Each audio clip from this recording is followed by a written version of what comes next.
dos iguales. Sí. Sí. Sí. Dos. Sí. Sí.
Ok, sí, 2, 3, probando.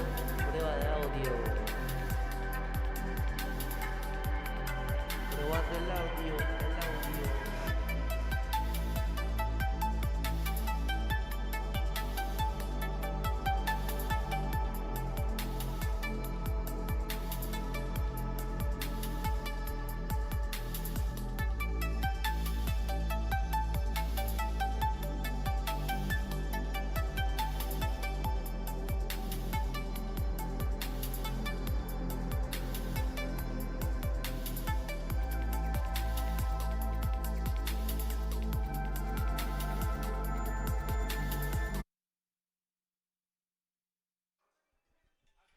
Buenos días, test de sonido para transmisión en vivo.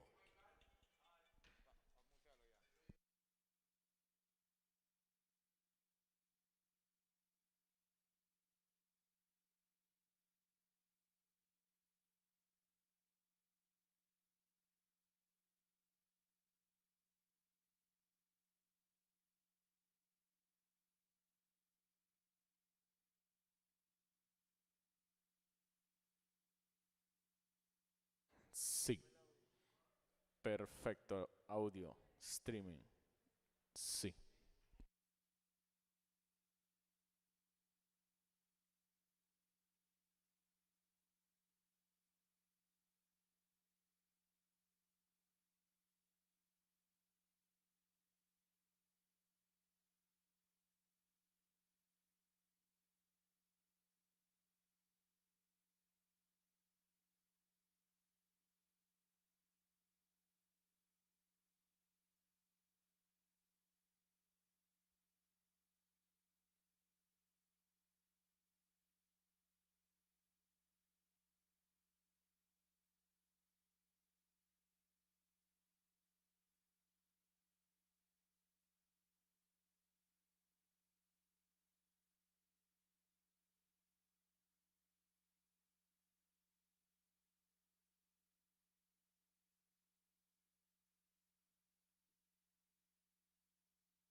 minutos. Vamos a comenzar. Pueden ir tomando sus asientos. Would you please, each one, be ready to get your lovely and pleasurable seats?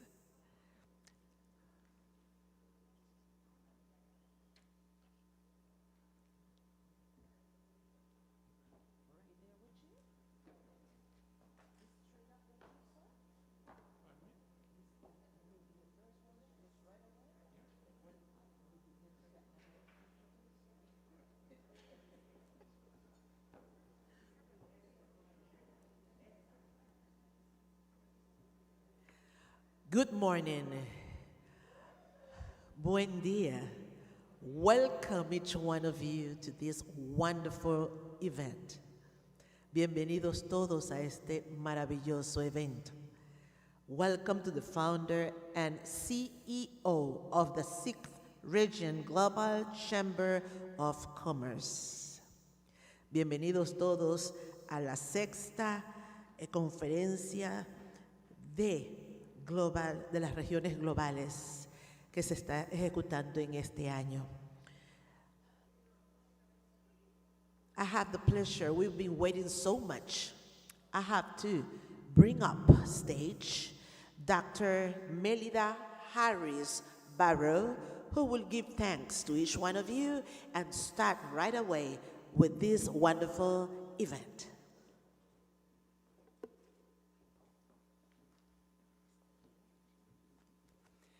Good morning.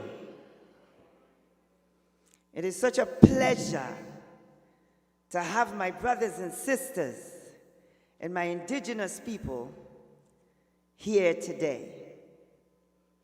I'm also happy to have my brother Julius Garvey with us today. This program is very special for all of us. This is the beginning of change. This is the beginning of greatness. This is the beginning of love for one another. This is the beginning of truth. It is time now for us to speak our stories instead of having others to speak about us. It is time now for us to do business with each other. It is time now for us to reconcile with each other. It is time for us to be creators, not beggars. It is time now for us to build our nations together. It is time now for us to exchange information and not keep information from each other. You see, it's a new day. The journey of reconciliation of Mother Africa and her diaspora. It's time. My ancestors have kept me awake for many years, telling me, you're doing nothing for us. Nothing. It is time for you to do something, Dr. Melida Harris Barrow. It is time now for you to wake the nations where our people are. Just recently, our children coming to Panama was stopped. They didn't want them to come to Panama from Angola. And they have free, enabled to come here without a visa, but they were still stopped. It is time to change the world. It is time for the world to know who we are and not the world define us of who we are. It is time now, my kings and queens and diplomats and speakers like Dr. Garvey, and he's been doing it for years, and so have you. But maybe we need something different. Maybe we need to stop telling everyone of just who we are and go into action and define who we are and go back to this world and let them know we have the power within. Because we were giving something within, but we're not using it. It's time for that change. I have the power within, and I'm using it, and we all have to use it. I'm tired of talking. I'm tired of us having conference over conference and over conference, and the same way we walk in, we walk out. The journey of reconciliation now. We are going to work with our brothers and sisters in the Americas, in the world, because we're everywhere. It is time. We are builders. We are creators. That's what God told me. So this is why I'm doing what I'm doing. Bringing us together. Talking about who we are. I am tired of people saying that I'm Afro-Panamanian and I am Afro this and I'm an African woman born in Panama. I know who I am now. I didn't before. So now, the kings and queens that is going to come up and speak, you have 25 minutes to speak about how we now going to come together and the topic that is presented in the program. My brothers and sisters, welcome to Panama.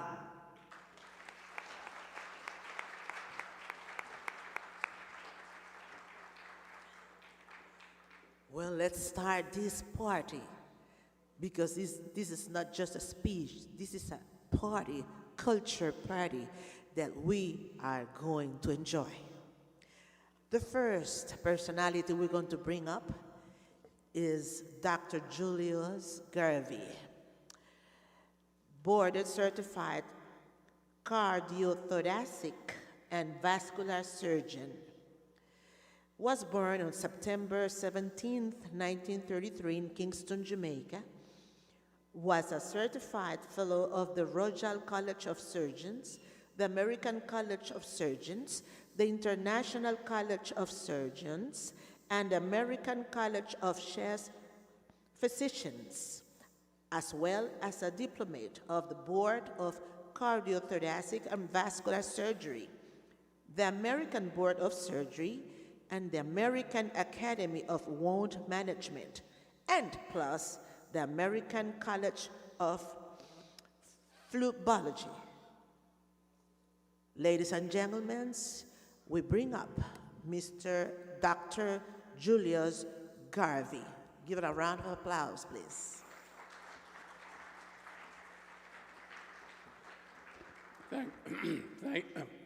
Thank you very much, and good morning, everyone. It is indeed a pleasure for me to be here with you, and I'd certainly like to thank all the organizers of this event and also the participants, and of course, especially Dr. Barrow for organizing and visioning such an important and necessary event. For my presentation this morning, I want to change the title of the event slightly. The Journey of Reconciliation to Mother Africa from her diaspora.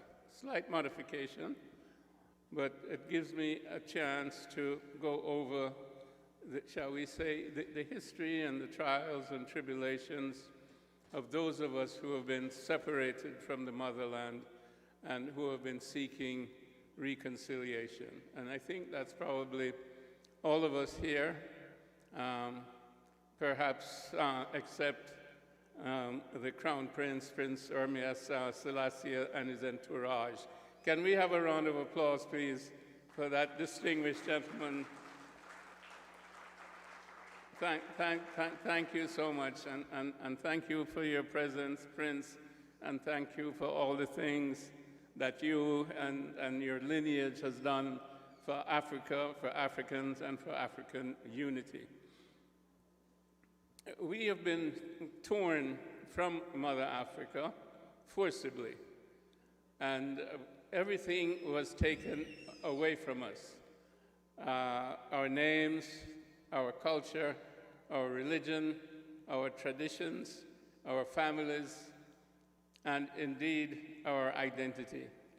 And we were put through a process of enslavement that guaranteed our dependence and obedience to our so-called slave masters. I think it's important to see that from two perspectives. One, the loss that happened to the people who were inflicted by slavery, or upon whom slavery was inflicted. That's the one hand. And then on the other hand is the person, the people, the thought process of those who then deliberately enslave people within a process of chattel slavery, where our ancestors were reduced to beasts of burden. And you have to ask yourself, on the one hand, the damage that was done, and we know that the damage is generational. And we ask ourselves, on the other hand, what is the mentality, what is the character of those people who created those systems that enslaved us, that colonized us, and that still oppress us? So when we look at our journey, we have to look at our journey from both sides. You and I know that the process of enslavement was horrendous and was in many instances almost complete, to the extent that many of our ancestors had to do the bidding of those who enslaved them. Of course, many of our ancestors rebelled, and we are proud of those who rebelled. We call them Maroons, and we had them in Jamaica, and we had them in Haiti, and we had them in Suriname, and we had them in Brazil, and we had them in the United States of America, and we had them all over. Let's hear it for those ancestors who fought against enslavement.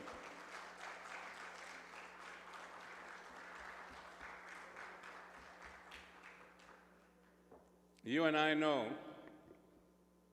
that if we were present at that time, we too would have fought against the slave master.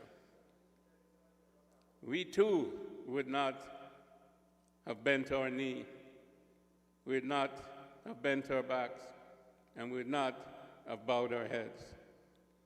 We would not do it then, and we will not do it now.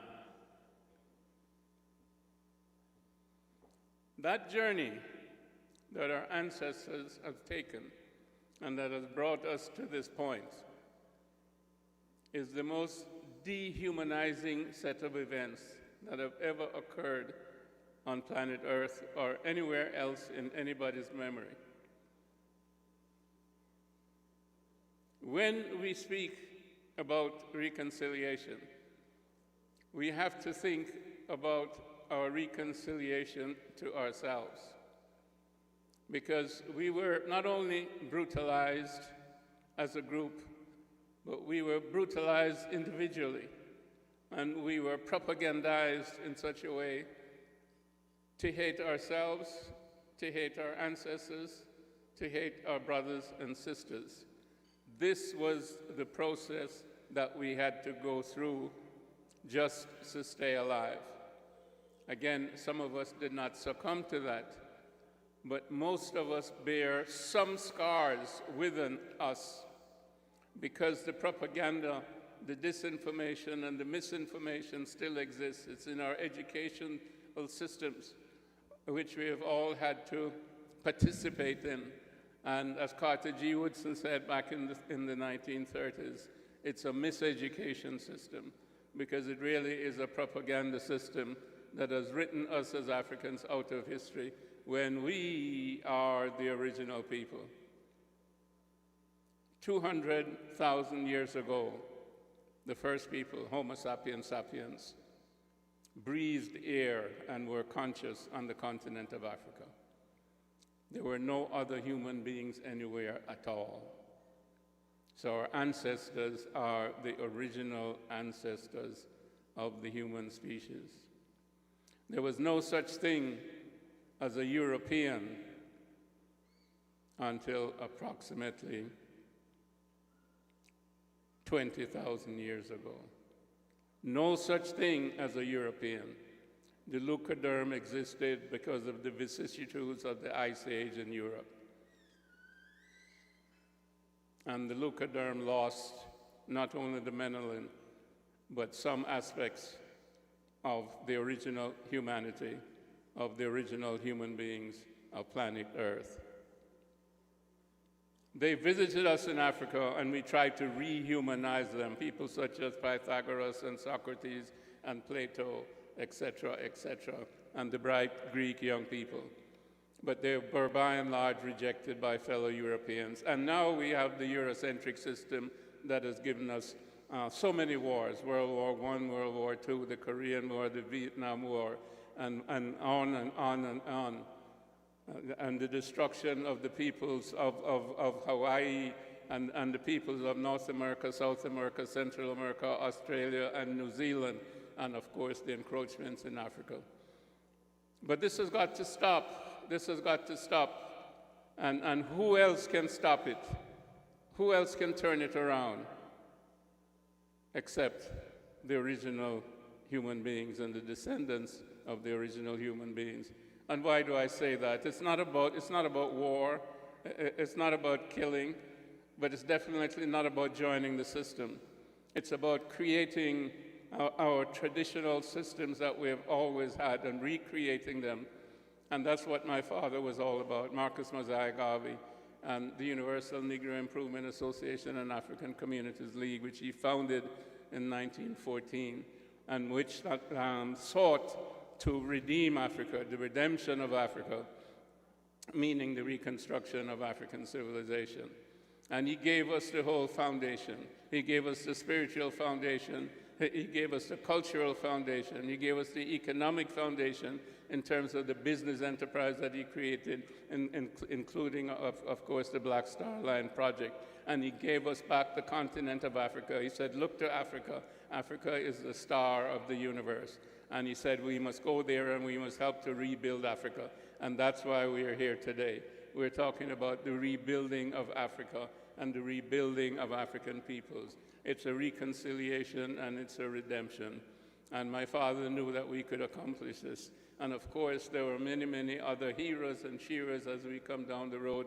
Again, people such as Kwame Nkrumah, people such as Emperor Haile Selassie. And again, we can go on and on in terms of naming those who gave their lives physically or as leaders who gave their lives for their people. The true servant leadership which represents our culture and our traditions based upon Ma'at, our traditions based on Ubuntu, our traditions based upon communalism, and our traditions based upon not one or two wealthy people that owns 90% of the wealth, but the sharing of the wealth of wherever we exist. And that's what we're about, and that's what we have to rebuild. We have to rebuild ourselves individually because we have been disconnected from ourselves. This is the pernicious evil that was forced upon us to deny our traditions, to deny our ancestors, and to deny what we brought into the world, which is an understanding of spirit. And of course, many people call spirit God. We called it nature. And of course, from that has come human nature. From that has come Mother Nature. But we knew that all nature was one, and we were representative of that one, and that we were therefore made in the image of that one. And when we can say that we were made in the image of God. And that is the basis of all of our traditions. That is the basis of our societies that we develop. And that's the basis of communal living and communal people living together. We understand that we are spiritual entities having a physical experience, and our mind is the intermediary between our spirit and the things that we do. So we were disconnected from our spiritual selves, and we were treated simply as physical beings. And of course, the only way that somebody can do that to somebody else is when they're not connected to spirit. They do not understand their spiritual essence. So we do not need to try to change them. We have to reconnect with ourselves. And in reconnecting with ourselves, we'll be able to transform the world.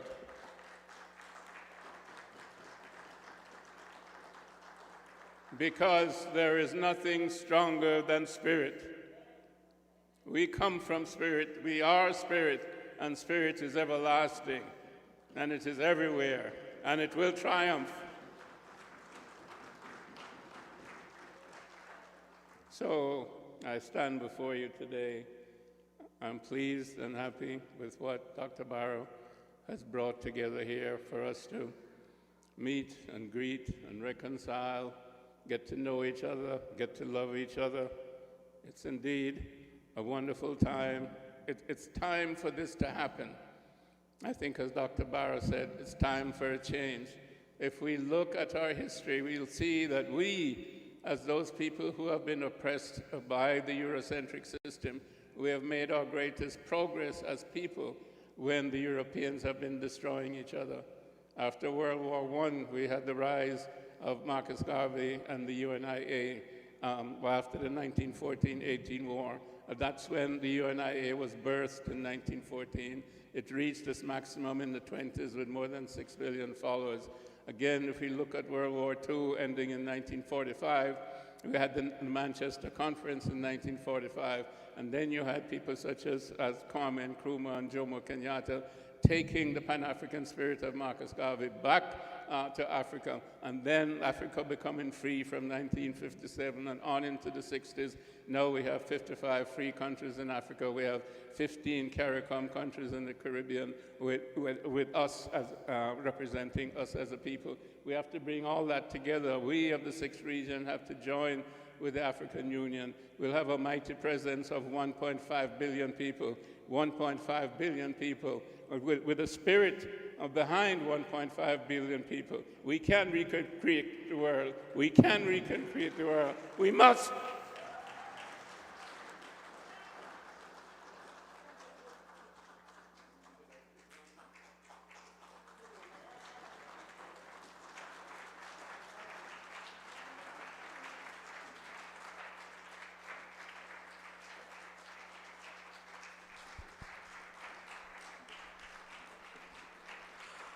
What a wonderful speech. Now, first of all, we have to say, keep saying welcome. Welcome, bienvenidos, bienvenidos. To this event, the journey of reconciliation of Mother Africa and her diaspora. Bienvenidos al encuentro de reconciliación de la Madre África y su diáspora. This program is being organized for the 6th Region Global Chamber of Commerce. El encuentro ha sido organizado por la Cámara de Comercio Global de la 6ª Región. Estoy emocionada. I'm so emotional right now to be here this morning with you all and be in this stage as a witness. Y estoy muy contenta y emocionada de estar aquí en este encuentro, siendo testimonio de esta gran reunión. Well, we continue with the program, and we will call first Dr. Bishop Jessica Bangani, who come from South Africa. Vamos a presentar, a traer al escenario a la doctora Bishop Jessica Bangani, que viene desde Sudáfrica. Lashipa isakazo kesikhumba sengqongqo. Vulani indlela kukhaba kubumnyama. Bamba ngasibini singabi nedyudyu. Khanda namachiza konakala ukuhlala. Ha! Namhla sigagene kodwa ndinguyinongqawusi intombi kamhlakazeni wadiliza intaba zikaXhosa.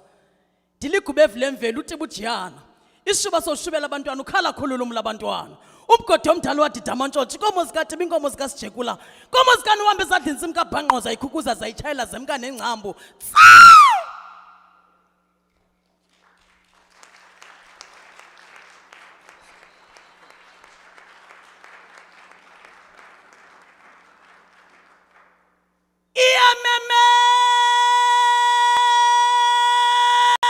The sixth region.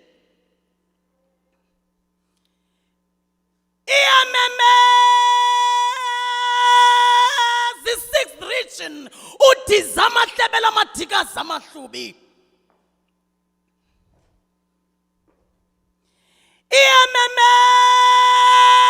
The sixth region. The Chamber of Commerce. The global monks. The dusky dragons make snow like a morning dew on a mountain Hermon. Iti kanipume niti kata. Niti kata. Niti kata. Ibuyambo ma Africa. It's time for the reconciliation, rebuilding, reclaiming the power of Mother Africa. Ha! Namhla sigagene kodwa ndinguyinongqawusi intombi kamhlakazeni wadiliza intaba zikaXhosa. Diligubevule emvelo utibujiyana. Ishuba soshubela abantwana ukhala khulula labantwana. Umgodi omdala wadida amantshotshi inkomo zikathibi inkomo zikasijekula. Inkomo zikani uhambe ezadlini simkabhanqoza ikhukhuza zayitshayela zemka nengcambu. Phesha kwenciba. Phesha komlambo.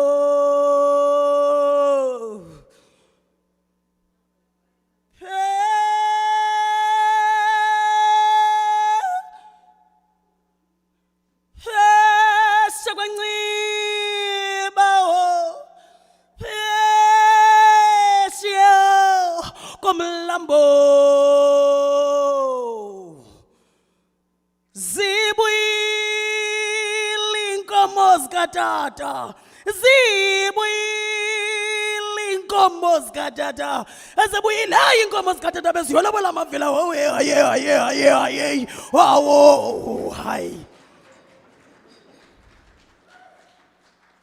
Afrika nozala wama Afrika. Afrika nozala wamzontsundu. Afrika nozala wamlisela nomthinjana weAfrika.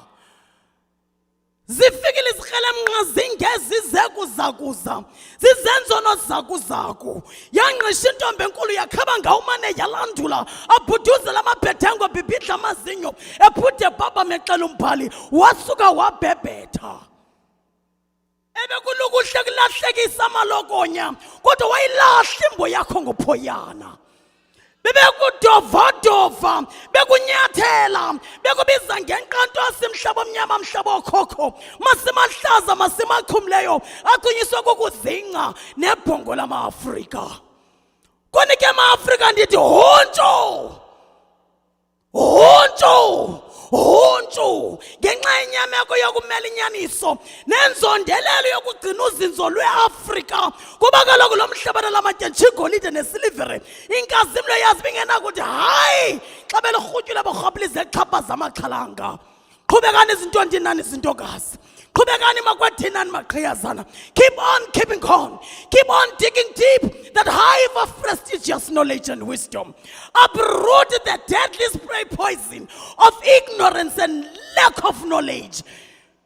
For we are the ones we've been waiting for. Dr. Garvey. Oh, sithi huntshu kuwe kwedini. Dr. Melinda Barrow. Sithi huntshu kuwe gqorhakazi. Heroes and heroines of our nations of the world. Remember, we are the ones we've been waiting for. Remember, we are the embodiment of humanity. Ubuntu. Kaloku lenti ngumntu ngabantu. I am because you are. You are because I am. Remember, uthi ujama kasithathu ngenye imini ingqungquliya kwampheki ngopixley kaseme. Inhlabeni egcwele yokhakhayo ngovuya kwamadiba. Umalala ejongile emhlaca amagusha kwimilondo ekhaya. Ela nxanxathi limaxhakaxhaka elachoma amaxhoba. Lamaxhoba ngentshutsheni nangoncuma emfazweni. Atsho adiliza ishumi lamadoda ngaxeshanye. Pixley kaseme once said, I am an African. I owe my being to the hills and the valleys, the mountains and the glades, the rivers, the seas, the trees, the deserts, the flowers, and the ever-changing seasons that define the face of our native land. Remember, we are the ones who have made it possible for the world markets to trade in gold, in diamonds, and the food our stomachs still earn. Remember, we are the great-grandchildren of Nongqawuse, the great-grandchildren of the warrior men and women that inside Sikhukhune led, the patriots in Pepe and Tetwayo took to battle, the soldiers Mushweshwe and Gungunyane taught never to dishonor the cause of freedom. Freedom for you is freedom for me. I am because you are. Let us keep on keeping on. Oh! We are the embodiment of the brains of the great men. Marcus Musaya Garvey, Robert Sobukwe. Oh! As the great man once said, the people without the knowledge of their culture and traditions and their history of origins are like the tree without roots. Let us keep on reclaiming back the dignity, the power, and produce the pioneers of the great future. Keep on keeping on. Keep on keeping on. Oh, keep on digging deep that hive of prestigious knowledge and wisdom. Nimeni khote nihlabe nihlambulule ngaloo injection yabulumko nenkcubeko nolwazi kuze kudethi bomnyama bentswelambheko nentswelakuqonda okukhokelela ngcolerheke nasekuhlombuzekeni kwengqondo yomlisana nomthinjane wezola kwethu. Mandithi hoyi hoyi hoyi hoyi helele amandla ngawethu. Pambili nge-6th region, Chamber of Commerce Pambili. Forward we go, backwards never. See, Decham, Dengingeleli.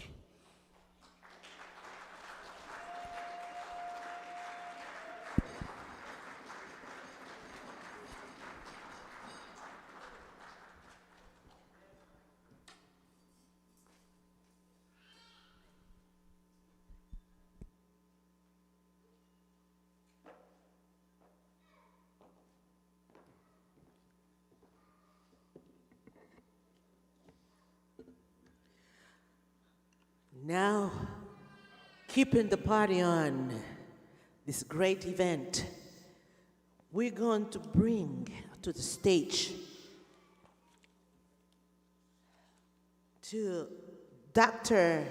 Agatha Williams Springer. Vamos a traer ahora a escenario a la doctora Agatha Williams Springer. Before I start to explain, I want to inform you that the team is going to be giving you a device will help you to understand the speech of Mrs. Dr. Agatha is going to be offering you all this morning. Nació en la ciudad de Panamá, tiene un doctorado en la Universidad Complutense de Madrid, España, y su maestría en Sociología del Desarrollo en el Instituto de Sociología del Área Ibérica en Madrid, España. Tiene también un posgrado en Bases Teóricas de las Ciencias Sociales obtenido en el Instituto de Sociología del Área Ibérica en Madrid. Egresada de la Universidad de Panamá como licenciada y profesora en Filosofía e Historia, conocida también y corroborada, investigadora asociada al Instituto de la Mujer en la Universidad de Panamá. Se le otorgó el Premio Nacional Clara González de Bellinger por su lucha contra el racismo, discriminación y las formas de xenofobia en julio del 2001 por el Instituto de la Mujer de la Universidad de Panamá. Homenaje a 100 mujeres por la vida y la dignidad nacional en la ciudad de Panamá en el 2004, por su constante preparación como conferencista nacional e internacional sobre estudios de género, etnohistoria, negritud y racismo, que se refleja en su trabajo intelectual, el cual se reconoce en el ámbito nacional e internacional. Damas y caballeros, con ustedes la doctora Agatha Williams. Ladies and gentlemen, with you, Dr. Agatha Williams.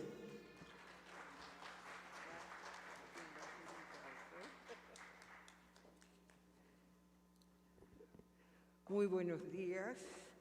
Agradecemos esta oportunidad de intercambiar con los hermanos de la diáspora africana, estos pueblos dispersos por América y por el mundo, que recuperan hoy su historia y su sentido de identidad. Este encuentro nos emociona tremendamente porque en América hemos ido construyendo y recuperando nuestra identidad para sentirnos orgullosamente descendientes de africanos.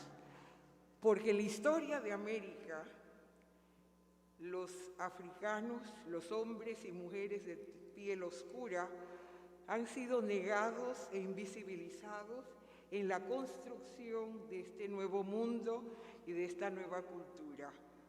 Hombres y mujeres traídos a través de la lucrativa trata esclavista a nuevas tierras para construir y ser fuerza de trabajo importante en el desarrollo económico de ese nuevo mundo.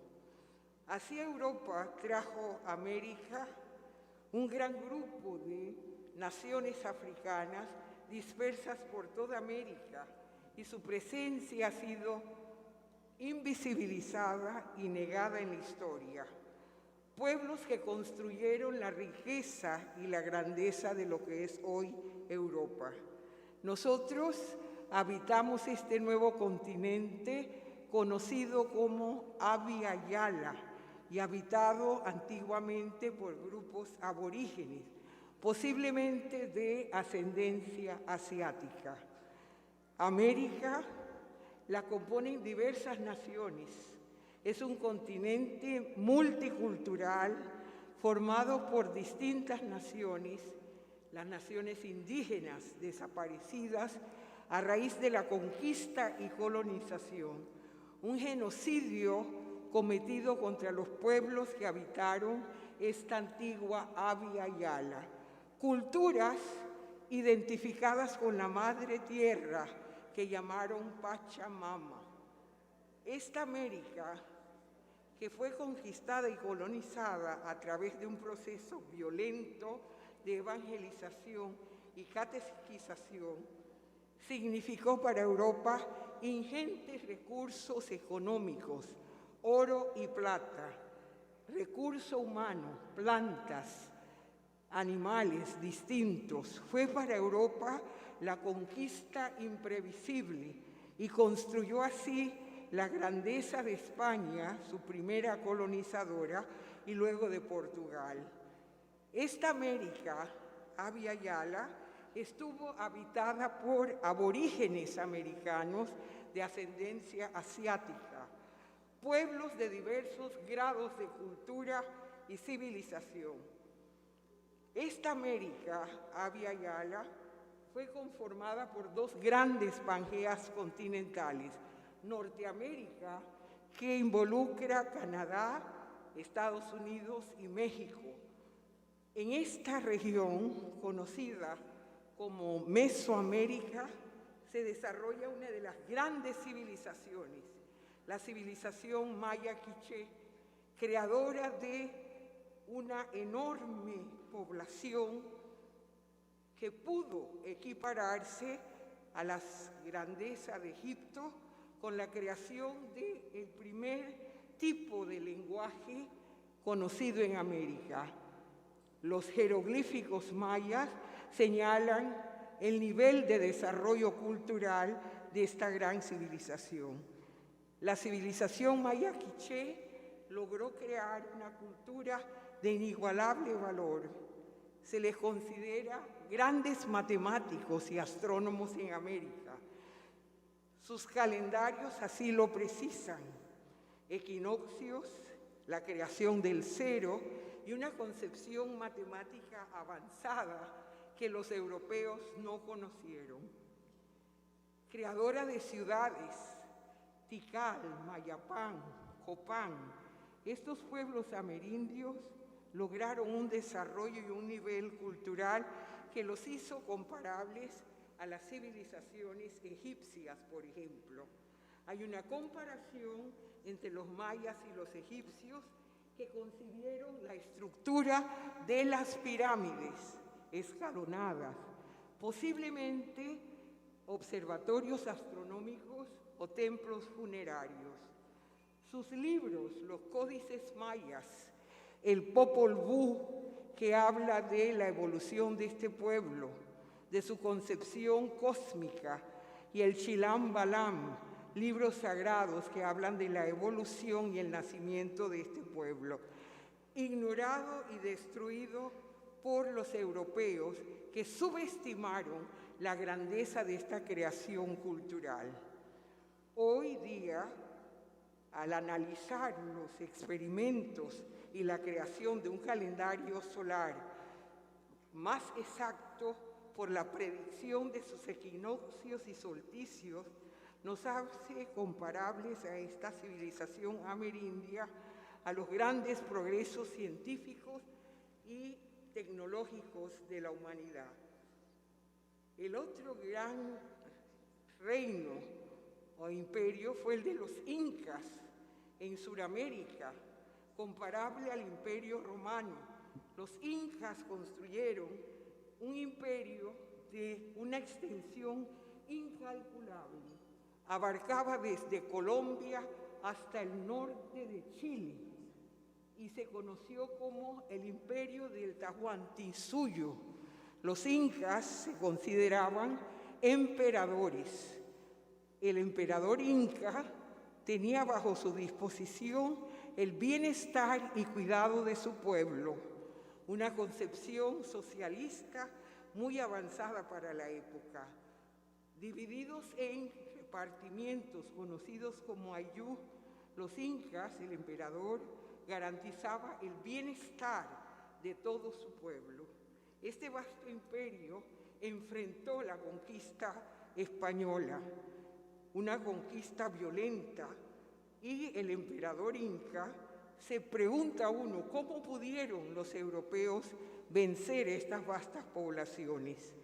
La historia universal nos señala que había pugnas intestinas en estos imperios y fue aprovechado por el conquistador.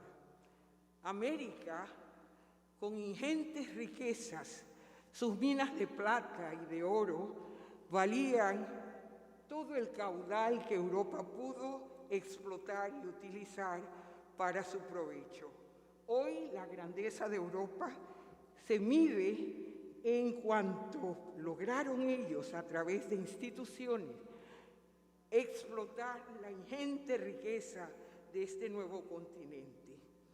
Este nuevo continente también tuvo en el área circuncaribe un grupo de pobladores recolectores, conocidos como los caribes o arawaks, indígenas que prefirieron suicidarse y morir antes de aceptar la esclavitud. El colonialismo ha sido la institución más violenta impuesta sobre el grupo humano. Exterminó más del 80 al 90% de la población autóctona en América. Y tenemos en la historia la resistencia indígena, una resistencia tenaz y persistente por recuperar su tierra, Abya Yala, la Pachamama. Estos pobladores de América tuvieron una cosmovisión distinta, vivieron en unión con la tierra, y en América se da la primera revolución agrícola. Y el desarrollo de estos pueblos está muy vinculado a la agricultura. Y podemos señalar que esta producción agrícola en alimentos como la papa americana, que hoy es un plato importante en todo el mundo, proviene de la altiplanicie de Perú y Bolivia, cultivada por los incas, 400 tipos distintos. Fue aprovechada y decimos nosotros, satisfizo el hambre de los europeos.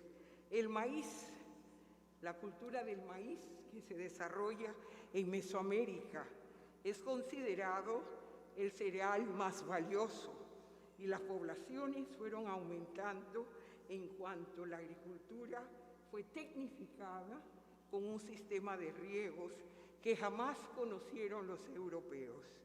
Los frijoles, el tomate, la uyama, o lo que conocemos como zapallo, propio de Mesoamérica, pudo aumentar la riqueza en la dieta de los europeos. Y es importante señalar que este intercambio cultural produjo el poderío y la grandeza de Europa, y que los galeones españoles de esta histórica ciudad de Portobelo hizo enlaces con los virreinatos del Perú, y por este istmo centroamericano transitaron las riquezas del Perú de los incas. Panamá, posesión geoestratégica insular importante, país que permitió el conocimiento del mundo global con el descubrimiento del Mar del Sur. El descubrimiento del Océano Pacífico ocurrió en estas tierras americanas.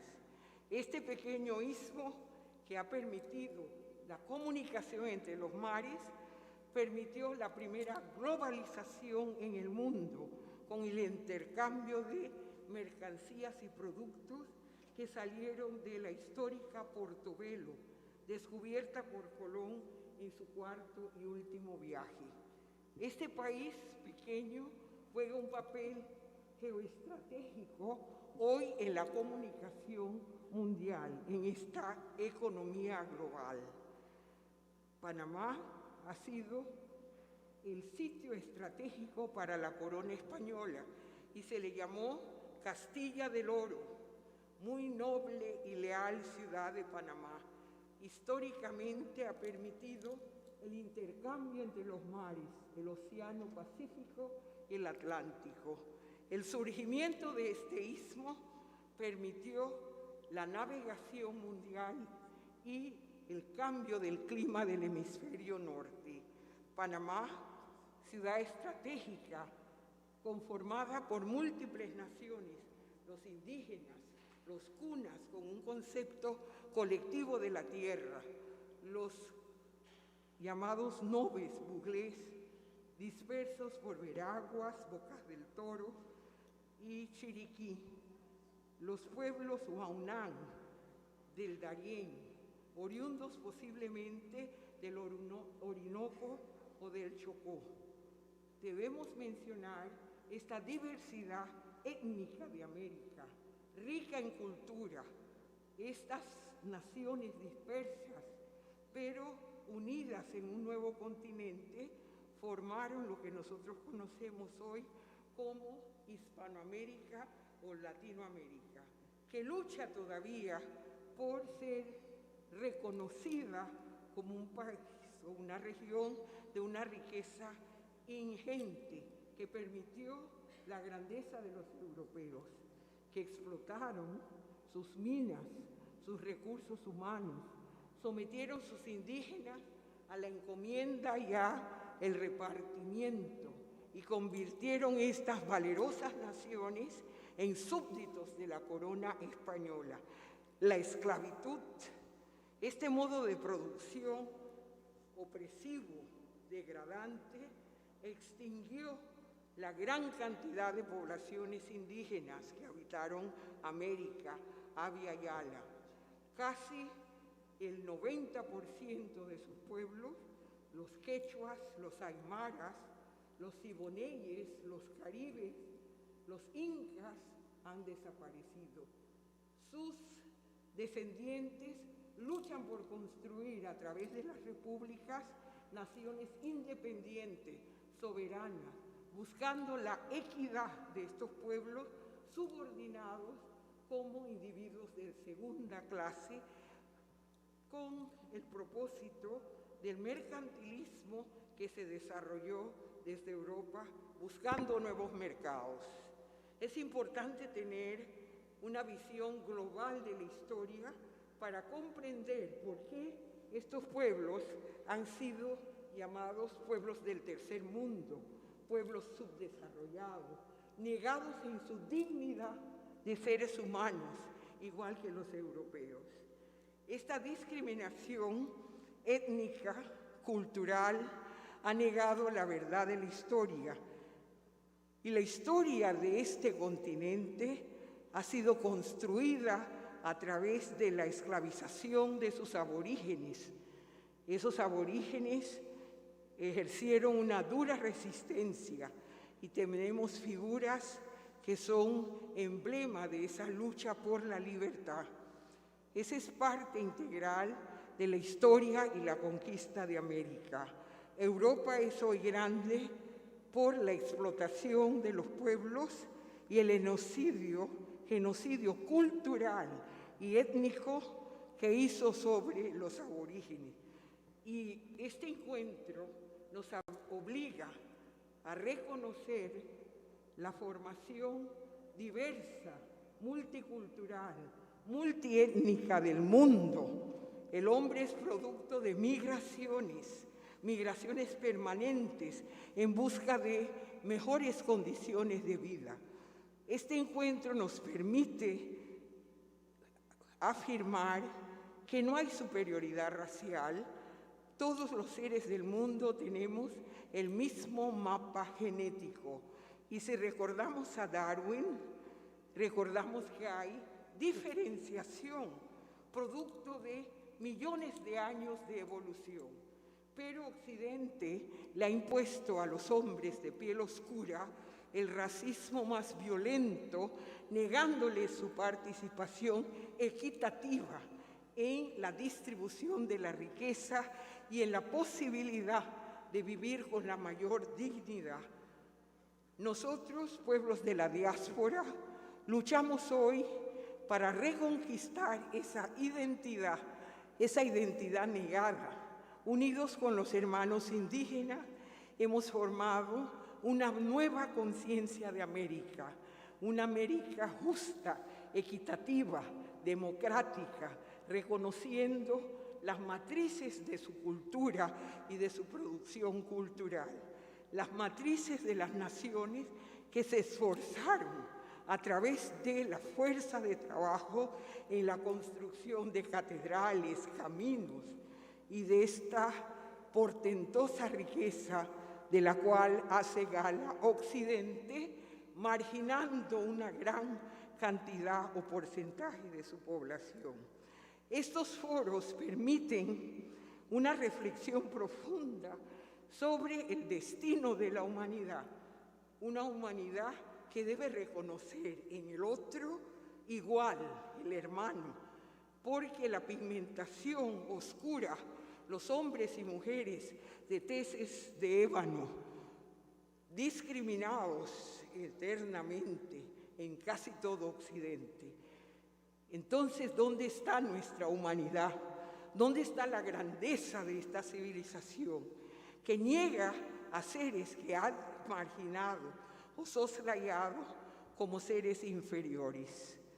Entonces hay que revisar los principios de esta civilización occidental, que como sabiamente decía el doctor Gary, el Homo sapiens sapiens, el hombre inteligente, nació en África, es el hombre moderno que construyó toda esta cultura.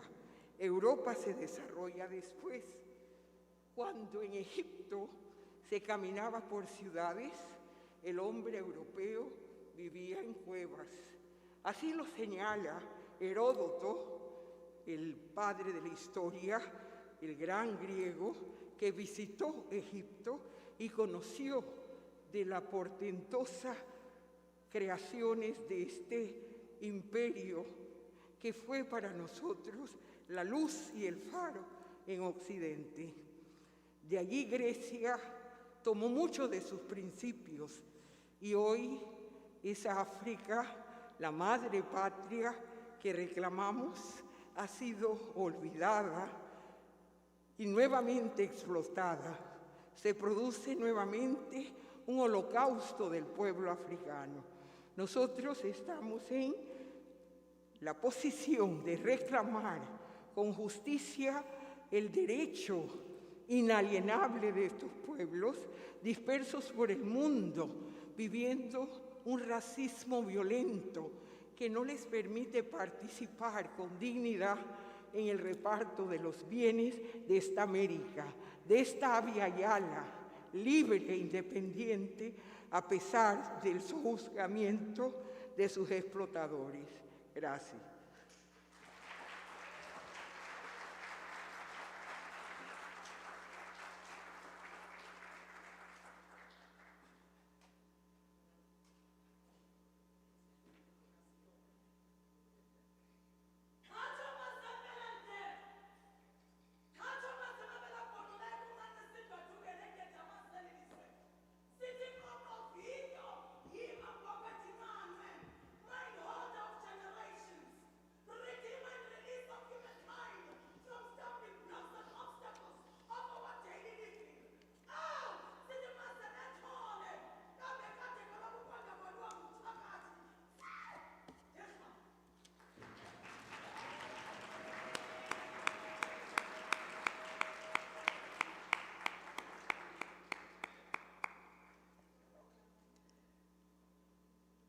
Wow, this is beautiful.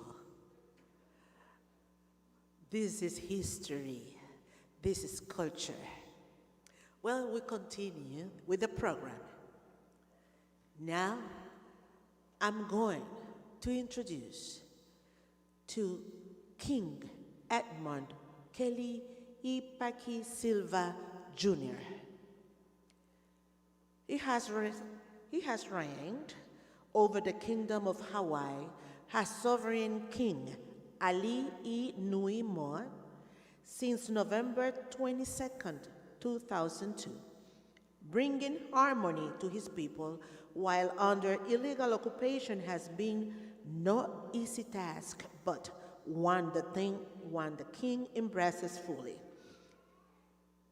He brings the ancient Hawaiian art of Ho'oponopono as a solution for world conflicts. He is a proponent of establishing world peace through indigenous methods, since Western diplomacy and justice systems are failing to do so. Fully educated in both Western academics and the indigenous way of knowing, the King stands uniquely positioned to bring understanding to a chaotic world. Ladies and gentlemen, King Edmund Kelly E. Paki Silva, Jr.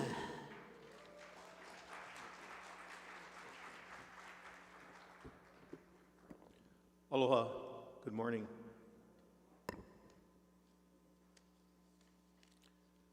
Before I begin, the speakers before me spoke with love, dedication to truth, and the call to bring about peace and reconciliation to this world. Oftentimes, we talk about peace and nothing else happens. Today, it's my hope to call upon all the world leaders to stand up, be men of integrity and honor, and fight for justice, peace, and reconciliation. And to listen to the women in your life, because therein lies the truth. They come from a very strong foundation of truth because, like Mother Earth, we are from the earth. And as indigenous people, we know this knowledge. We know it to be true. And that knowledge is ingrained in us as indigenous men and women. I'm the hereditary king of Hawaii simply because by blood. But before I continue, I want to acknowledge a few people.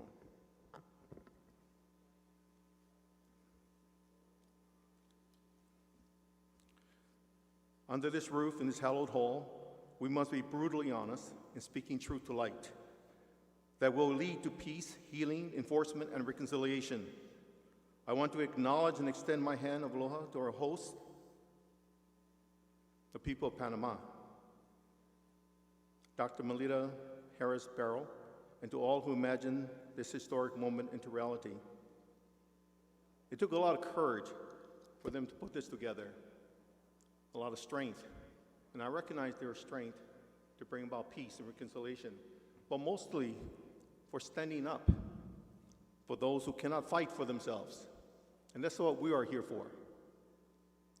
I'd be a terrible king if I didn't fight for my people anymore, for you who are African descendants who would not fight for their people. And that is what I'm here today to encourage you to stand up and be that power. The power that leads from a place of peace and grace, of humility. And it is that humility, that alone will conquer the world of hate and anger and frustration. We know the past, we know the history. We can talk about it all day long, from 7, 8, 9 generations back. Although that's important, we know that history. What is it that we're going to do right now? This very moment. This is a historic event. This very moment. What are we going to do? So, how many warriors do I have here?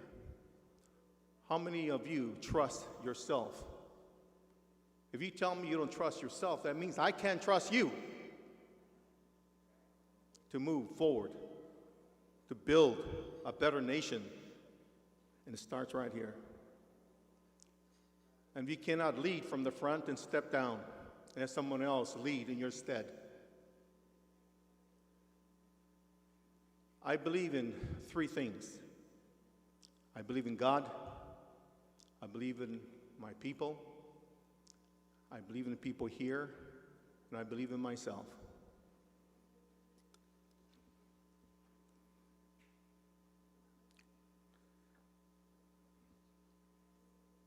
Today, you heard about people talking about the truth.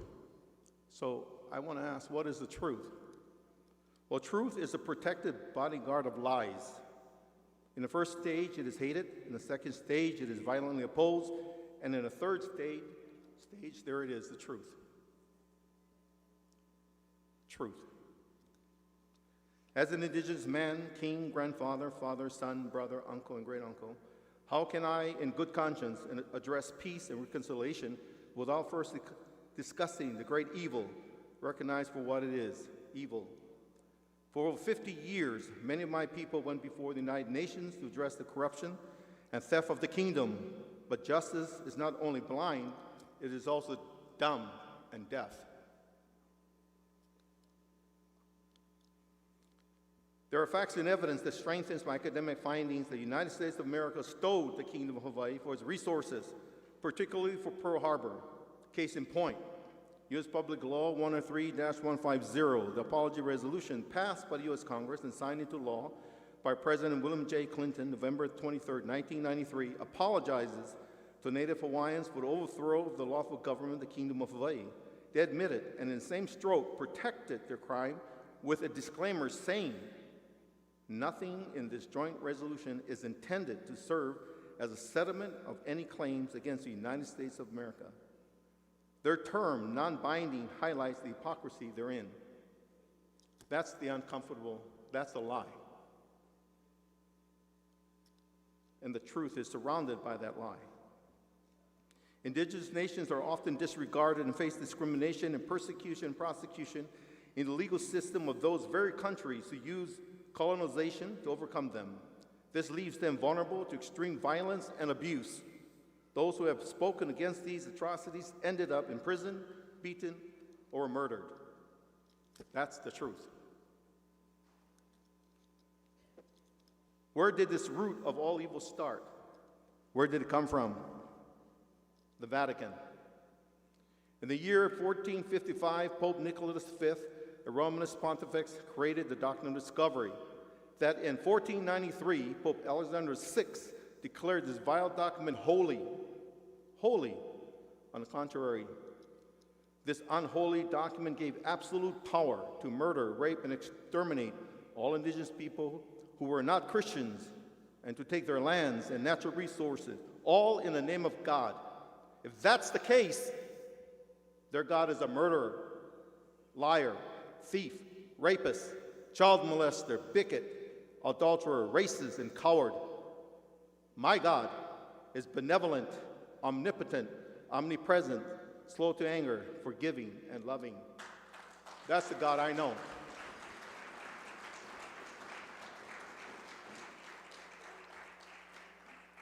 The Catholic Church used God's sacred name for evil, evil that created unimaginable, unconscionable pain without consequences or accountability.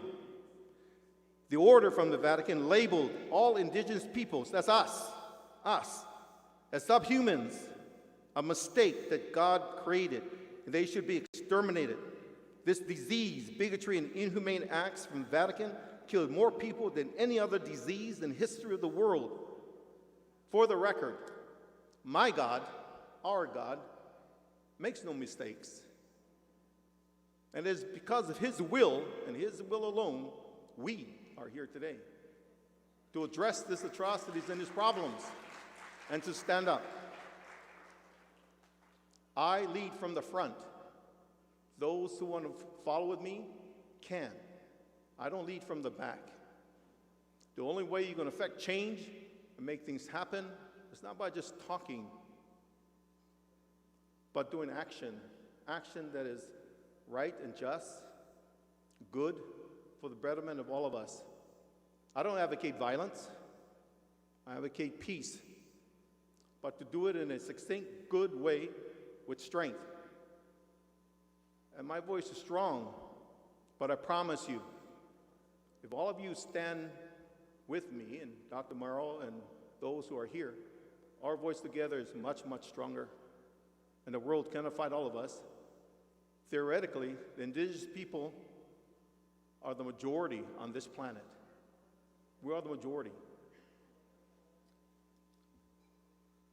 The old adage, the path to hell was paved with good intentions, was true since the beginning of humankind.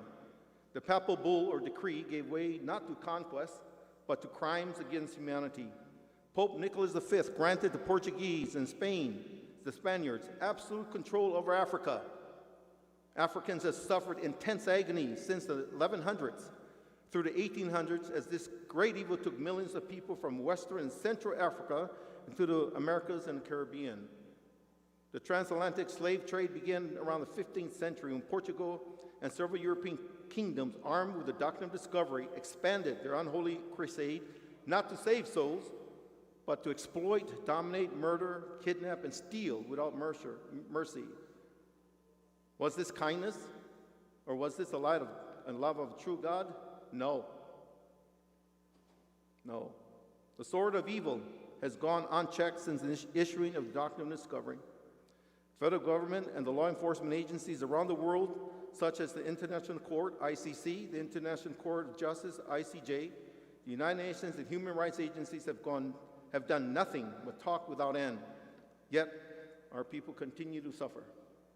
In 1493, Pope Alexander VI issued Inter Caetera, among other things, using the doctrine of discovery to justify European alleged discovery of new lands and waterways with absolute right to do as they wished to the ancestral people and lands.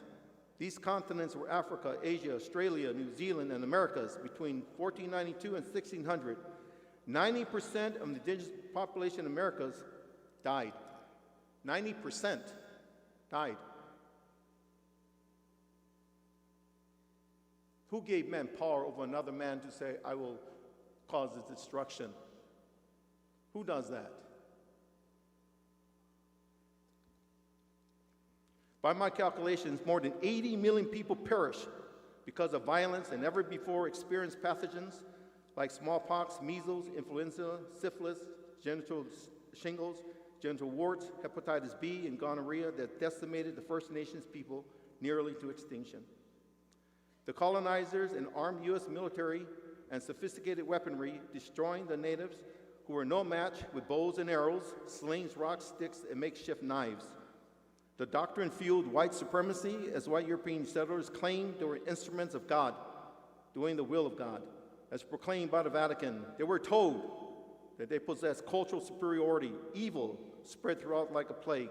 Millions murdered, women and children were raped, and then forced into slavery. Such evil had no rival. The monstrous evil that started from the Vatican in the 1400s is well and alive in the 20th century. In reality, the absolute denial of the native land rights was replaced then 50 years later when Charles V sought the advice of Francisco de Vitoria as to what the Spanish could legally and morally claim in the New World. Victoria, in a clear rebuttal to the Pope and the discovery notion, declared that the native peoples were the true owners of their lands. That included Africa, all of us, said David Wilkins, a well-known Apache scholar of today. The doctrine of discovery was the inspiration in the 1800s for the Monroe Doctrine, which declared U.S. hegemony over the Western Hemisphere and manifest destiny, which justified American expansion westward by propagating the belief that the U.S. was destined to control all land from the Atlantic to the Pacific and beyond. In an 1823 Supreme Court case, Johnson versus McIntosh, the doctrine of discovery became part of U.S. federal law and was used to disinherit Native American Indians off their lands.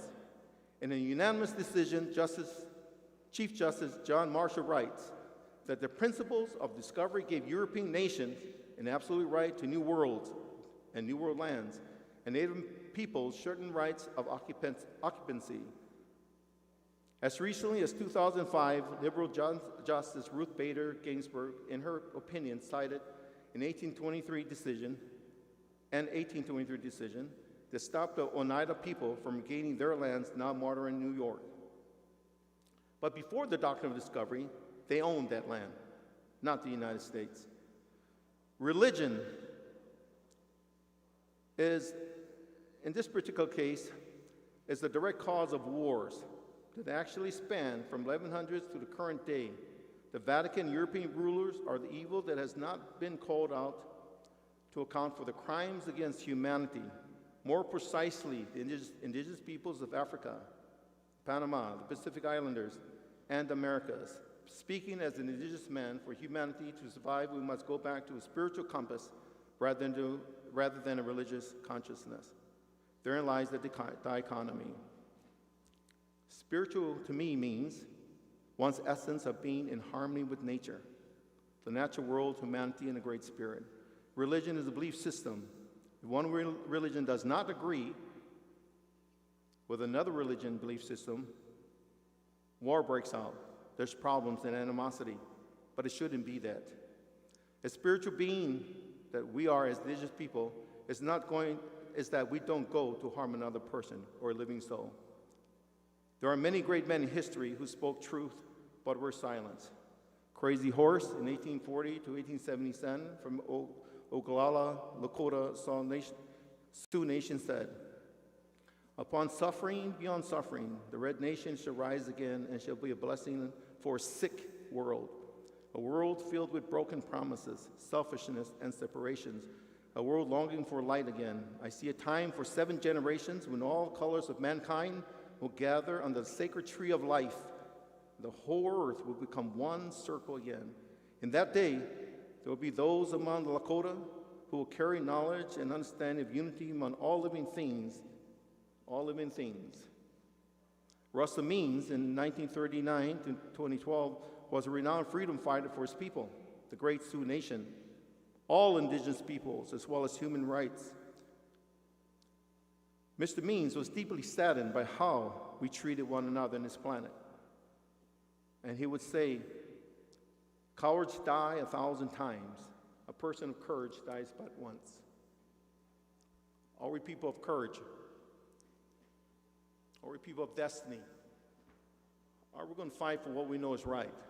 Or are we going to cower? I see a lot of champions here. I don't see cowards. Cowards are a dime a dozen. You see them everywhere. But people who stand up, that's the kind of people I want right beside me, to fight the good battle, to bring about peace, a positive change and reconciliation to us, to this world.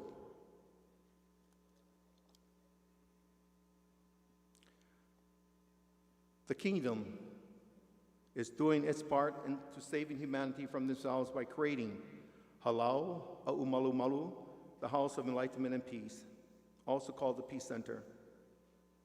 That is what I am creating in the Hawaiian Islands.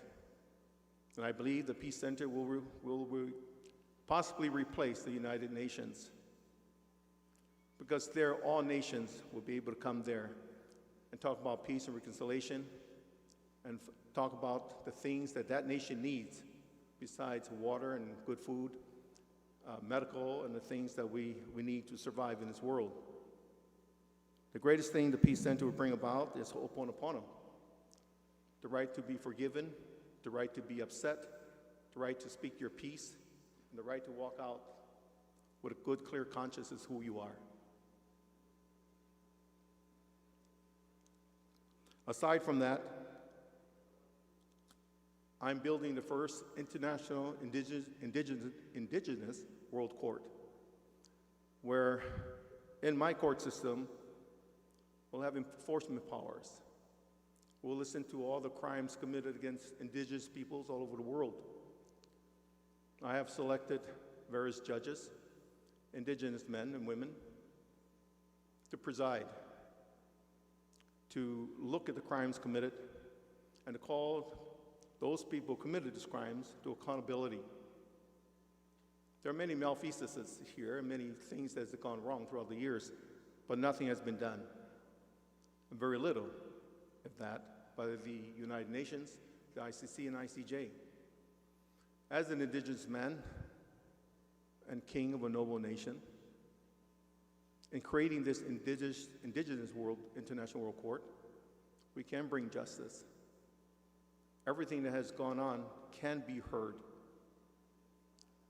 and our voice can be strong. And I believe, without a doubt, that it will succeed. If I didn't, I wouldn't be doing it.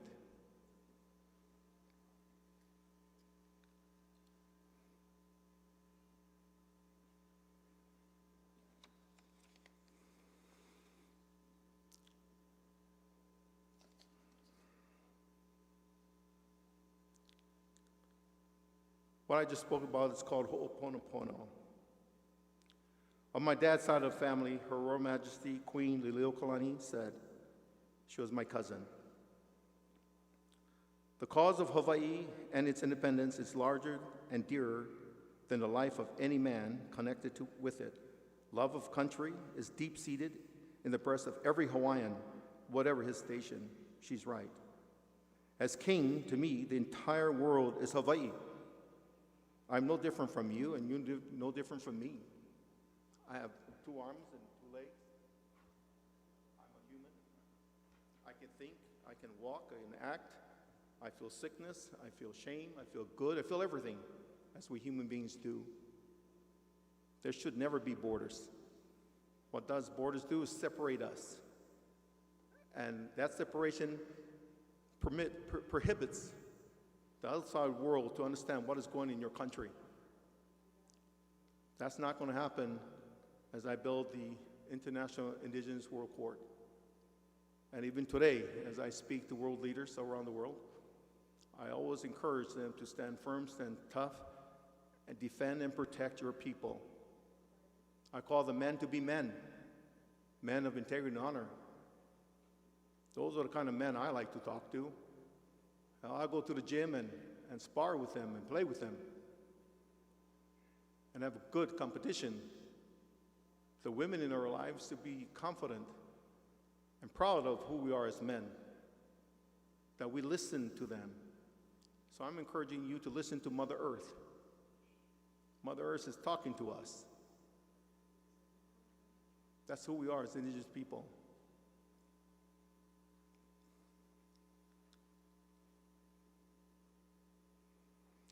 Therefore, by violating the rules of law, the Vatican exterminated every human decency and human rights for the First Nations people as though they never existed. In their religious teachings, one single man in history stood up against the evils of man, and that was Jesus Christ. In the New Testament, John 13:34, he said, "A new command I give you, love one another. As I have loved you, so must you love one another." How difficult is that?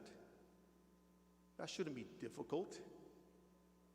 Why can't we just reach across and hug each other and say, "Aloha, brother. Aloha, sister. Mai kai no, aloha. Kuma mai.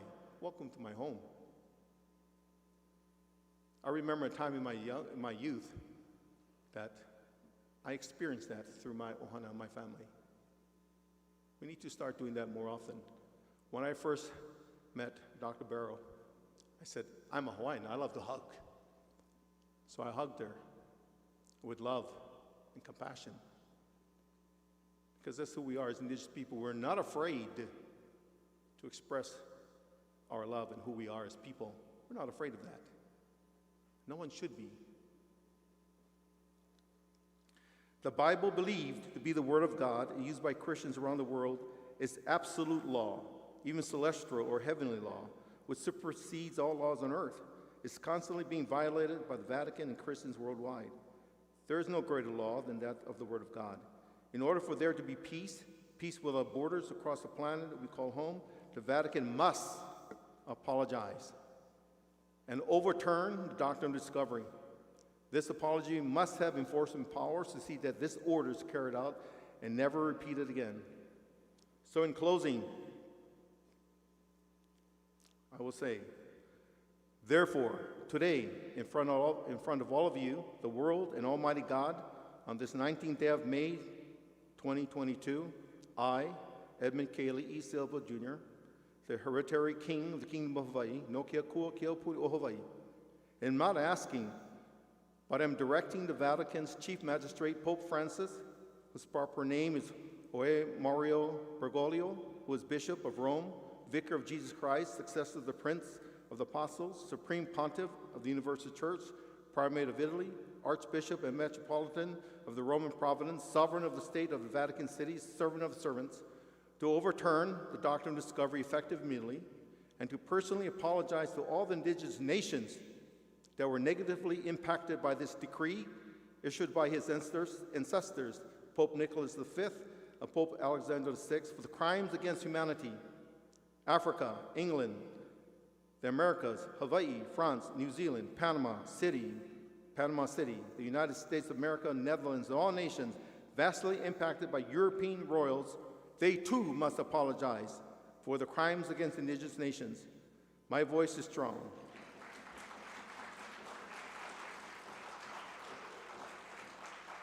But together can be stronger. You know, I have a saying that I much rather hear an uncomfortable truth than a comfortable lie.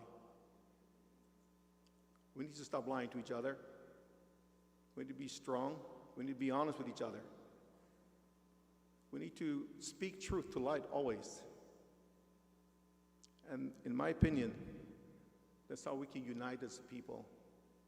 And I pray this day that we found the mantle of truth that we can rally around and we can forge this new path to true forgiveness, true peace and reconciliation. I thank Dr. Barrow and all those who put this event together for inviting me here. This has been the best day of my life, is to be here and to be amongst champions, leaders, those that aren't afraid. Don't be afraid to stand up, be strong. And I'm always here. And I like to be there to guide you and to protect you. But most importantly, I need for all of us not to look backwards. There's nothing back there. Just look forward. And today is that day. Thank you for having me. Aloha.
Wonderful speech from the King Edmund Paki Silva Jr.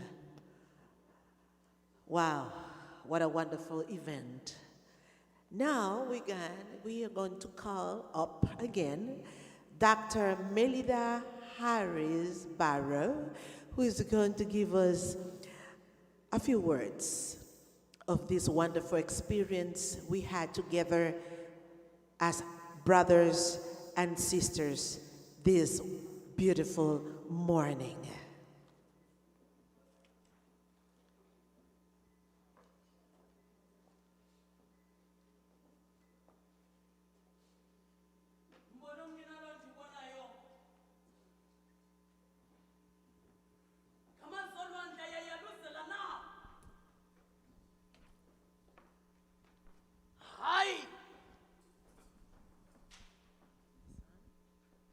Yipiko kwintake enhle kwilizwe liphela yini namadoda.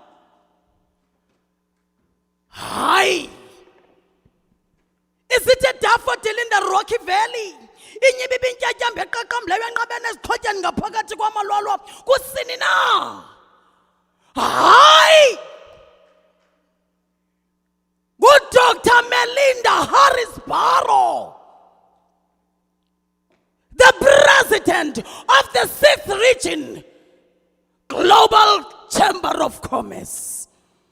Good Dr. Harris Melinda Barrow, Imbokodo, the global moss, the dusky dragons make snow like a morning dew on a mountain Hermon, moving, spinning within the merry-go-round of the rotating earth, advancing our lives, instilling a sense of courage, bravery, and reconciling the Mother Africa globally. In shape you find her. With shape we reach our global dream. For shape is the source of power in fulfilling God's purpose about your life. Sithi ncatsho mbokodo, ncatsho mazembelemde, ncatsho mazemabela bhongxeleko kuncancisa indwadunge nenketha amazaliliswe. Mind hold of generations. Redeemer and release of humankind from stumbling blocks and obstacles of our daily living. Woman of all dispensations, devourer of truth, love and peace, conceiving it in your righteous heart, giving birth to the life-giving pioneers by not accepting any discrimination, hypocrisy and low status. Sitting oh, you are the lioness, like Queen Nani of the Maroons. You are the giant of our times, like Queen Zinga, who has fought against the slave trade during the Spanish and the Portuguese times. You are the lioness. I know it's not easy, the journey to transformation. The hill is not scarlet, it's slippery, but through your compassion and dedication, this world will become a better place to live in. Take courage. Take courage.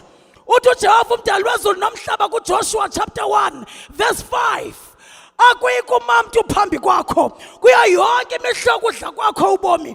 Kodwa yomelela ukhaliphe. Be strong and courageous. Athi Mahatma Gandhi ngenye imini, our strength does not come from physical capacity, but it comes from indomitable will. Thabo Mbeki once said, gloom and despondency have never defeated adversity. We should not be despondent when the weather is bad, nor become triumphalists because the sun shines. For our strength as people is not tested during the best of times. Trying times need courage and resilience. Sithi qoqo vityo yimabhoko endincanca tsale dirham.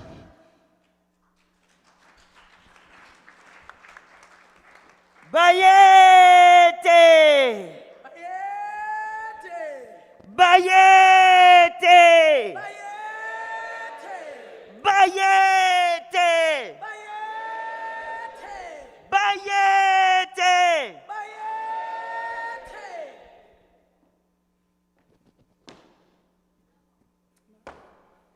It is time to rise. It is time to rise. We have been sleeping for a long time. We have been sleeping for a long time. Now we are awake. We are so awake that what you're seeing right here, they are going through the same problems we are. I cannot leave my indigenous people behind. Bayete! Bayete! My young people, my indigenous brothers and sisters, this is the new generation. This is the new generation. Panama, listen to me. We can no longer treat our indigenous people like we have been. They belong to this nation. They were here before you. But we never see them. Every time I see my indigenous people, they're dancing. They're dancing for those that are oppressing them. No longer are you going to dance. Ya no van a bailar para ellos que están oprimiendo a sus pueblos. No longer. I've been working with my young people in the indigenous towns, teaching them business, teaching them how to have the courage in order to fight the oppression. They are builders. They are creators. And now they belong, and their land belongs here. And my brothers from Africa, it is time now for you to come to these regions and build with your brothers and sisters. Our mindset needs to change. They are our brothers and sisters. They're not foreigners. Even between us Africans, we look at each other as foreigners. When you go to the United States, you think that they are foreigners. Let me tell you something today. We are all one people. Let me tell you something today. We are all one people. And if you don't think that we are, then you got to work on the mindset. They have separated us through language, religion. They have separated us through everything that they could find for us to be separated. This is the new beginning. That now all of us, even my young people, we're going to be one. Not two, not three. We're going to be one. And now they know this is the leader of the group. Tú eres el líder del grupo. Y vas a hablar ahora mismo en decir. Now you're going to talk about what is happening in your community and how we can help. You see, this is not a conference. Let me tell you that first of all. This is reality. It's not a conference. It's not a forum. It is us joining with each other. And I want you, yo quiero que tú hables por el pueblo. Because what I'm doing is this. All the indigenous, the 8 tribes, comarcas, we're going to join together. Don't care what differences it may be. So he's going to say something about his tribe. Buenos días a todos. Gracias, doctora Melida Harris Barrow, por permitirnos estar en este encuentro, ser parte de este histórico evento de Encuentro de Reconciliación de la Madre África y sus diásporas. Nos honra acompañar acá a ustedes junto con nuestro equipo de trabajo que está acá, a los compañeros que venimos de los distintos puntos de la comarca Jueves y en representación del pueblo indígena de Panamá y sobre todo de nuestra alma Jueves. Para mí es un espacio único e importante y que vamos a seguir contribuyendo a través de nuestra participación porque como escuché en la intervención anterior hecho por los doctores sobre nuestros grupos indígenas y somos orgullosos de ser indígenas y sobre todo nuestra cultura milenaria que nosotros lo llevamos en la sangre, que nuestros ancestros lucharon, que ellos creyeron que nosotros podíamos tener nuestros propios líderes, nuestras propias autoridades que nos podían representar. Y esa resistencia indígena que llevamos en la sangre, hoy le podemos demostrar que estamos aún en la lucha por la resistencia de nuestra cultura milenaria y que se va a seguir empoderando a lo largo de los tiempos.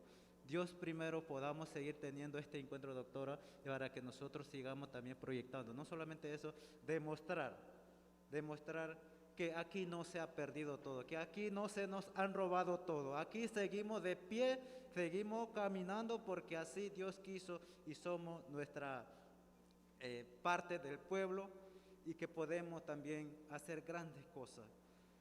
En la historia que escuché anteriormente, nos vinieron a robar las tierras, nos vinieron a ofrecer culturas foráneas a la nuestra, pero no nos rendimos.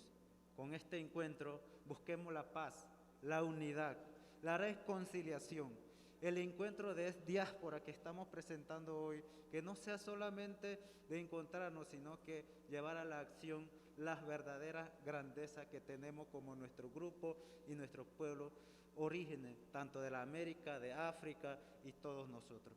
Gracias por ser parte de este evento, gracias por considerarnos y pues Dios todos podamos seguir hacia adelante con nuestro proyecto. Thank you. Thank you very much. Bayete!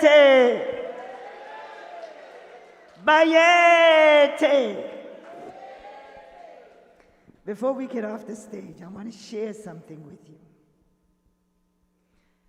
I haven't been able to have a good rest. That is because my ancestors have been coming in my dreams for many years. And finally, this black, white, with white hair, she came in my dreams. And she said, "What are you doing, Dr. Barrow? What are you doing?" And I said, "I'm connecting Africa and the diaspora." And she said, "You're doing nothing." This was in my dream. She said, "You're doing nothing. Let me show you something." She said, "Look to your right." And I looked to my right. And she took me back into slavery. And you have to know this, because you have to know where this started. And she said to me, "Look to your right." And I looked to my right. And all I saw was disaster, how we were being treated during slavery. I woke up crying, and I understood at that point what my ancestors wanted me to see. And I came out of that dream crying. And I said, "I don't think I'm doing this right. I have to bring my brothers and sisters, my indigenous brothers and sisters, and the world together. How do I do that?" And I thought about something very important. You see, for many years, when I was growing up, I believed about black and white and what we have been going through, racism, oppression. But there's one thing I realized, is that those that's oppressing the people, they're weak. But they need you to believe that you're nothing. And when you believe that you're nothing, it increases their mentality to think that they are powerful and you are nothing. You see, this is not about color. They made you believe it's about color. And we believed it because of what we went through. But let me tell you something. I don't believe in this color thing. I will never, ever believe it again. Because if I believe I am nothing, I will be nothing. If we believe that white people are powerful, then we are wrong. You see, Africa is not poor, it's rich. I'll repeat that again. Africa is not poor, they are rich. The problem is that we have to change the mindset that they have created for us to believe that.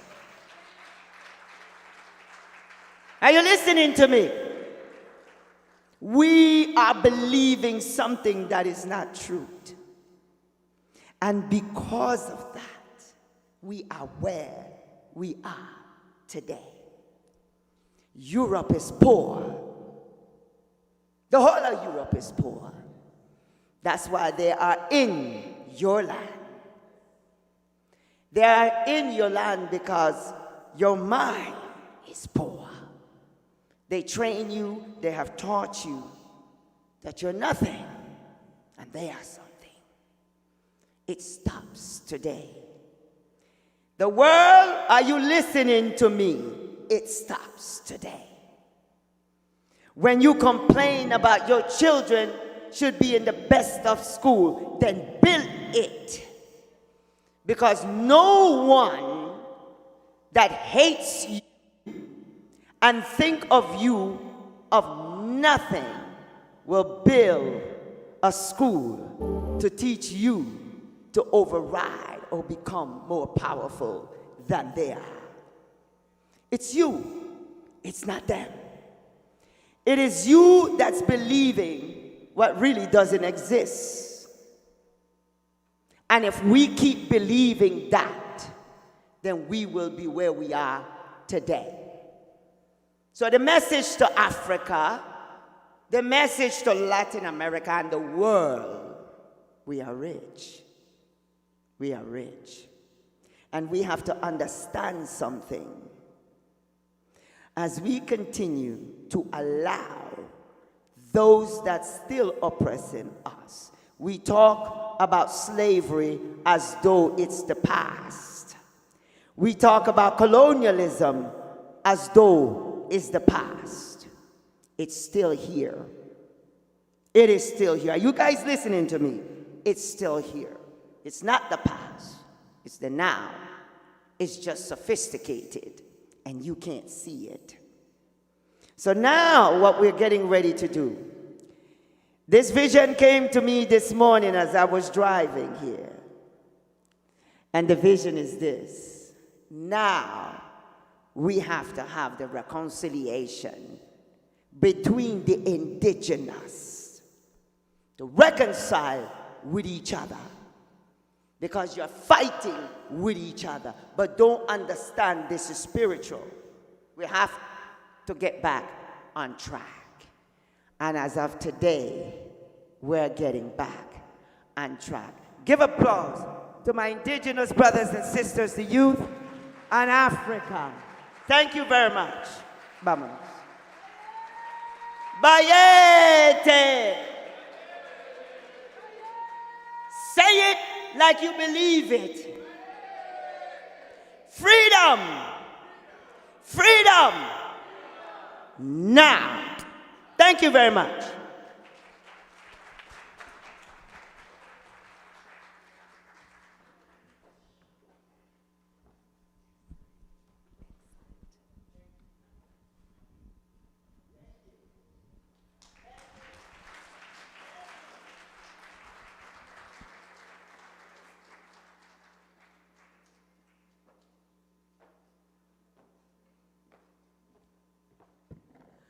Oh, what a wonderful morning we had with this.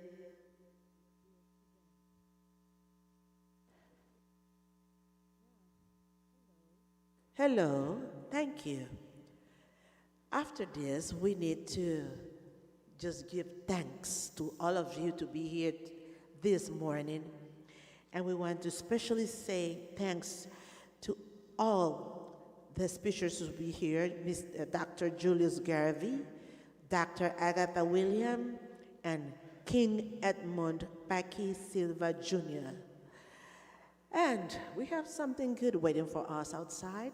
We can get a little coffee, tea. Meanwhile, the lunchtime would be at 12.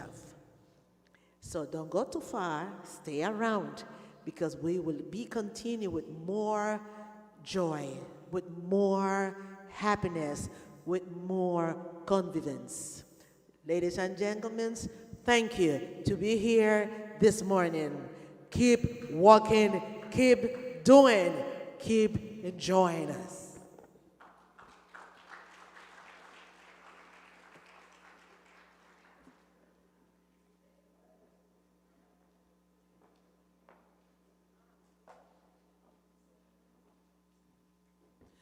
And the public who want to take some pictures and have, some kind of experience with the personalities, we have kings, queens, and other diplomatic people. This is the moment to have it. Enjoy it.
We have another announcement.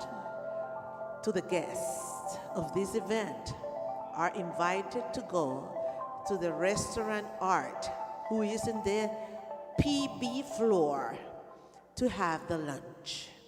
Invitados especiales, a los invitados de este evento que tengan los gafetes, se les informa que pueden bajar al restaurante Art, que está en la planta baja, para degustar el almuerzo. Gracias.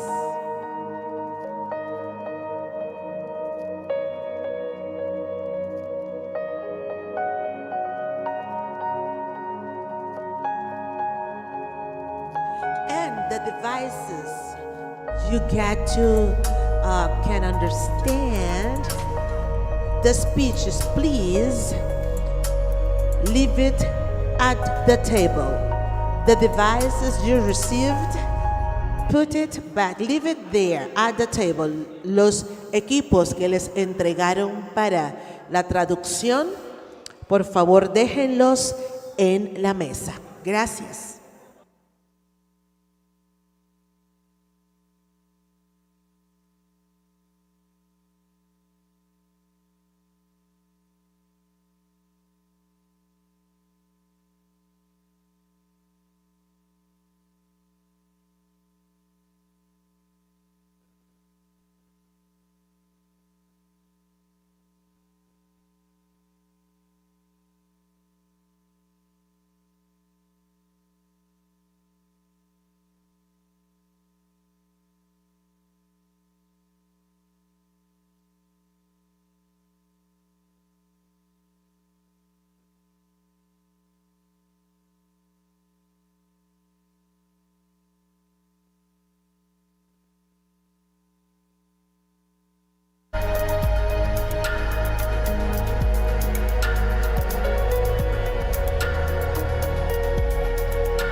I want to know what's up.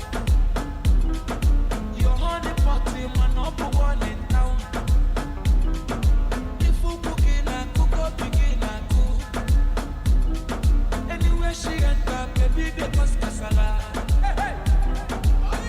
Baby, more, sweetie, more, honey, more, baby, more, African flamingo.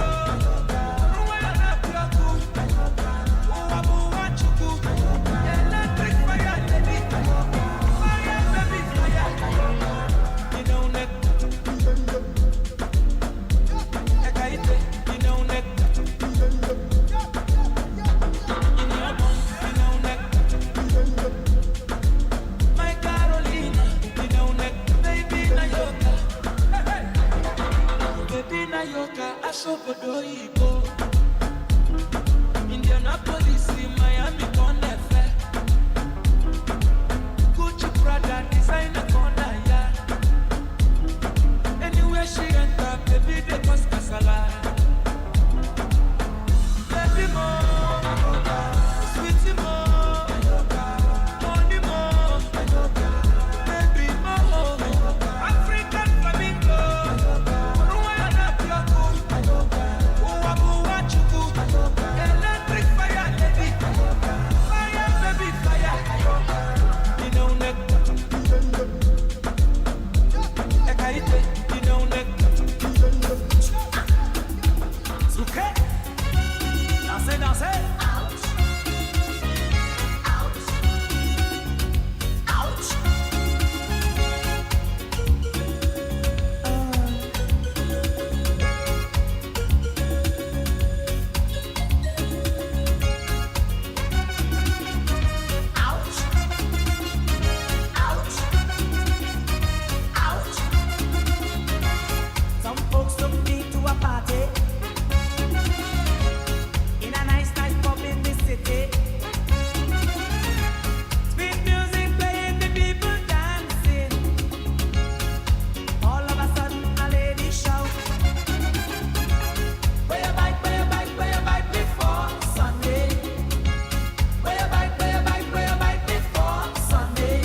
Oh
capital yo joué spécial. Pour m'gadi comment m'fil, parce que m'parlant rasoué. No blood, no sweat. Et ma voix souillée.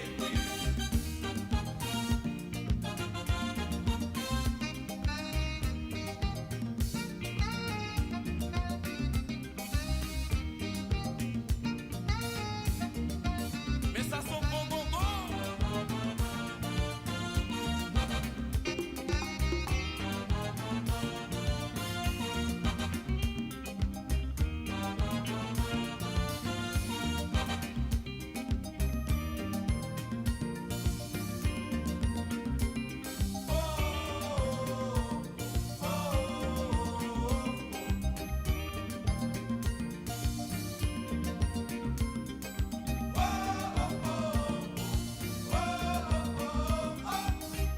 Et 10 ans m'en soufflé. Et pas bon à souiller.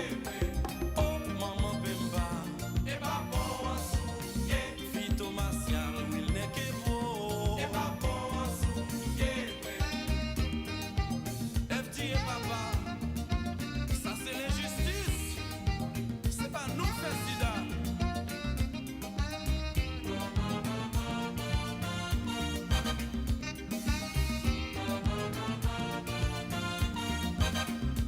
No blood, no sweat.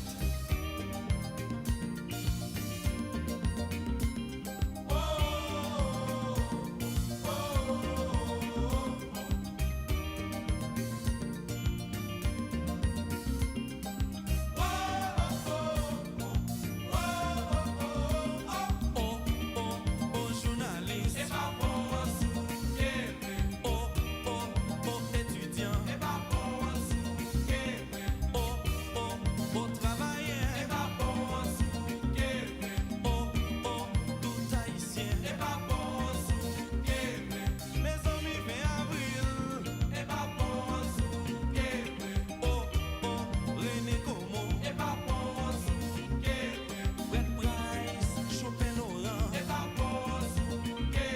Michel Jean-Philippe, Radio Tropical. Et pas bon à souiller.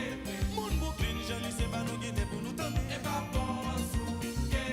Absalon, de dans centre-ville là. Et pas bon à souiller. Oh, l'œil haïtien, Wilson Désir. C'est Écho Métropole, Wonderful. Martial Bonhomme, Adrien Bétomé dans la soleil d'Haïti.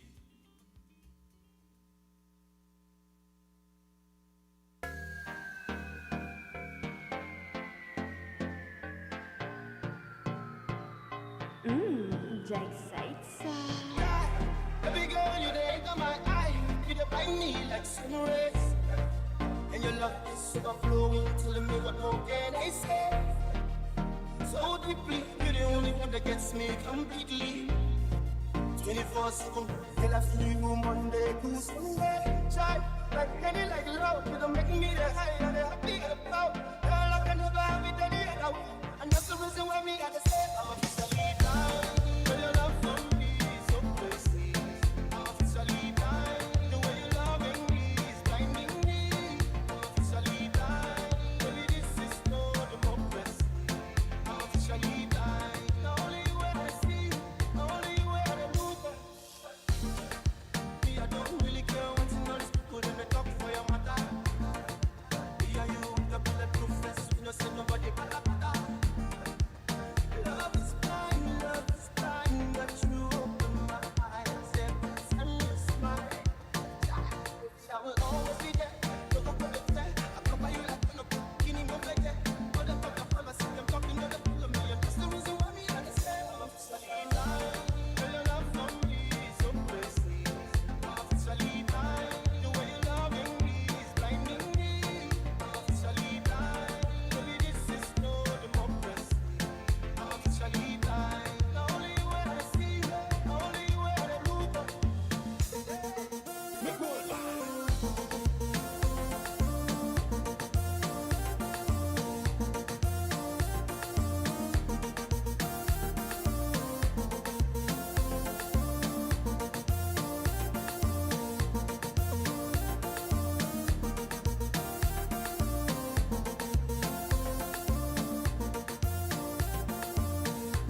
Anybody try you, I go shoot the motherfucker.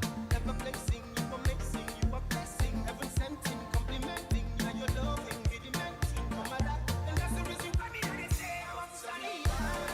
Your love for me is so precious. I want to study.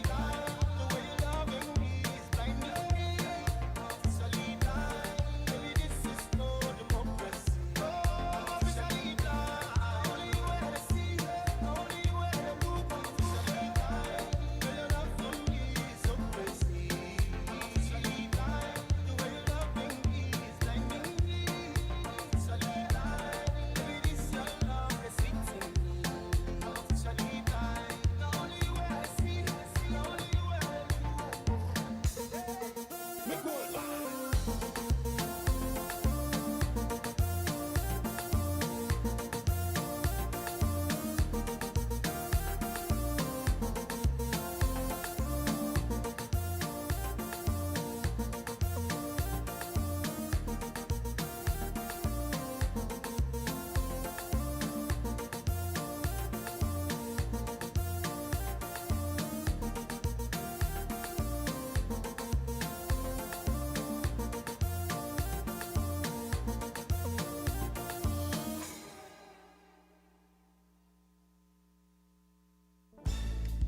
chanter, c'est colibria, t'as volé en laissé pléa.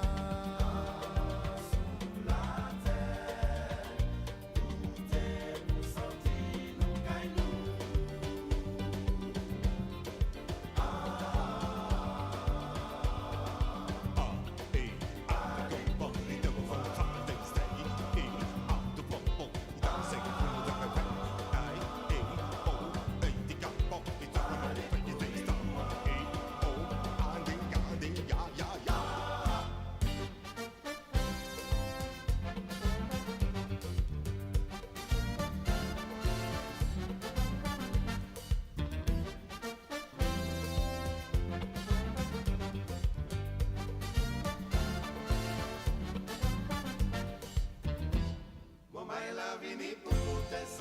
Les aiguilles di orchestra, la neta la nous balance, tout à la vraiment nous pète le pas. C'est ça yo qui soit ça yo ka attend pas les puis pas une question pas faire son copie illusion pas ça neta la nous toujours là. Fuck really what's up? Ambiance toi cajola.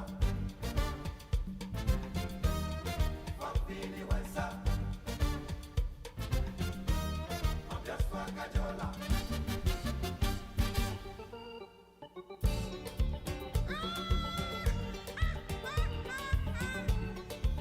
Laissez rouler.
Attention à la cadence.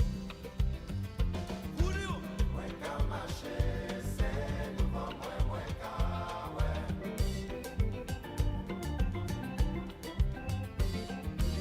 Se yo bouche, se yo ki pale kwe.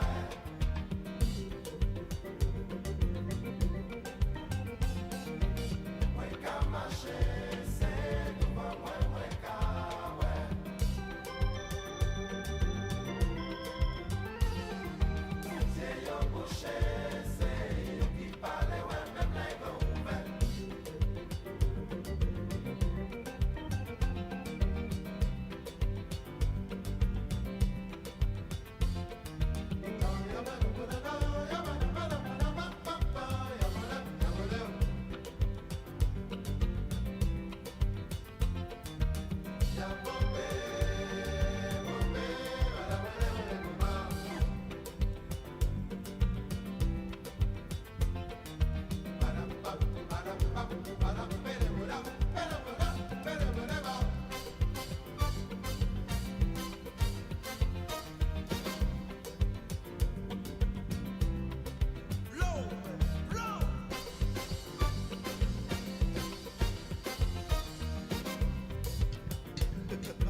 Attention, précaution des vérifications.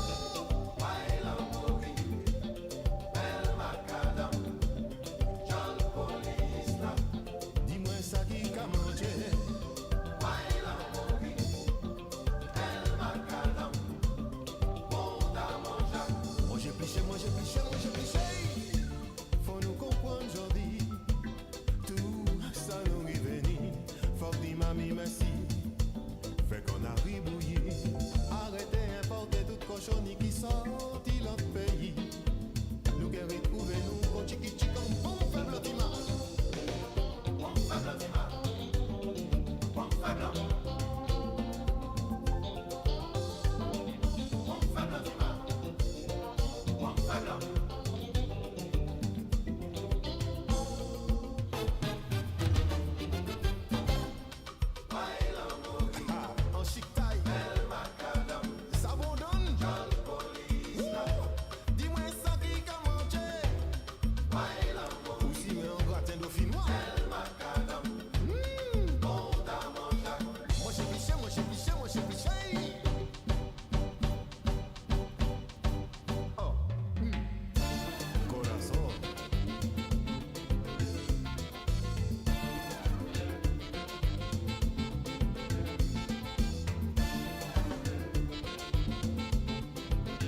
Yes, je suis souvent branché.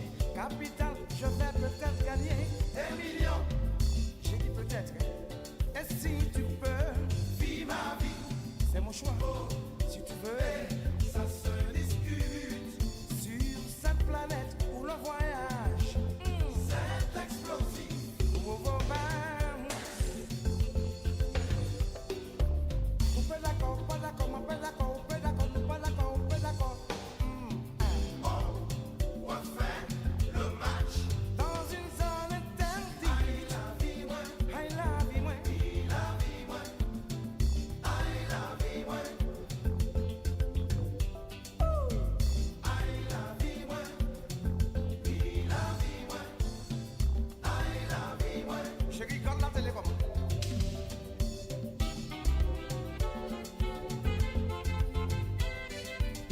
ça. P. Aïe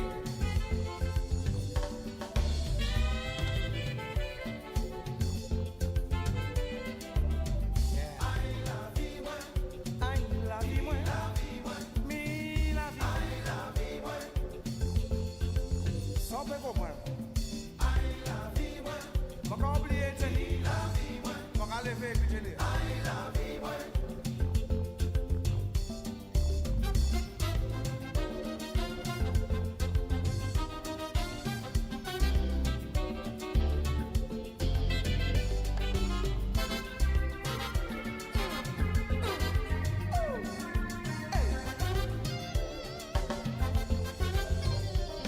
Il n'y a que la vérité qui compte. Sans aucun doute. Attention à la marche. Hey. Oh, oh, ça va savoir. Yes. Je suis souvent branché. Capital, je vais peut-être gagner des millions. Et si tu peux, vis ma vie. C'est mon choix. Si tu veux, discute. Sur cette planète où l'on voyage, c'est explosif. Oh, bye bye, yeah. Pas d'accord, pas d'accord, pas d'accord, pas d'accord, pas d'accord, soufflez d'accord, boy. On va faire le match.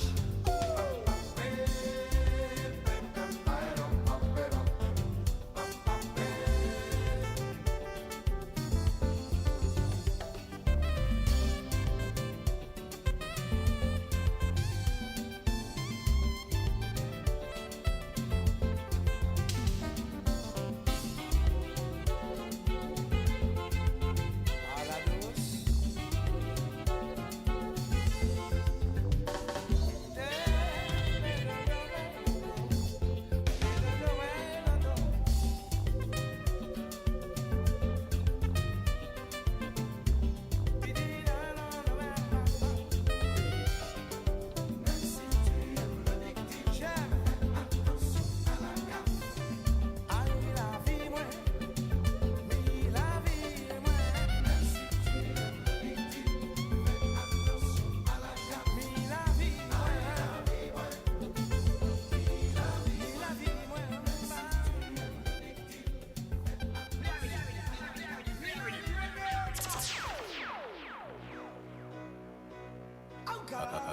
Be a badness. Special request for the nice and decent girls, you know what I mean?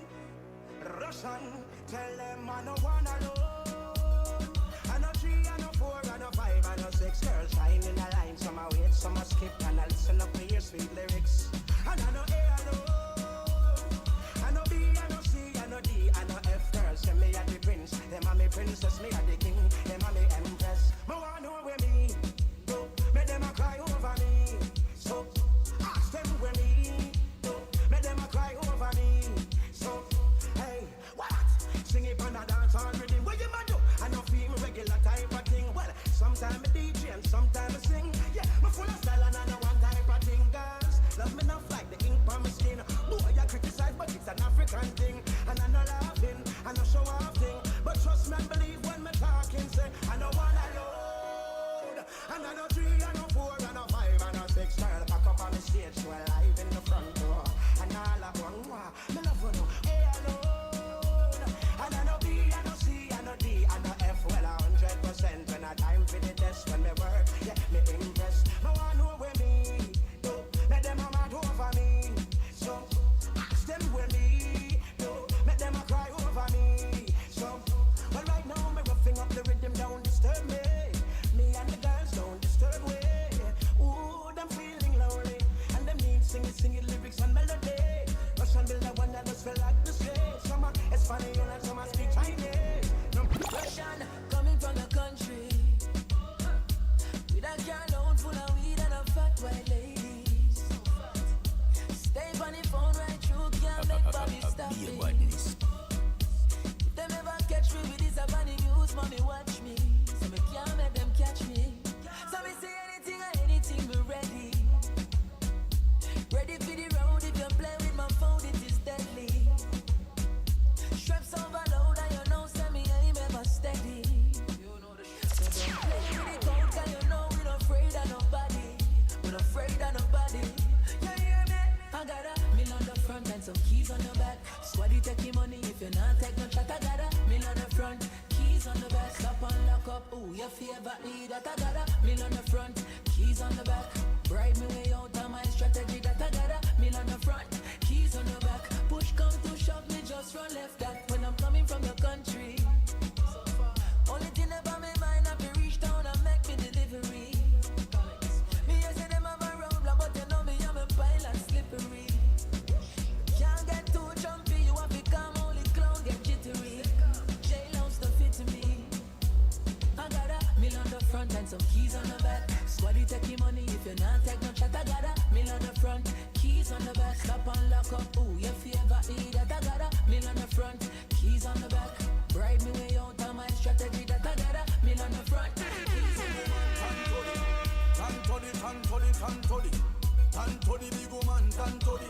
You better make sure your body no solid. Yeah, tantoli, big woman, tantoli. Hold the one, yeah. Tantoli, big woman, tantoli. Your skin so smooth, yeah. Rub me, yeah, rub it. She say, whoa, when we in there, whoa. When in ring, I get fling where, whoa. When you shoulda hear she a sing, say. She say she love it, me know she love it. Chuki, me a chuki with me maka. Swell up, she a swell up, her body get fatter. Say she have a man, but she is like fatter. Mata me na mata. Stama she a come a she a stama. Hammer me a hammer. Body on a fire, she a ball for your mama. Chillani on a yam mixed with the green banana. Tantoli big woman, tantoli. Tantoli big woman, tantoli. You better make sure your body no solid. Yeah, tantoli big woman, tantoli. Hold the one, yeah. Tantoli big woman, tantoli. Your skin so smooth, yeah. Rub me, yeah, rub it. She say, whoa, when we in there, whoa. When in ring, I get fling where, whoa. You shoulda hear she a sing, say. She say she love it, me know she love it. Can't move her knees, can't move her neck, can't move her skin full of bruise. Body improve and she don't lose with the pan and love cruise until she confuse. Underestimate the gun she boy become me mother. Now she make me foot loose. So when she a go out in a dancer style, me pull her in a the corner and say, hey girl, tantoli big woman, tantoli. And touch your two ankle them. Some gyal a say them ready, but they too bad for them gyal turn up. And touch your two ankle them. When you see them up and them, they can look like for them gyal turn up. Your body flexible, you know cranky, turn up. You know retarded, you know handy, turn up. You clean from your hair to your turn up. Tell a gyal, lego you make your body free, oh. Your body hotter, your body no season. Your head sicker when the liquor creep up. When you wine, every man in the happy a free love. Which love? You mad? You not give a free love. And any man you give a love, a figure real love. Hand to hand, them a must queen love. Foot to foot, them a must rebound, gyal. Any man where you love him a fi stay. Some gyal a love the man and no see him another day, gyal. Any man where you love him a fi stay. Big and serious and I know you have here you fit turn up. And touch your two ankle there. Some gyal a say they ready, but they too bad for them, gyal turn up. And touch your two ankle there. When you see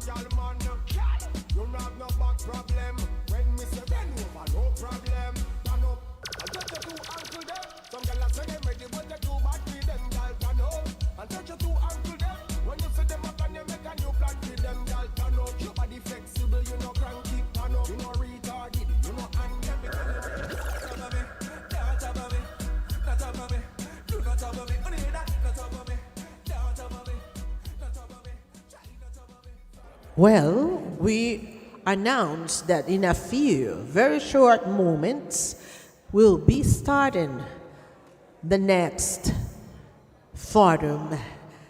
Anunciamos que dentro de muy poco estamos iniciando el siguiente foro. Vayan tomando sus asientos. Let's keep having their seats. Feel comfortable because we will be very soon starting. Thank you.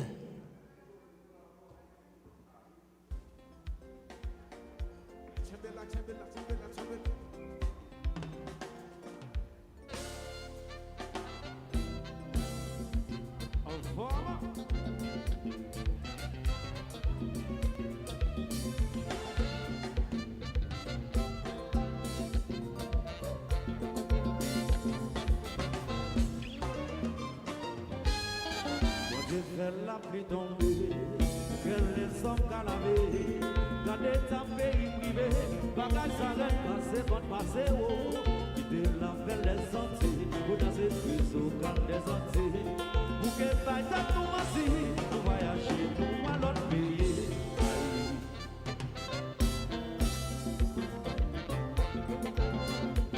Est-ce que vous n'avez pas là, renouveau?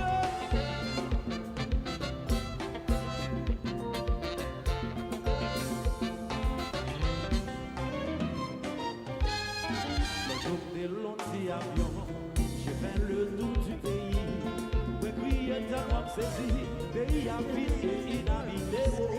Moi j'ai à un seul côté, le boulot ouais à un seul côté.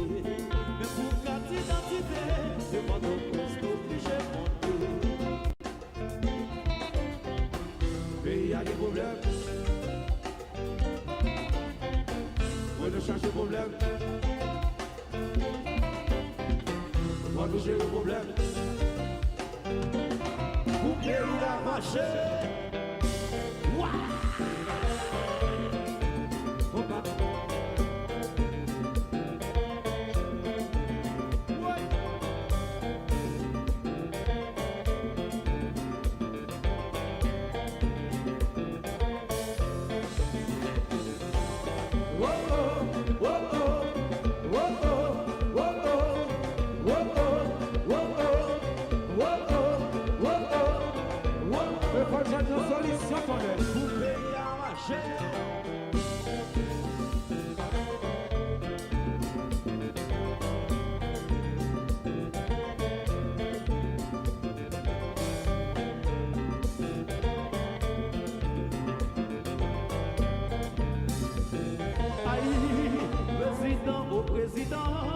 Président, tant pis dans témoin, chef de mon gouvernement, président, tant pis dans témoin, nous pour qui faire saisissement, nous rater comme occasion, avant un chita chichesse là, considérez parenthèse là, nous va bien route mettre chargé auto, ça l'envers bagaille à peine dans le pays, oui, nous à l'envers, il y a du vent derrière, si mon yo a écrit en français, mais c'est en créole, il y a pensé mes amis là.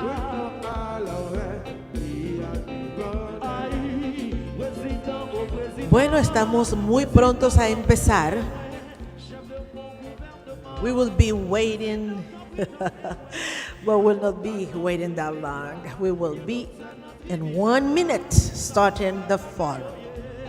Ces affaires nous rétablir, pays à salir sans sécurité, qui j'en ouvre pour touristes pour décoller. Oui, nous allons, il y a du vent derrière. L'autre bord de l'eau pour payer pour courant, dans le pays blanc, c'est blanc à route pour n'en payer.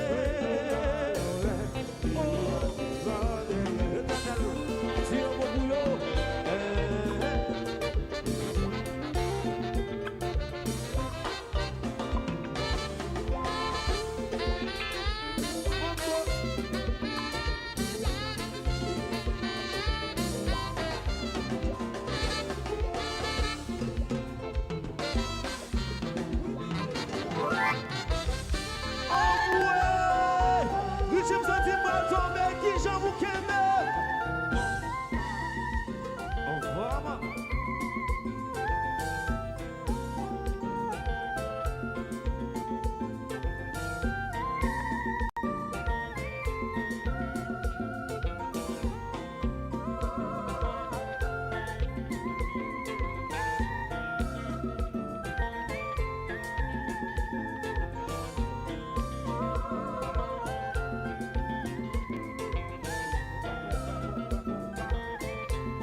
Hola, vamos a dar inicio al foro.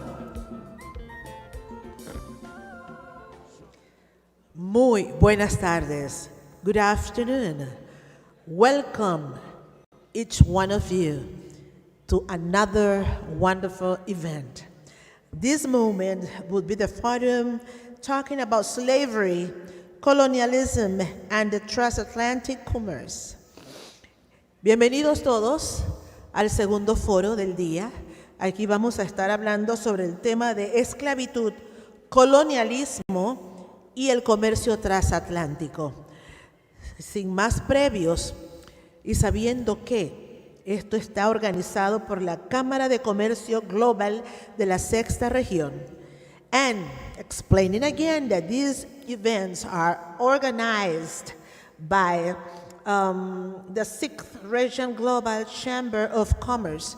We're ready to enjoy this another one. Estamos listos para empezar.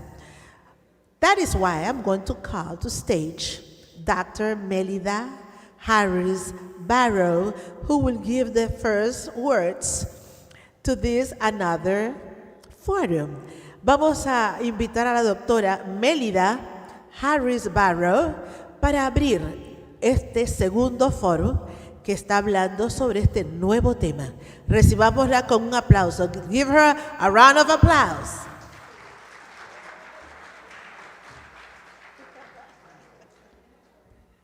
Are you ready? Are we ready? We are going to speak about our history. We are going to speak about our history. And all the speakers that's going to come up now, they are going to speak truth about who we are, where we're going, and especially with love. So welcome again. This is the second part of something that we should have been doing long time ago. And we have many years. There's so many leaders in the past that have been doing this. But I just want to say, welcome again.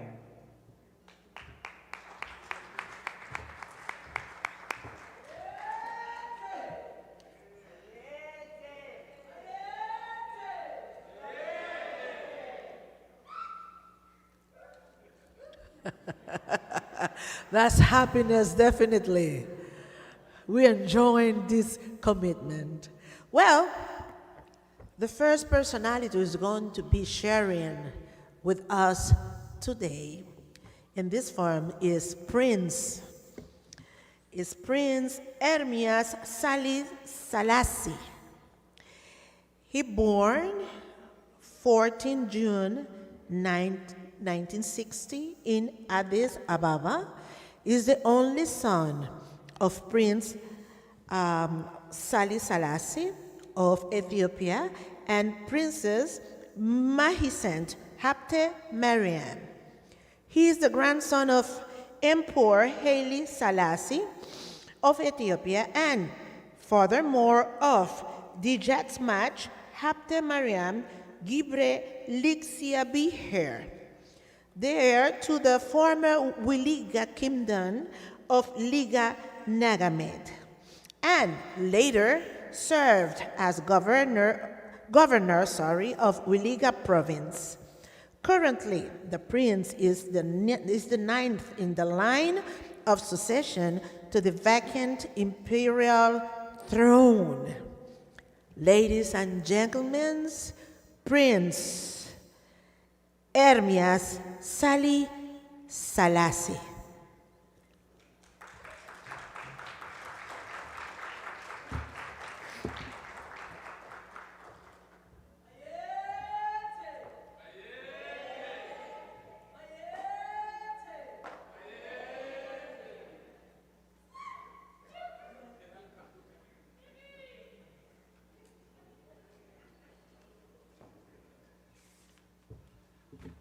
Good afternoon.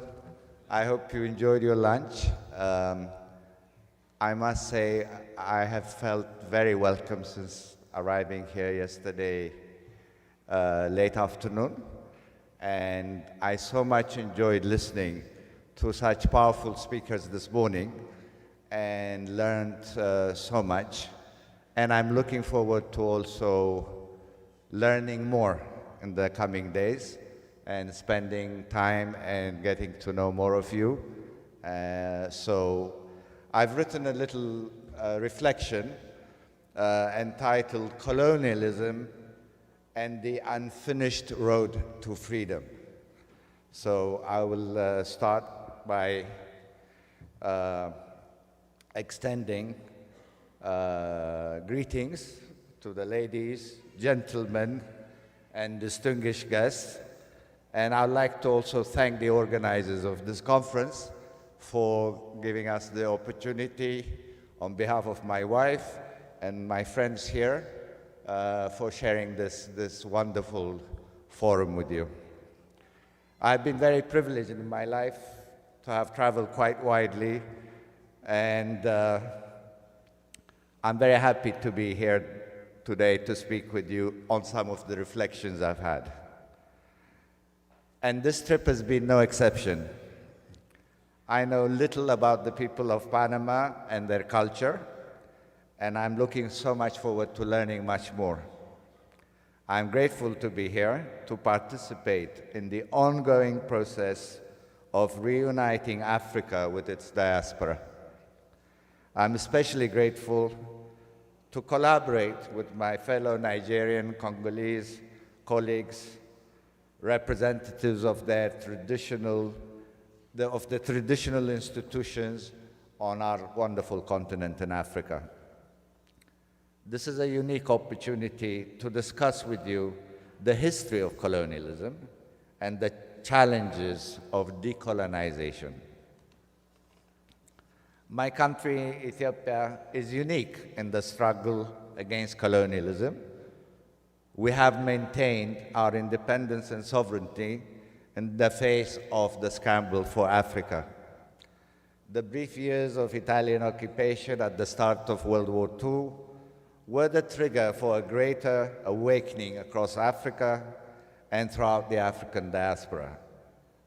My grandfather, the late Emperor Haile Selassie, stood alone in front of the great powers of the world in defense of the rights of the poor and the weak in the face of aggression.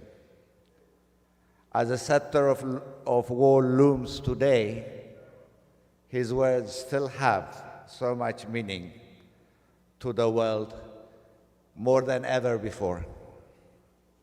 But His Majesty did not emerge from a vacuum.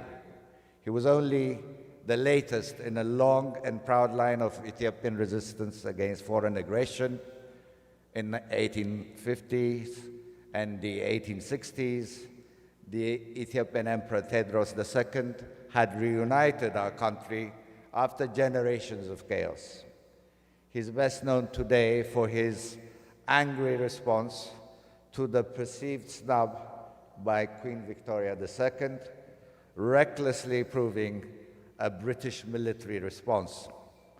Ethiopia today still cherishes his memory as a symbol of Ethiopia's unity, strength, bravery in the face of foreign invasion. In the 1870s, the Emperor Johannes IV stopped an Egyptian invasion of his kingdom from the north and fell in battle defending his country against the Sudanese invasion from the west. In the 1880s, his successor, Emperor Menelik II, had ceded control of parts of the Ethiopian territory to the Italians in Eritrea, but the two powers continued to dispute over the terms of the treaty they had signed. In the 1890s, the Italians invaded Ethiopia in an attempt to enforce their version of the treaty. In 1896, the emperor assembled armies and the Italian forces at the Ethiopian town of Adwa, Nilia, and vanquished them. For the first time in the colonial era, an African army had decisively defeated a European power and imposed its terms on a defeated colonizer. The effects were electrifying. Europeans reacted in a stunned denial. Africans in the diaspora felt the thrill of a victorious, of a great victory. They saw undeniable proof of the strength of the African people. They knew in their hearts that what Ethiopia could do today, their own brothers and sisters can do tomorrow. For the first time, they could see the basic premise of colonialism, the superiority of European civilization being pulled down and thrown out. From the moment in 1896, the death of colonialism became inevitable. So, ladies and gentlemen, we are the Maroons on the African continent.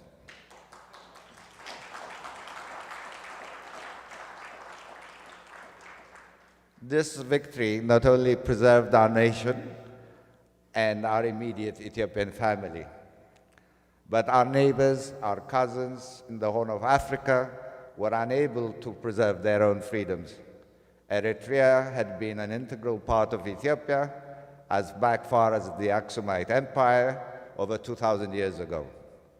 But local chiefs had sold land to the Italian shipping companies in the 1860s, when the Ethiopian central state had not completely recovered from its former war, and that had affected its unity. The Italian government used the land sale as the excuse for trying to invade Ethiopia again. Likewise, Djibouti, the Afar Sultan, one of Ethiopia's local kings, had sold land to coal refueling station to the French in the 1860s. And now one part of the Afar people are still separated from their brothers and sisters in Ethiopia. Somali's history follows similar pattern. Local sultans signed treaties with British and Italian colonizers in good faith without fully appreciating European cynicism during the scramble for Africa. These stories have become all too common. My colleagues from the African continent have far too many of them in their own histories. Our own host, the country today in Panama, has a similar story of its own against the struggle with colonialism. In 1903, when this country declared its independence from Colombia, the United States was eager to help it. It negotiated a treaty with Panama through European representatives, granting itself nearly full sovereign right over a large stretch of the country it would control, according to the treaty, potentially in perpetuity. How many countries around the world have found themselves bound by treaties imposed on them simply because they were not strong and they were unable to defend themselves, and because of their weakness had to accept the status quo? So we ask ourselves, what is the solution? History teaches us two ways forward. I think of the famous verse in the Bible from the book of Ecclesiastes. It states, there is a time to love, a time to hate, a time of war, a time of peace. So to rid the world of colonialism and prevent its return back, we must seek peace, but always be ready for war. I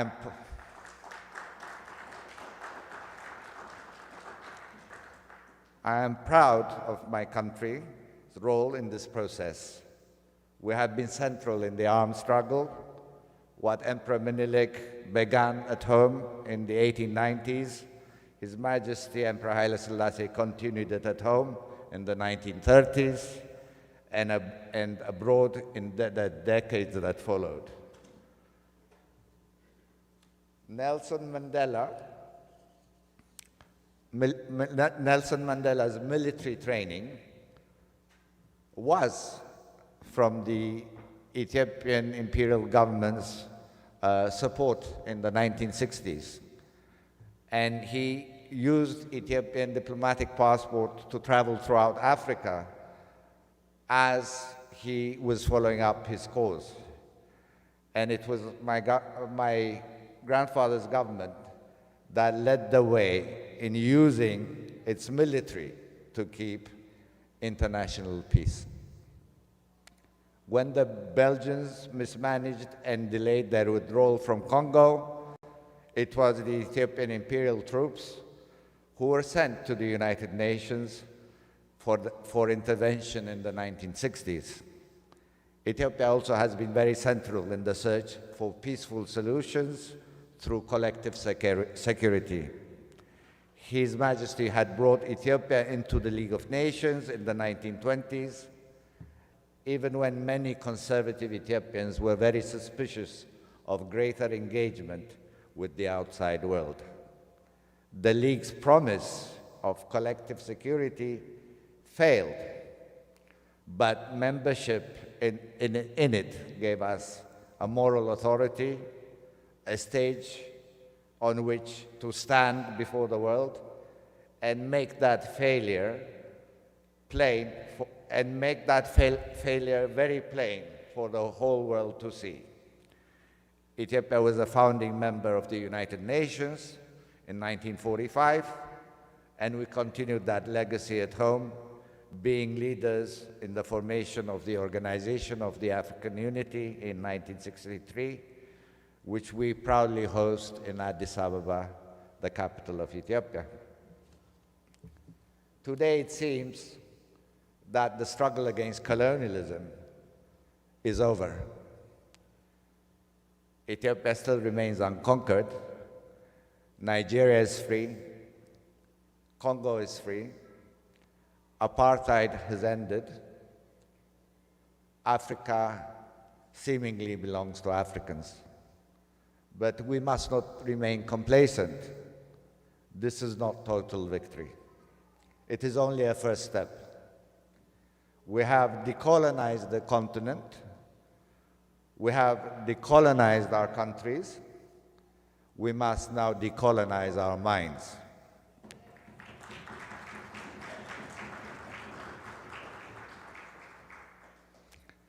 Think about the priorities we see to take center stage in Africa today. Think about the values that drive our young people in today's world. And ask yourself whether these are really their own values or whether they have been imposed on them from the outside. Look at the conflicts that divide us and look at the civil wars that tear us apart. How many times in the last 60 years have Africans gone to war with one another over artificial borders, drawn by strangers in a conference room from another continent? How many times in the last 60 years have Africans gone to war with one another over ideologies imported from another continent?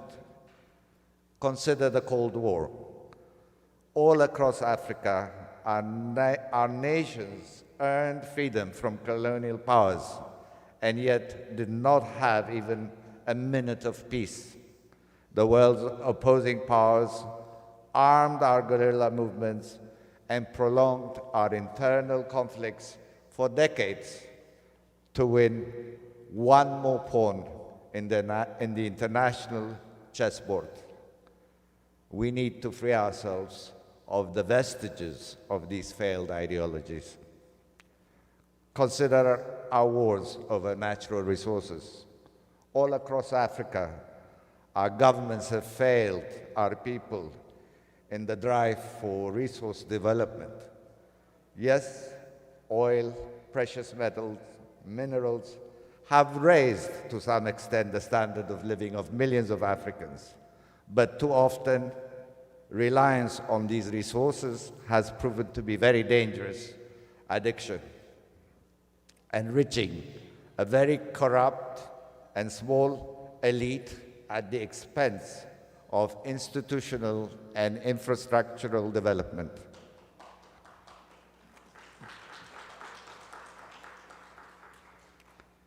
We need to also free ourselves from the addiction of foreign capital and find ways to reinvest in our own development. Consider our wars over ethnicity. All across Africa, our people have fought ethnic wars and even committed genocide because of ethnic tensions that did not exist before the colonial era. Even in my own country, foreign powers have spent decades in the early and mid-20th century aggravating ethnic divisions with no previous history. The result, one liberation front after another, fighting to liberate themselves from the country they helped to create. We need to free ourselves from these ethnic categories outsiders have imposed on us and return to seeing ourselves as members of a united and extended family.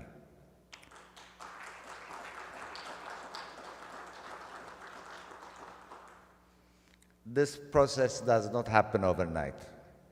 It will perhaps may not even happen in my generation, but might happen for my children and one day for their own children. Africa's full decolonization will happen when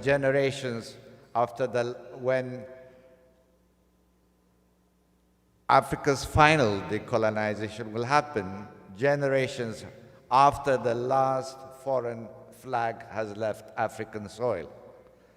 The same is true, I think, for the African diaspora. Africa's colonial lessons apply to Africans of the Western Hemisphere as well.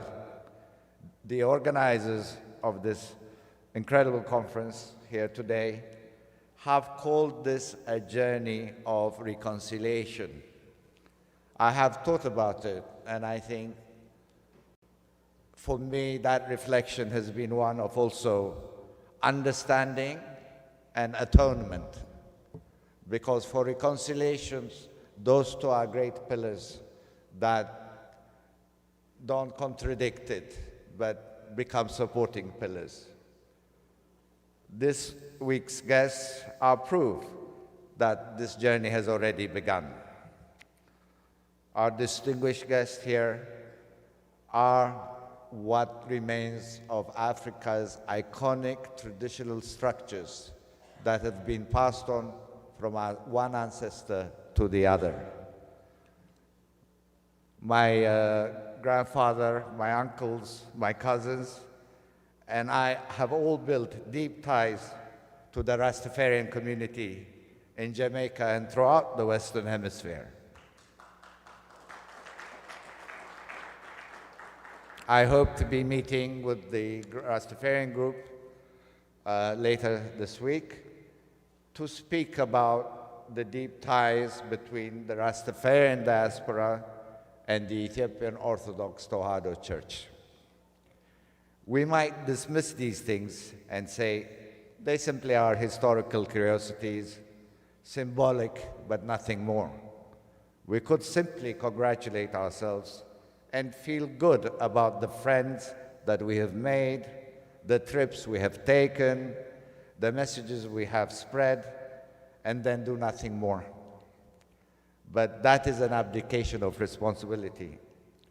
The reunion and reconciliation that this event offers does not end here.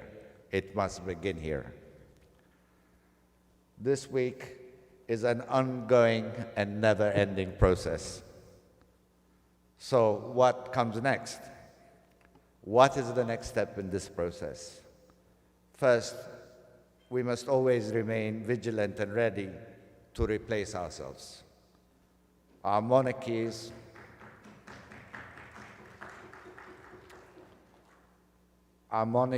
traditional leaderships have survived many centuries and have outlived colonialism because we have always taught ourselves that the next generation matters.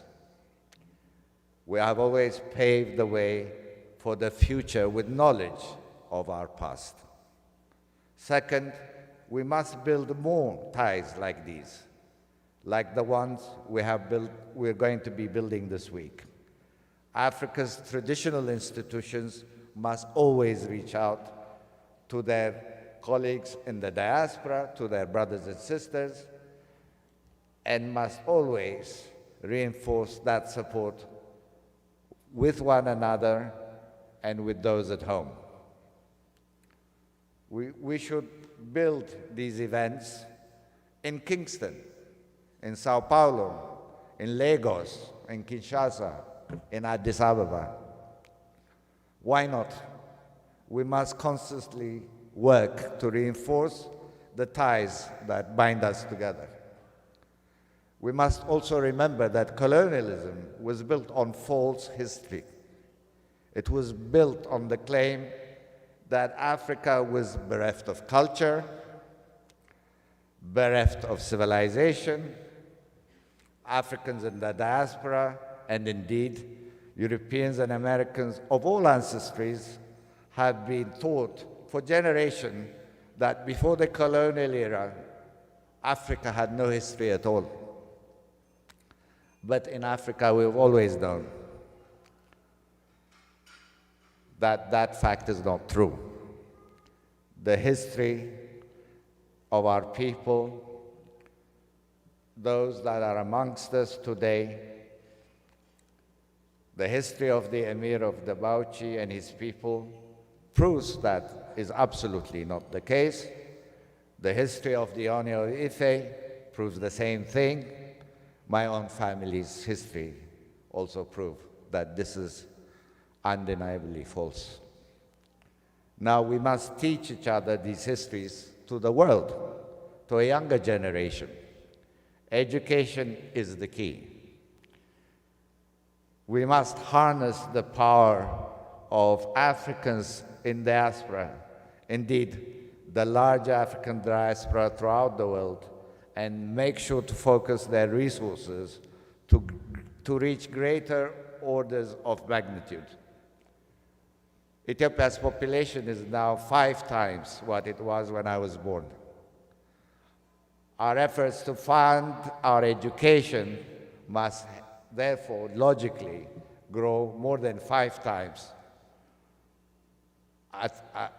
as fast to keep pace. We must provide an education also based largely in our African heritage, but always looking forward, always looking at the cutting edge where the world has reached. Why can't we? We must emphasize science and technology, economic development, entrepreneurship. We want young minds learning engineering, finance. We want trained minds that are going to change Africa. The key, again, becomes education, and it will give us that cultural strength and confidence. Armed with education will be a superior weapon to arm ourselves with. Because we must always be on guard. We should never imagine that the threat of colonialism is gone forever. It has been beaten once, but it could easily return in other guises or come from other places. We must always be mindful of the patterns that we have seen in the past and learn to recognize them early enough so that they won't be affecting our future. Ethiopia's encounters with colonialism came so often couched in the form of help, We can build you this dam if you cede us control over this part of your country. We can help build you this railroad if you grant us concession over import tariffs. We can facilitate arms sales to protect your country if you let us build and operate a new road from one territory into another. In one of the most scandalous examples, in the years before the Battle of Adwa, Ethiopia's would-be colonizing power offered us two different versions of the same treaty in two different languages. In the Amharic version, in our language, the two parties agreed that Ethiopia could use Italy's help in conducting its international affairs. On the other hand, in the other version, in Italian, the two parties agreed that Ethiopia must use Italy's help in conducting its own international affairs. It is this sort of case. The offer to help is more of a threat at times than it is of help. So what do? We cannot hide in our deserts or mountains and pretend that the outside world has nothing to offer. We cannot pretend that we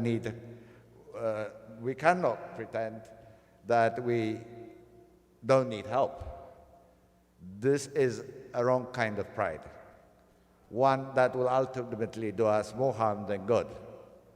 We must admit that we need help to develop our countries, and at the same time, we must insist the strength and knowledge of our own local cultures.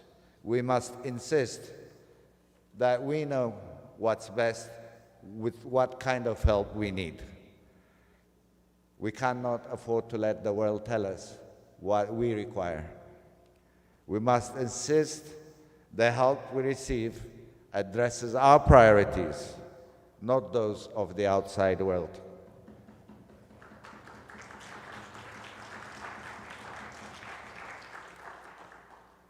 This is why I've been particularly drawn to impact investments, opportunities that globally exist. I believe that the impact investment strategy in Africa has a far to go before it's fully developed. Those of us here who represent traditional African institutions are in a unique position to deliver this message to state and governmental authorities. We must no longer have the sovereignty, we may no longer have the sovereignty we once did, but we have a moral authority that comes from our historical ties to our own people. We must have a voice at the table to represent those that have no voice. We have the international connections, the social networks, and access to investment communities to help identify both local needs throughout our continent. But our moral authority has other tools as well. One of our African colleagues here, I hope,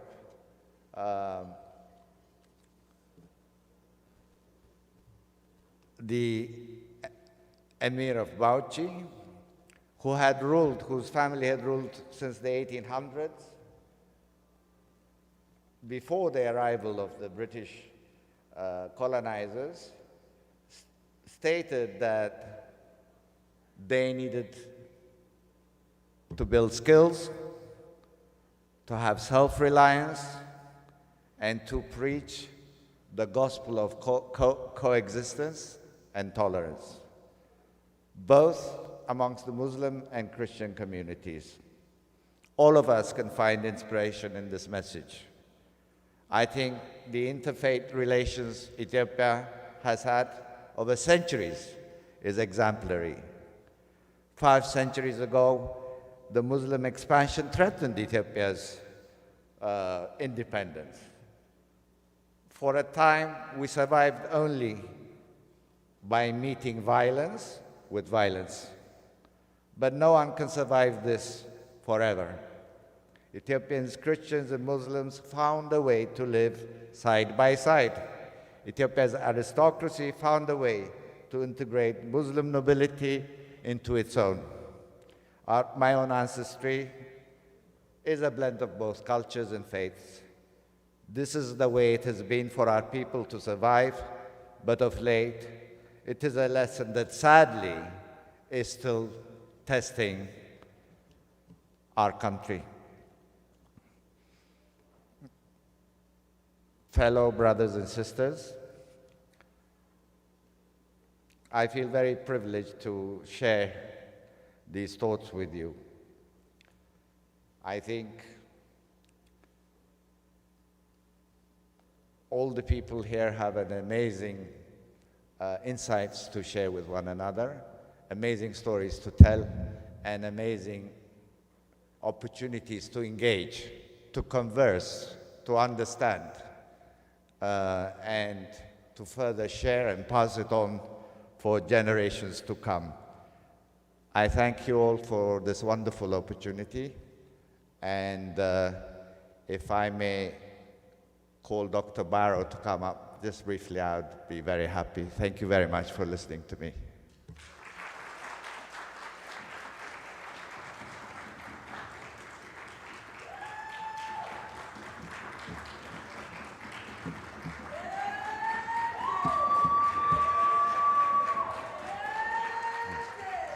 Yeterli. Yeterli, Dr. Barrow.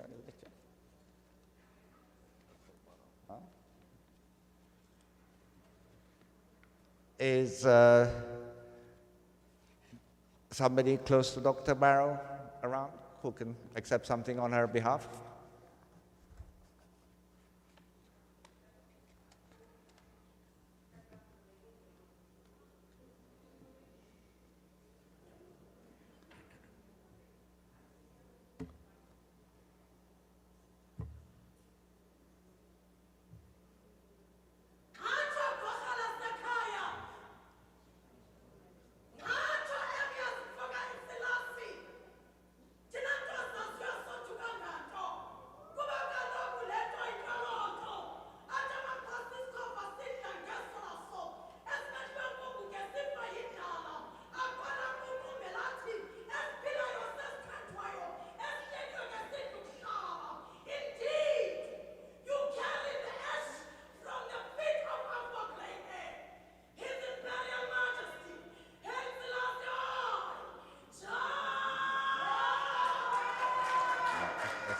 Thank you.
Here she is. Yeah, wonderful.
That's very sweet.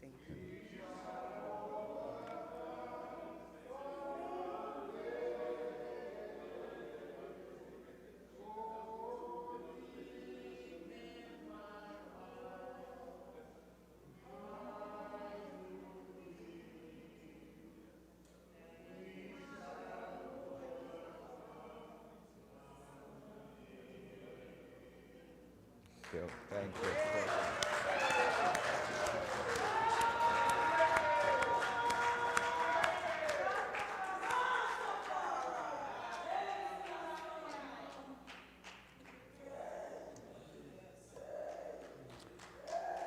Okay.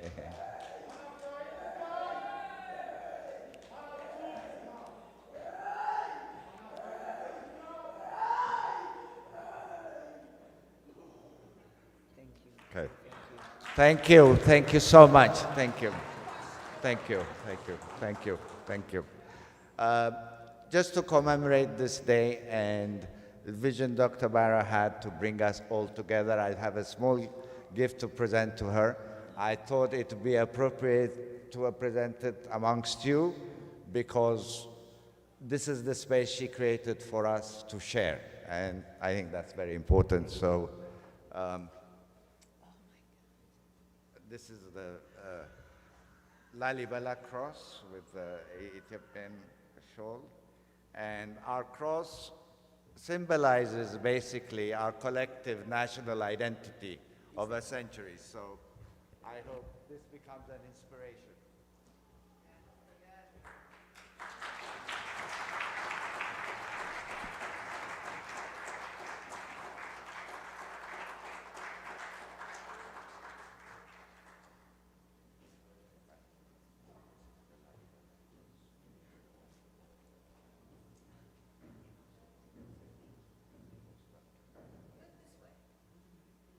Well, first of all, I want to thank everyone. This vision that God gave me, it's your vision as well. It's going to take all of us, every single one of us here, to pass the word on to our brothers and sisters and let them know that this vision belongs to them as well. And I want to thank you from the bottom of my heart. I'm about to cry. Because I'm feeling God.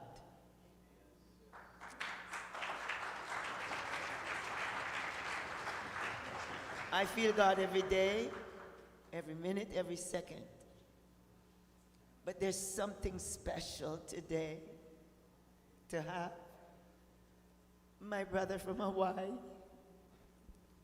you, and everyone else, my sister, Yambi, and my sister from Haiti, Antoinette. Thank you all. Thank you all. Thank you.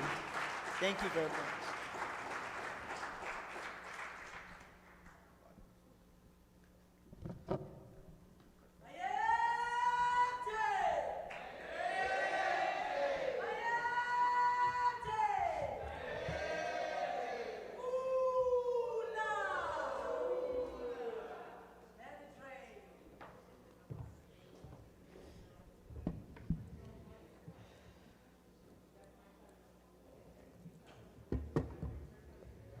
Well, what emotional.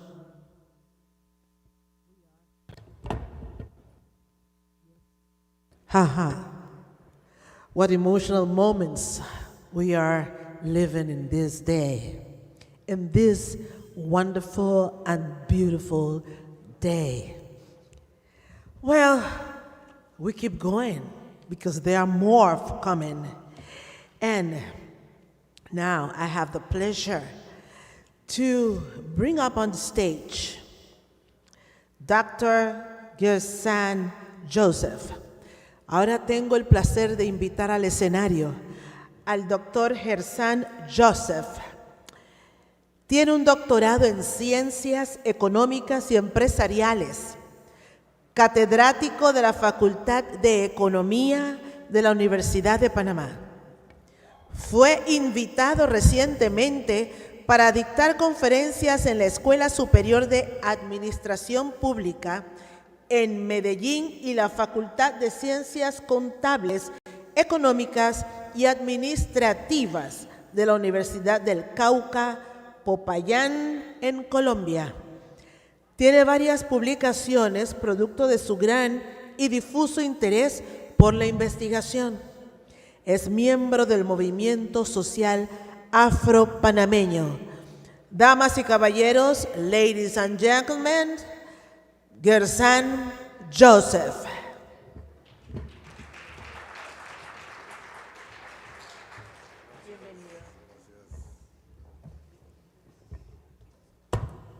Muy buenas tardes, gracias por esa generosa presentación. Un saludo a las autoridades, señor Emil Selassie y las demás autoridades que están aquí, a todos los hermanos que han venido a esta cita, les damos la bienvenida desde Panamá. Para mí es un placer, un honor estar compartiendo mesa con estos grandes expositores.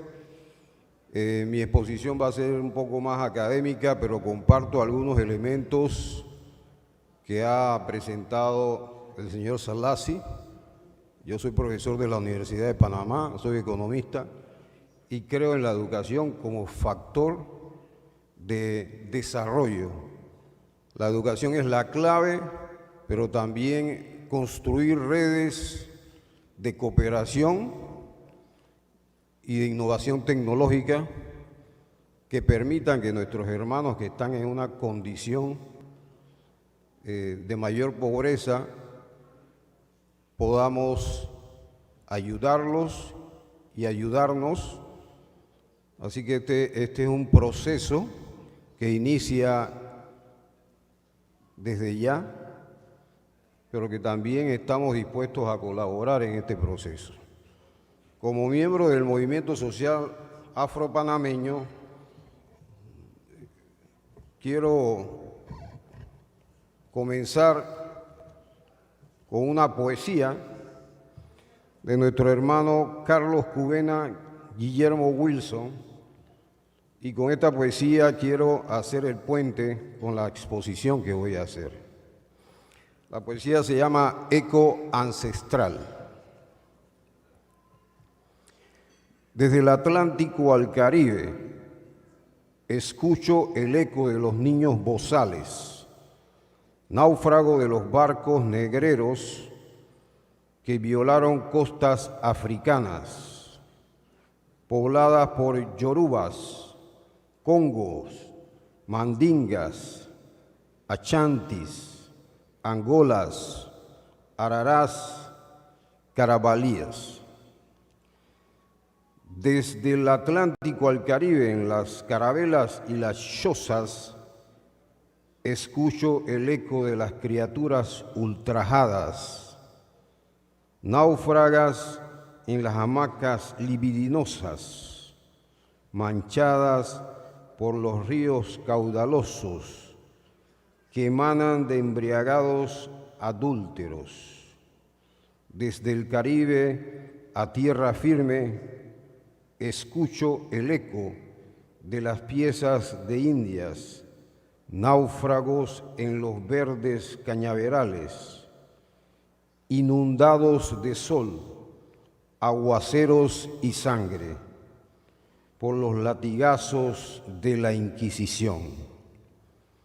Desde el Caribe a tierra firme, escucho el eco de las concubinas cautivas, náufragas en las alcobas coloniales, y lejos sus desnutridas criaturas añoran el tierno cariño maternal.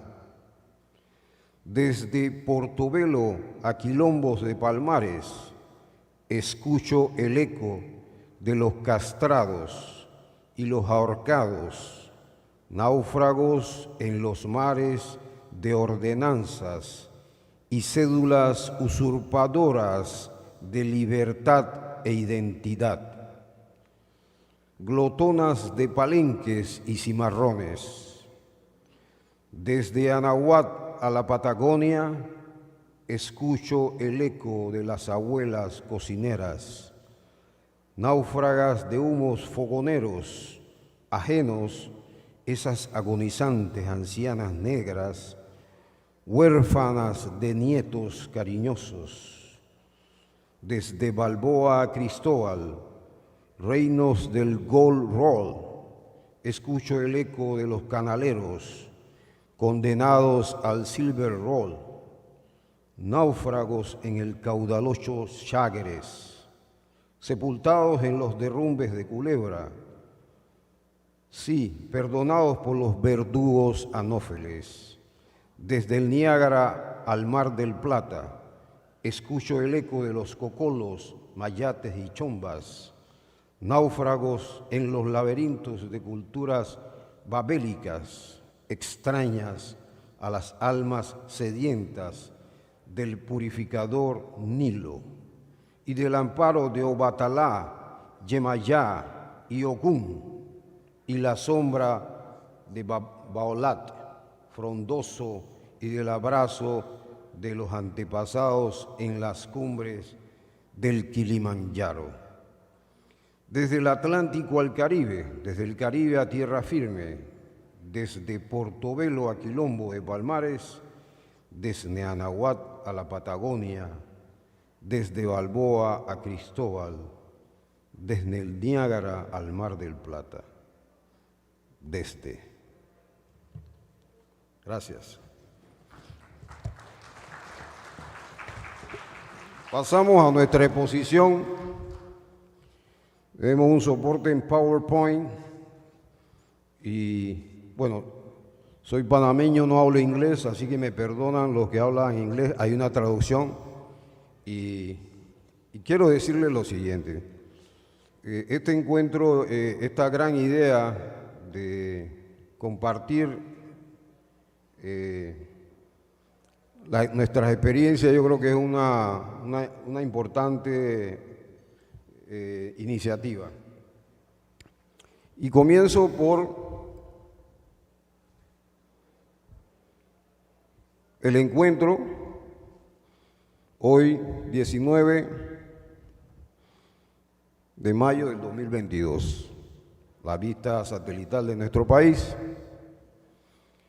En el Journal of Reconciliacion of Mother Africa and her Diaspora.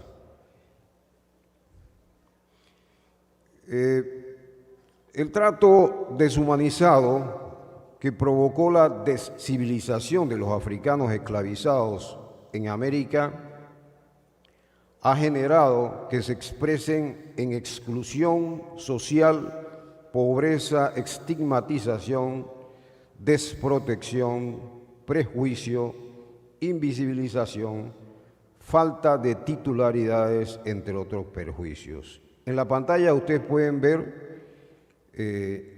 un mapa chino de 1418.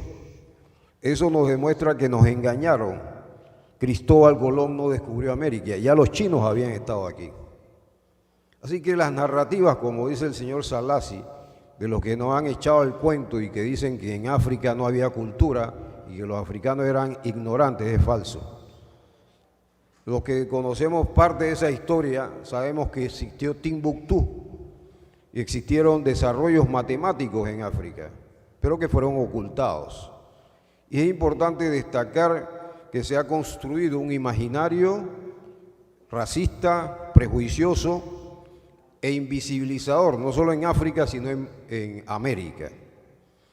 Dicho eso, los orígenes de la trata transatlántica de negros esclavizados, según el autor Jean Berrien, surgen cuando en 1441 Antonio González, navegante portugués, volvió a Lisboa después de un viaje durante el cual dobló el primero el Cabo Blanco.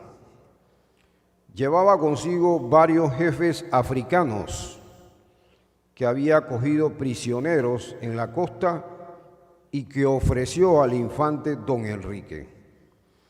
Lisboa vio con asombro a estos hombres negros, pero el príncipe no quiso quedarse con ellos y ordenó que los llevaran de nuevo a su país. Por tanto, González se los llevó. Cuando hubo llegado al lugar de donde los tomara o apresara, obtuvo por su rescate polvo de oro y esclavos. La trata de negros nació aquel mismo día. Poco tiempo después del descubrimiento de América, en 1517, Carlos V autorizó legalmente la trata en España, como hizo la reina Isabel en Inglaterra y Luis XIII en Francia. Todos esos soberanos la aceptaron con el pretexto de que, no siendo cristianos, los negros no podían esperar tener los mismos derechos civiles que los otros hombres. Los portugueses desarrollaron un comercio muy activo de esclavos del África occidental y central, que tuvieron una importancia fundamental en la construcción de Europa. Aquí podemos ver en la pantalla Gorée, era el lugar de donde salían los contingentes de africanos esclavizados hacia América.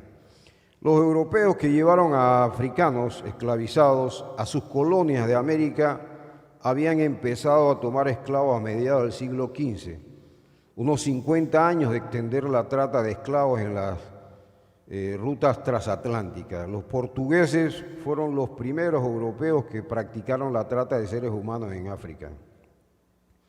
El primer cargamento de esclavos africanos partió hacia Lisboa probablemente alrededor de 1444.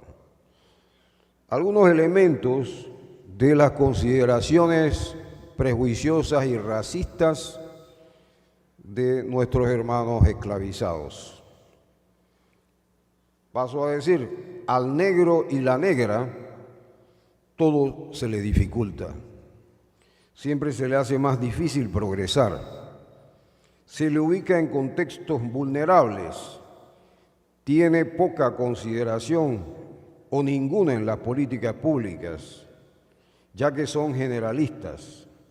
Se le mira con prejuicio y se convierte en sospechoso únicamente por el color de su piel, por el lugar donde vive, en algunos casos por su forma cultural de vestir o por su forma de hablar. Esto genera rechazo, en muchos casos, por la desvalorización o poca consideración por motivos raciales y de discriminación. En el caso panameño, esto ha sido una constante a lo largo de la historia y aún en la actualidad. Sin embargo, la actitud del negro y de la negra básicamente ha sido de resistencia ante la naturalización de la discriminación. Esto queda evidenciado en los diversos momentos de sublevaciones, huelgas, enfrentamientos, oposición a la explotación. Ante esta palpable muestra de tesón, la actitud o estrategia de los grupos hegemónicos ha sido en muchos casos dividir, socavar la oposición mediante diversas tácticas, enfrentar al negro contra el negro bajo la teoría de Willie Lynch. Y hay algo de lo que dijo el señor Selassie, y es la división, la colonización, la división de los negros por los belgas, franceses, ingleses, holandeses, entre otros. Un punto crucial, y que coincidimos en eso con el señor Selassie, es el sistema educativo. Como reproductor, utilizado en mal sentido, como reproductor del status quo, mediante la naturalización de esa percepción discriminatoria, también los diversos medios de comunicación, con especial énfasis en la televisión y la prensa, se difunden mensajes distorsionadores de la comunidad negra con la intención de incidir lastimando la autoestima, especialmente en los jóvenes, tanto afrodescendientes como en el resto de jóvenes que habitan en Panamá. Podríamos establecer un intento de vinculación y hay algo que se llama la construcción del imaginario racista y que es una especie de, como dijera Immanuel Wallerstein, el racismo nace como una forma de mantenimiento y utilización de los discriminados como chivos expiatorios para utilizarlos económicamente y explotarlos.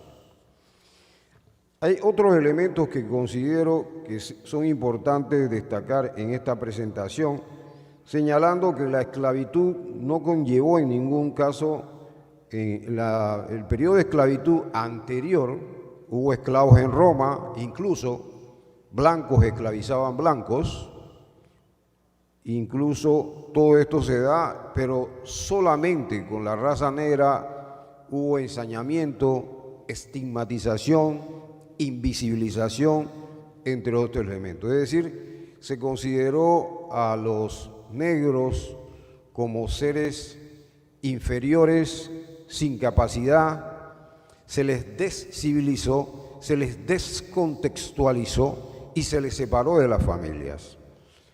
Eso en el contexto actual sería un delito de lesa humanidad. Hay que señalar que el sistema de esclavitud que los europeos crearon en América se distingue de los demás porque la raza se convierte en el principal criterio, el color de la piel, la melanina, la fuerte melanina.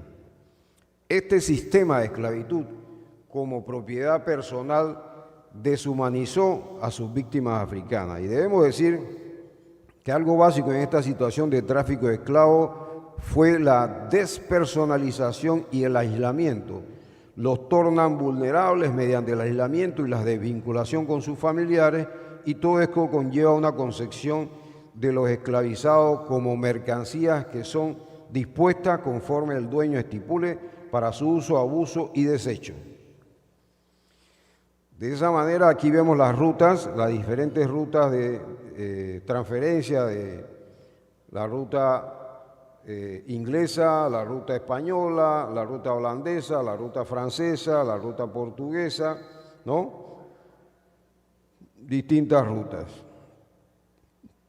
La ruta entre 1701 y 1810, aquí vemos todas las rutas: British North America, Spanish America, British Caribbean, Danish Caribbean, French Caribbean, Dutch Caribbean y Brasil. Estas son las distintas rutas que existieron en la trata. Millones de africanos arrancados de África y sus descendientes no fueron considerados como seres humanos. Para regular la esclavitud, los franceses y españoles redactaron los llamados códigos negros códigos negros en los que se definía a los esclavos como propiedad mueble. Es decir, igual que un saco de papas o un saco de arroz. Y en los Estados Unidos establecieron en su constitución que solo eran humanos en 3/5 partes. El lenguaje utilizado por los europeos introduce el concepto de mercancía humana y define a los esclavos por su capacidad de trabajo. Una forma de valor monetario que traduce la intención de despojarlos de su humanidad y procura quitarles su dignidad y presentarlos como una mercancía igual a otra. La trata de esclavos se desarrolló como un comercio triangular con doble beneficio económico para los europeos y despojo de los países de África de su principal recurso, su capital humana, human capital. Muchos han dicho que los negros no tenían potencialidades, no tenían conocimiento, pero es falso. Y en ese sentido, sobre todo, y ahora les voy a presentar una gráfica de Tomás Piketty, francés, que dice: el desarrollo del sur de Estados Unidos se debió al uso de mano de obra esclava, pero no eran cualquier tipo de esclavos, seleccionaban personas, agricultores, ganaderos, expertos en lo que era tradicionalmente la siembra, la cosecha de arroz, de algodón, de distintos productos. Entonces eran especialistas y era falso que eran ignorantes. Ellos sabían que tenían ese conocimiento. Entonces los sacaron con un proceso de pinzas y los llevaron para explotarlos económicamente porque era un capital humano. Entonces corregimos de que eran ignorantes, era un capital humano especializado y esclavizado. De esa manera se puede explicar el progreso del sur de Estados Unidos contrastando con el norte y el resultado de dos sistemas, un sistema capitalista y un sistema esclavista que trajo la guerra de secesión. Otro elemento que creo que es importante destacar, otro elemento que es importante destacar, y aquí vemos los barcos negreros y cómo se disponían en estos barcos negreros, y hay una película que se llamó La Amistad, que fue expresiva de la lucha de los negros por recuperar su identidad. Pero hay muchas otras historias de los cimarrones, como mi amigo Leonardo Signet, y la lucha de ellos para ganar su esperanza. No perdían la esperanza de ser libres, de liberarse, porque el ser humano no puede renunciar a la libertad. Así que esa libertad la luchaban a cualquier costo. Ya desde el siglo XIX podemos decir que la separación, como vemos en esta gráfica, de familias, las madres las separaban de sus hijos, los esposos de sus esposas. Imaginémonos esa tragedia, la tragedia del color, la tragedia del negocio, la tragedia del comercio de esclavizados. ¿Seguimos? Vemos algunos elementos de maltrato, de ahorcados, de desmembrados, entre otros elementos. Y además de eso, el mapa que muestra la cantidad de esclavos traídos a las colonias, se calcula 40 millones aproximadamente, más lo que dejaron en el camino, que tiraban al mar para evitar que se supiera que estaban comerciando con esclavos. Esta es parte de la procedencia de los esclavos. Hay prácticamente podemos decir que Brasil, Haití, Cuba, Panamá, Colombia son los países, y Ecuador, en donde hay mayor presencia de negros esclavizados durante la época de la colonia, y en mucho eran superiores a la cantidad de población blanca. Los africanos esclavizados procedían de diversas áreas culturales. Existen evidencia de la llegada de las tribus de Minas, Carabalíes, Papo, Angola, Mondongo, Congo, Mozambique, Mandinga, Chalá, Lucumíes, Arará, Biafras, Cancanes, y los cancanes usualmente aquí en Panamá nosotros tenemos, cuando la gente habla y repite, le dice estás cancaneando, no sé si han escuchado la frase, estás cancaneando, pero viene de los cancanes que no hablaban el español bien y repetían. Entonces esa frase panameña de estás cancaneando viene de la etnia cancán. Los cuangos, los baluntas, los bambara, entre otros, desde 1513. Seguimos. El afropanameño Armando Fortún, ícono de la producción e investigación de la negritud colonial en Panamá, aporta varios elementos en la construcción del mapa de los grupos de la sociedad colonial, y con relación a los negros esclavizados expresa la permanente lucha que libran cotidianamente por superar su condición y la búsqueda de la libertad tan anhelada. Luis Díez Castillo señala acertadamente que la esclavitud en Panamá estaba vinculada a la descarga de los navíos procedentes del Perú para su traslado a través del camino de cruces o camino real y luego volver a cargar los navíos que desde Portobelo se dirigían hacia la metrópoli.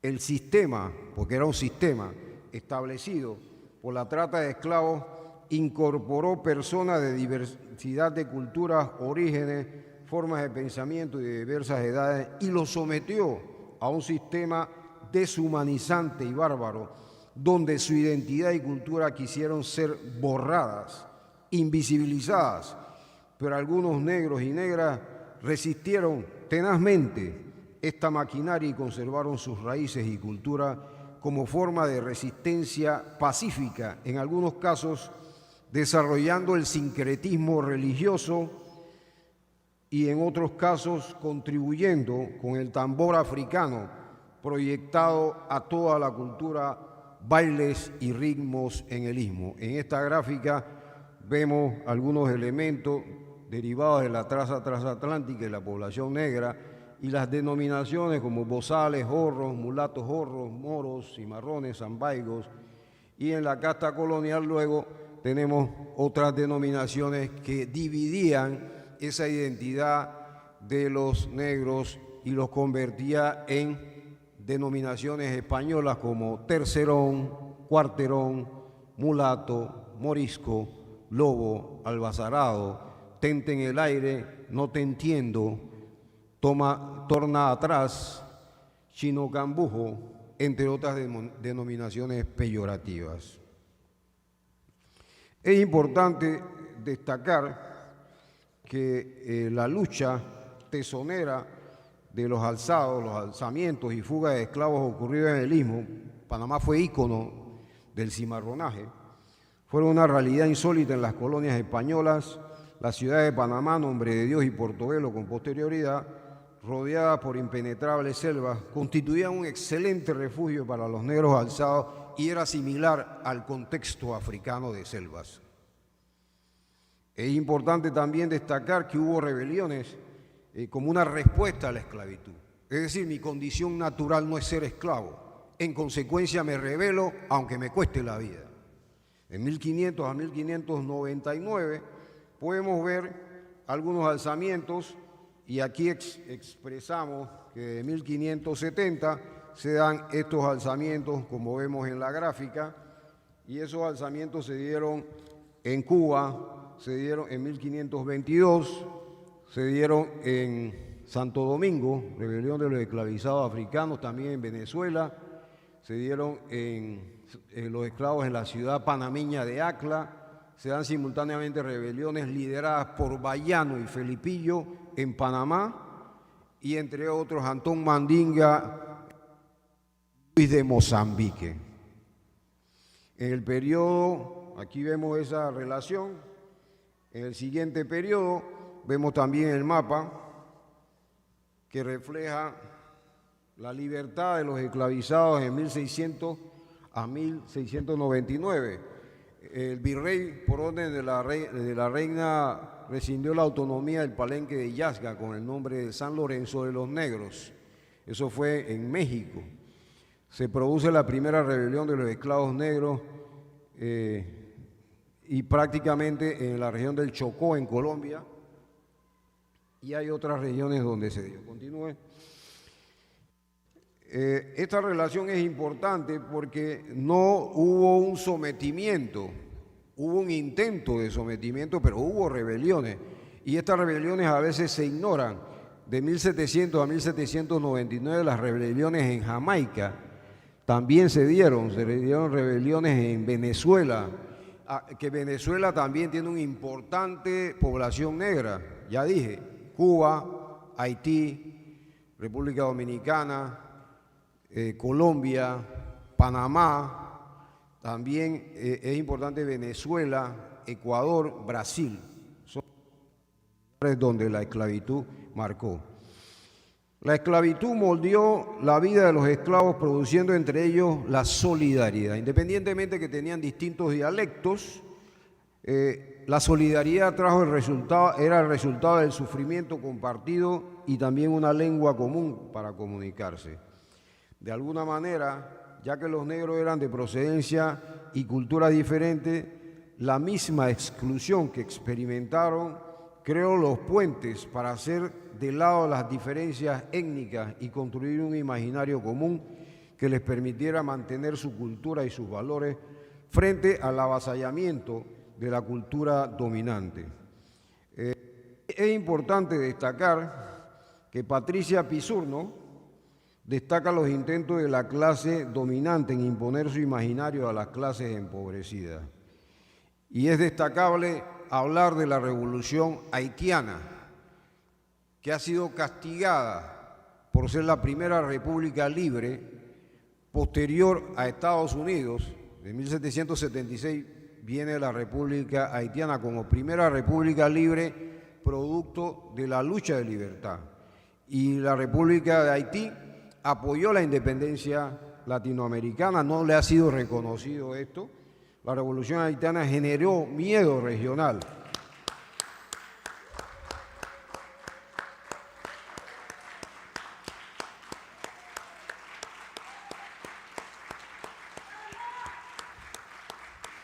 La República de Haití, la revolución haitiana generó miedo regional y estigmatización por la insurrección de las fuerzas contra los franceses. Estremeció el sistema de plantaciones del Atlántico, las economías europeas y el desarrollo del capitalismo. Recuerden que ahí había plantaciones de caña de azúcar y de licor. Influyó en los procesos de independencia y en la formación de las naciones latinoamericanas. Esta revolución fue demonizada por la historiografía occidental como una revuelta sangrienta de negros salvajes. El temido espectro de la revolución haitiana anunció el levantamiento de las masas y la posibilidad de destrucción del capitalismo. Aquí vemos otras etapas del tráfico transatlántico de esclavos. Es importante destacar lo que dice el historiador Mario Molina, panameño chiricano, cuando señala en su libro La tragedia del color, en el Panamá colonial 1521-1821, revela el de endeudamiento de los negros libres debido al crédito facilitado por los mercaderes, algo que en el contexto actual también se da. Las financieras, los bancos, las casas de valores endeudan al panameño de a pie, que mayoritariamente es afro. Hay otro elemento que vamos a destacar, sobre todo la proyección del proceso de secuestro, esclavización y violación de derechos de los africanos. Es importante señalar que ha tenido consecuencias importantes para los afrodescendientes, ya que su condición actual es el producto de la trata de esclavos y el mantenimiento del racismo a pesar de la desaparición de la esclavitud, lo que se expresa en diversas formas de exclusión social, pobreza e invisibilización, denotada en la construcción de un imaginario social y reproducida mediante el sistema educativo y los textos escolares. Otro elemento que es importante destacar, la tríada de razas en América, blanco, indígena y negro. En el caso panameño, la presencia negra es contundente. Aproximadamente estimamos que un 60% en todas las provincias e incluso en la comarca de San Blas, con la población de Puerto Valdía. Al final le vamos a presentar un mapa de un proyecto que estamos haciendo de la presencia afropanameña en el país. Continuamos.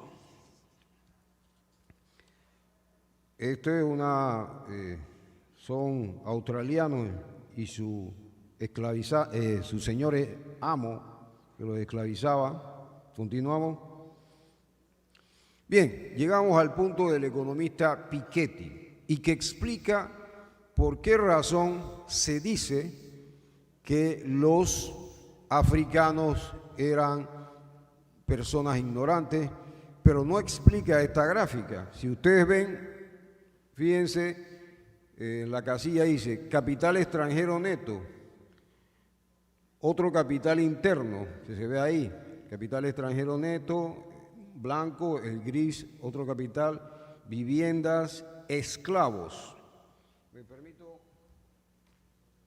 De 1770 hasta 1880.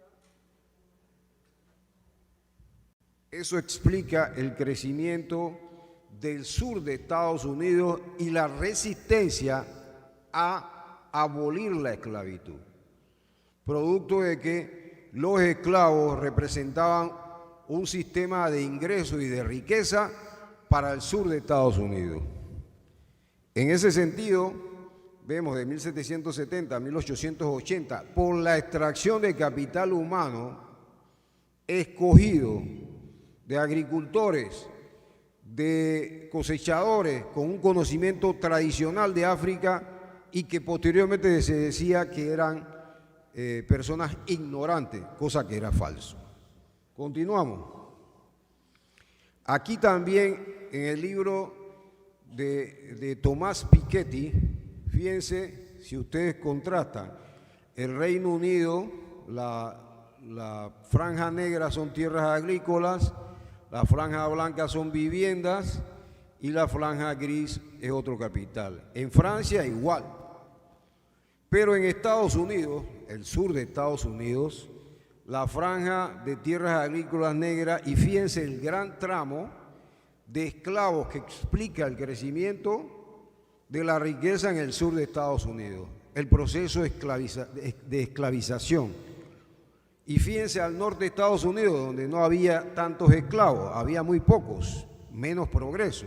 Es decir, la riqueza del sur de Estados Unidos era explicada por el proceso de esclavización, pero también explicada por un proceso de extracción de capital humano, gente especializada que le servían como mano de obra esclava y se aprovechaba de esta situación.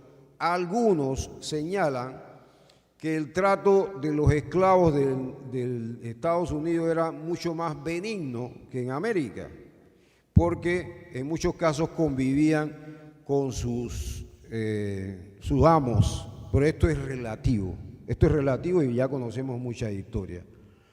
Otro elemento muy importante que señalaba un economista, el padre de la economía, Adam Smith, señalaba que los españoles a comienzo de la colonia poblaron todas las islas y todo el continente, pero que posteriormente dejaron las islas. ¿Por qué? La explicación de por qué dejaron todas las islas y después vinieron ingleses, franceses, holandeses y la ocuparon es porque los españoles se quedaban en las islas, en los lugares que tenían oro y plata. Como las islas no tenían oro y plata, la abandonaron. Luego vinieron los piratas, corsarios y filibusteros y ocuparon las islas del Caribe. Por eso hoy día los caribeños hablan, en muchos casos, hablan inglés, francés y papiamento, producto de un abandono de esas islas por parte de los españoles. Continuamos. Vemos aquí la región. Hay una equivocación en el caso panameño de muchos cuando se refieren a los negros antillanos, asumiendo que los antillanos solamente hablan inglés y francés. Falso. Los antillanos también son los cubanos, negros cubanos, los afroantillanos, los dominicanos son afroantillanos porque son de las Antillas, y los haitianos y puertorriqueños. Entonces, corrección a los que hablan de afroantillanos solamente como exclusión o separatidad de lo que hablan inglés, francés y otras lenguas. También hablan castellano, que es la lengua del amo, pero bueno, es lo que hay. Continuamos. Aquí vemos mercado de esclavos en el sur, ya vamos terminando. Otro elemento que es importante para el análisis es el auge y declive del esclavismo euroamericano. Si se dan cuenta, hay un pico en 1860 y después un declive. Y ese pico se mantiene en Cuba, Brasil, sur de Estados Unidos y las Antillas francesas y británicas. Y a partir de 1860 viene un declive hasta 1890. Pero si se dan cuenta, en Cuba ya va parando en 1890 por el proceso de separación de Cuba. Pero es importante que el número total de esclavos en las plantaciones euroamericanas del Atlántico alcanzó 6 millones en 1860, de los cuales 4 millones estaban en el sur de Estados Unidos. Ojo, 1.6 millones en Brasil y 0.4 en Cuba. Eso es significativo. Continuamos. Otra gráfica retomada de Piketty es la desigualdad en las sociedades coloniales y esclavistas. Y esta desigualdad se expresa en Francia, sobre todo viendo los distintos tramos del 10% más rico, el 40% intermedio y el 10% más pobre. En Francia, en 1910. En Argelia, que era una colonia francesa, el 50% más pobre, fíjense, 40% intermedio y el 10% más rico. O sea, en la colonia había mucho más rico que en la capital. Y eso expresa por qué esto fue una colonia que se peleó para que no se independizara. Pero fíjense el caso concreto de Haití. 50% más pobre, 40% intermedio y el 10% más rico. Es decir, eso explica en 1780 las condiciones de extracción de riqueza de las colonias. Entonces está muy claro, la renta del 10% más rico superaba el 80% de la renta total en Haití en 1780. Entonces, estas son las desigualdades que creaba el sistema esclavista. Continúe. Otro elemento de la desigualdad extrema de rentas en perspectiva histórica es la que vemos que la renta del 10% más rico varía entre el 23% de la renta total en Suecia en 1980, que es la primera gráfica, al 81% en Santo Domingo de Haití, es decir, en 1780. Fíjense la diferencia de un extremo a otro. Y eso explica por qué Haití era importante y por qué el que fuera disruptiva en 1804 y que fuera la primera república fue castigada con el pago de 150 millones oro a Francia por haberse independizado. Y su condición actual es producto de lo que similarmente padece Cuba con el bloqueo económico. Entonces podemos decir que el hecho de ser el mal ejemplo, entre comillas, constituyó la condena y la estigmatización de los héroes haitianos que liberaron América y que hasta el sol de hoy han sido estigmatizados. Eso hay que recuperarlo. Bien, continuamos. Otro elemento, y ya para cerrar, el percentil superior en perspectiva histórica y colonial. Suecia, Europa, Estados Unidos, Europa, Camerún, fíjense en Camerún, en Argelia, en Tanzania, en Brasil, en Oriente Próximo, en Sudáfrica, Zimbabue. La renta del 1% más rico varía entre el 4% de la renta total en Suecia en 1980 al 36% en Zambia en 1950. Las sociedades coloniales figuran entre las más desiguales de la historia, sin tener en cuenta a las sociedades esclavistas. Es decir, las sociedades coloniales abandonaron la esclavitud, pero siguieron con la colonialidad y siguieron explotando a los países en donde estaban presentes. Continúe. Y el percentil superior en perspectiva histórica en Haití, Suecia y Haití. Si se tienen en cuenta sociedades esclavistas como la de Haití, en 1780 la renta del 1% más rico puede alcanzar el 50 al 60% de la renta total. Y aquí vemos otra similar. Bien, esto lo saqué de un libro, sobre todo quise hacer la exposición bastante académica, pero para informar, porque esta es la idea. Esta es las fundaciones coloniales de 1492 a 1880. Y si se dan cuenta, al norte, el Virreinato de Nueva España, México y está también puesta la frontera española en Sudamérica, efectiva frontera de españoles, y también están las inglesas, Rusia y España. Acuérdense que Rusia tenía Alaska. Y después aquí están, digamos, colonias inglesas y francesas. Ese era en el norte de Estados Unidos. Está Haití, y luego acá están distintas colonias de Nueva España, Perú, y la Constitución aquí un poco más oscuro son los portugueses. Entonces, digamos, es la estructura colonial. Y como algunos saben, Estados Unidos, que hoy es una potencia, antes de la guerra civil utilizaba la moneda, el peso mexicano, que tenía mucho más fuerza.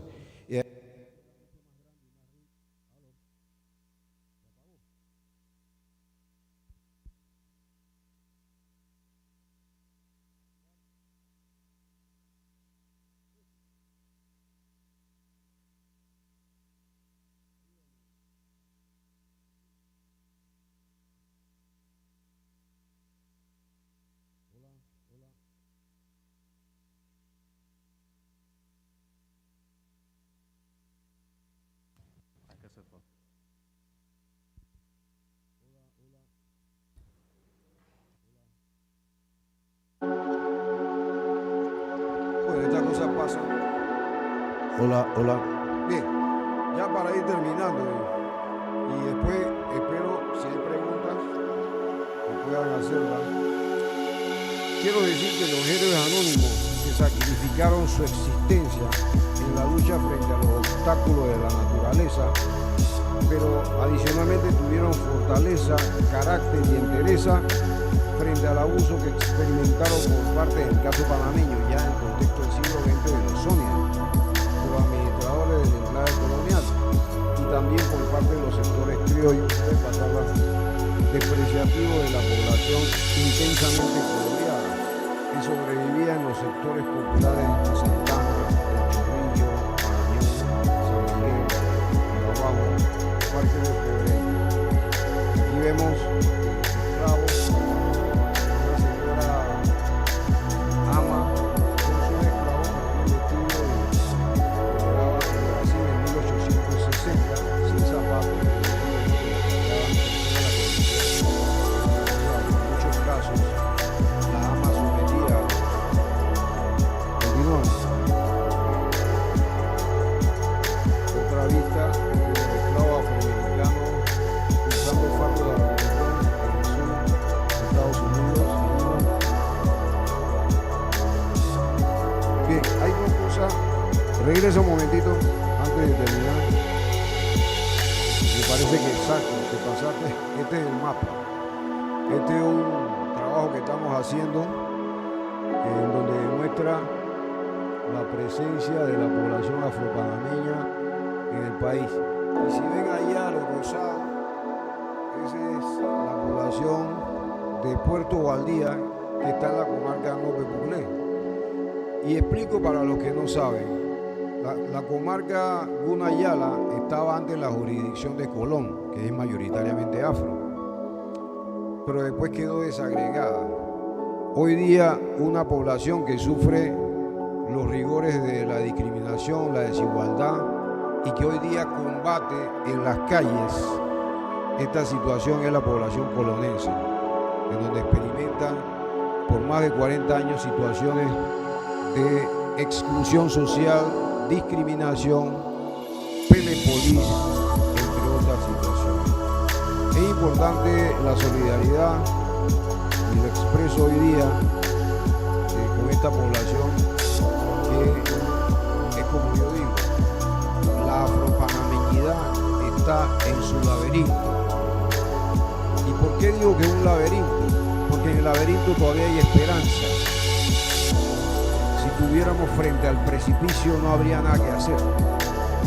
Gracias a Dios todavía tenemos posibilidades, como decía el señor Salas y han dicho otros autores aquí, tenemos posibilidades de reconstituirnos, pero tenemos que tener unidad, tenemos que tener perspectiva histórica, conocimiento del pasado valoración de nuestra ancestralidad y sobre todo unidad de criterio, porque siempre vendrán quienes quieran dividirnos, quienes quieran aprovecharse de nuestros recursos, y también hay que tener mucho cuidado con estas experiencias de ofertas de apoyo, porque probablemente detrás de ese apoyo nosotros logramos superar la presencia colonial norteamericana en Panamá con el Gold Roll y Silver Roll tipo Sudáfrica. Aquí había servicio para blancos y servicio para negros, supermercado para blancos y supermercado. Era un apartheid. Gracias a la lucha, gracias al tesón de una comunidad de panameños, logramos la reversión de esa situación, pero ahora tenemos otra situación. Ahora hay una nueva condición en esas áreas revertidas que no están beneficiando a la población panameña y que hay que corregir en la Junta Directiva del Canal la presencia de afropanameños que puedan orientar para el beneficio de esa comunidad. Nosotros tenemos también que reconocer a Senadat,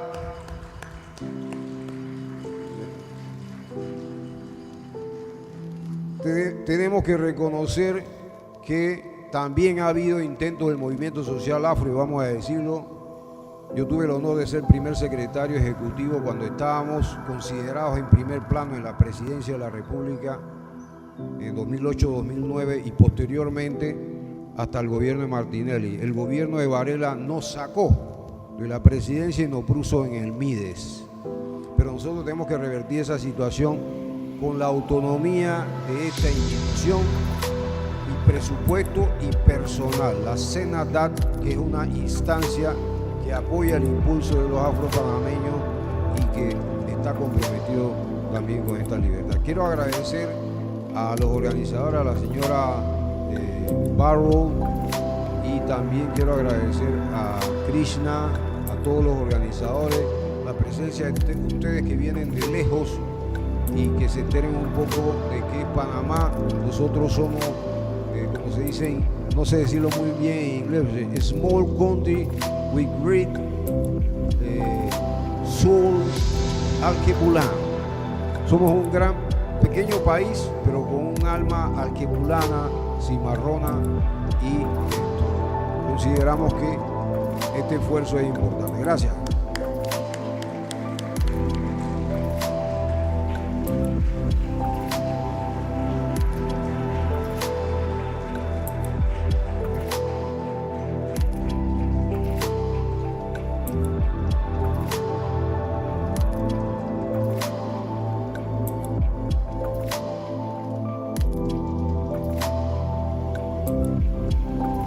Excelente charla. Excellent speech.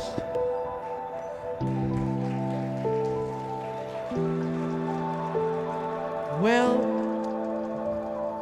I know that there is a compromise of the personalities in a few will be going to Mi Pueblito, but still the invitation is for each one who is here now. We still have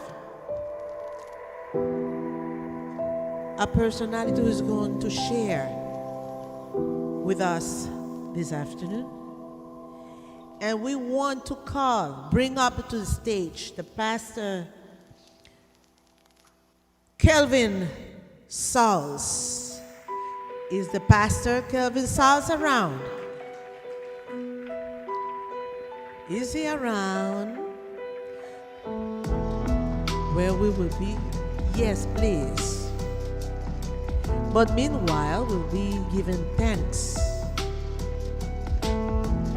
for this wonderful moment that we have this afternoon. Sharing culture.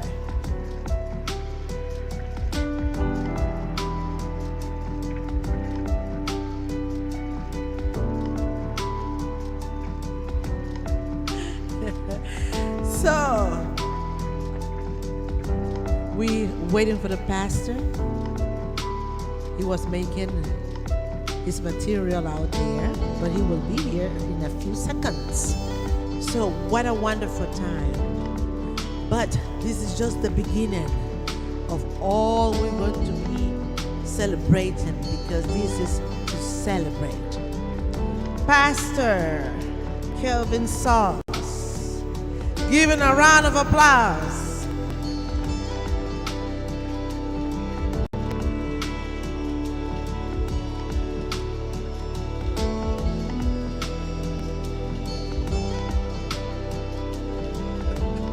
Good afternoon, everybody. I know we've been sitting for a while now, so I kind of feel a little discomfort to have you continue sitting. So let's do this. I know we are tight on time, but I think it's always good to get the blood flowing a little bit. Is that all right? So why don't we go ahead and maybe take about let's say a 3-minute stretch break. How about that? Is that okay? 3-minute stretch break. If you need to go to the bathroom, go ahead and do that. And then we're going to come back for our panel conversation to really see how we can move forward from all that we've received right now, so much, right? And we're going to go and work our way through that, with some special guests that are here with us, and looking forward to that time. So, 3 minutes on your march, get set, ready, go! And for those who are joining us online, also go ahead and do a little respite for you, and then we're going to be back in about 3 minutes. I don't know who's the DJ, maybe some music or something going there. Yeah, let's kick it.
Well, there is another announcement.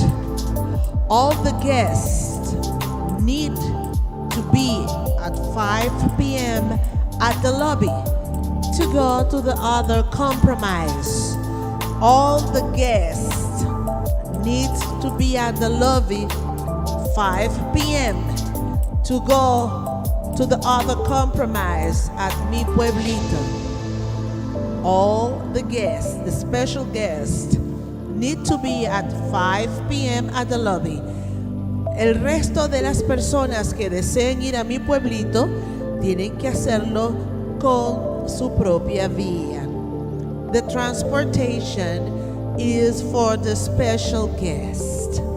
Need to be at 5 p.m. at the lobby. Thank you.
Ladies and gentlemen, we're ready to start the third part of the afternoon. Please take your seats. Buenas tardes, estamos por empezar la tercera parte. Necesitamos que tomen sus asientos. Please take your seats, that way we can start the third part of the forum. Thank you.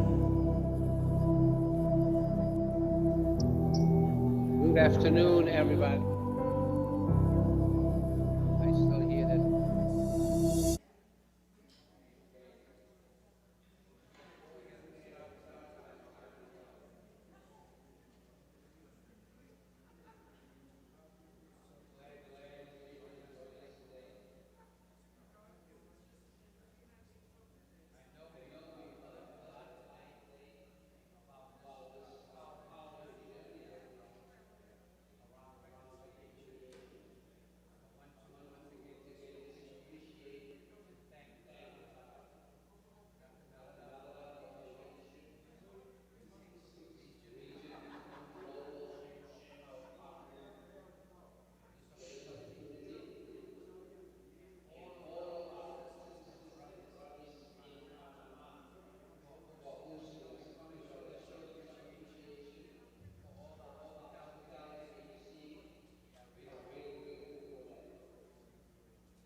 About the impact of enslavement.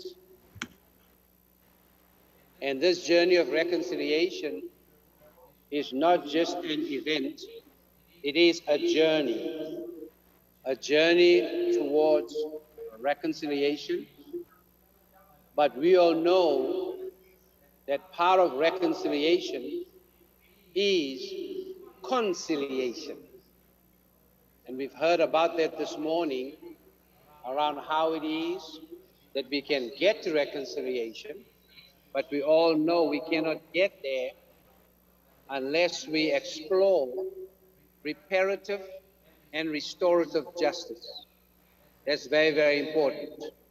Not to do so is to allow those who have privilege from enslavement to continue in their privilege, and those who have been victimized through enslavement to continue to deal with the devastating consequences of that industrial complex called enslavement. And that is why this session is going to be a session where we seek to examine and excavate the impacts of post-traumatic slave syndrome. This manifests itself in so many different ways, in so many different countries. For me, as a South African, having had to deal with the ideology and the theology of apartheid, which is just another version of white supremacy, I still have to deal with post-traumatic apartheid syndrome. So we may have a new constitution in South Africa, we may have a democracy in South Africa, but the damage persists. And until we are willing to courageously and truthfully explore the damage that was caused and pave a way towards reparative and restorative justice, it's going to be business as usual.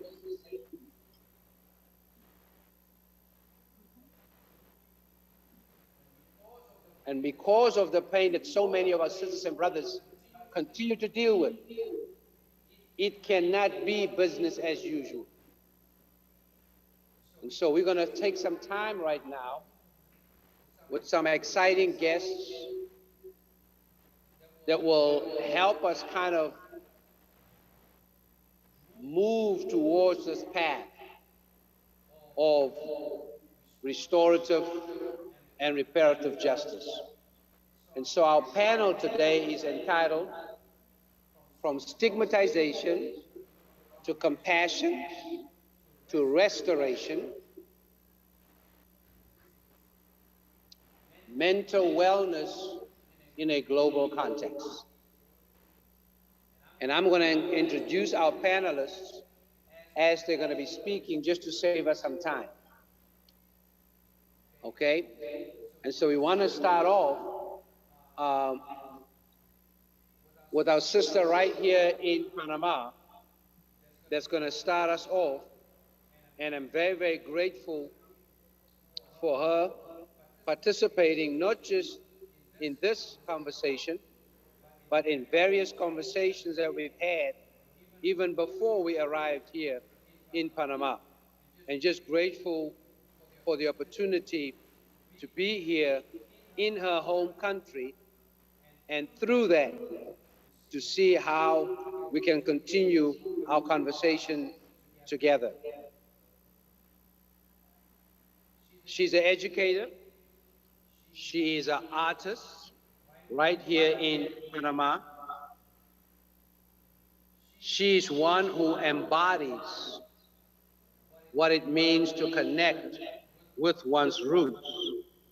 And in connecting with those roots, she then uses it in a pedagogical way to see how it is that she can then join with so many others in the opportunities to be able to share how we can process and how we can look at the challenges that post-traumatic slavery has put on us and continue to invite us to deal with.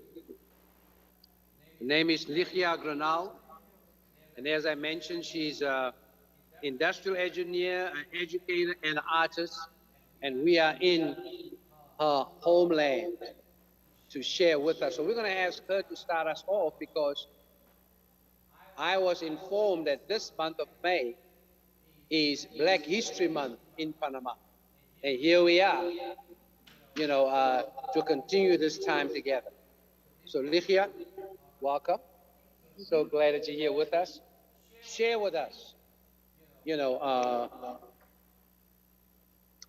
where do we go from here?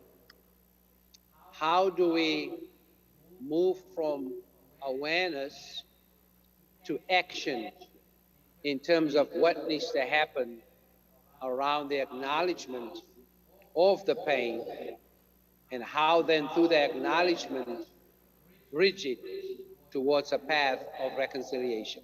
Ligia? Thank you, Pastor. Good afternoon to everybody. As Pastor just mentioned, I am an educator. So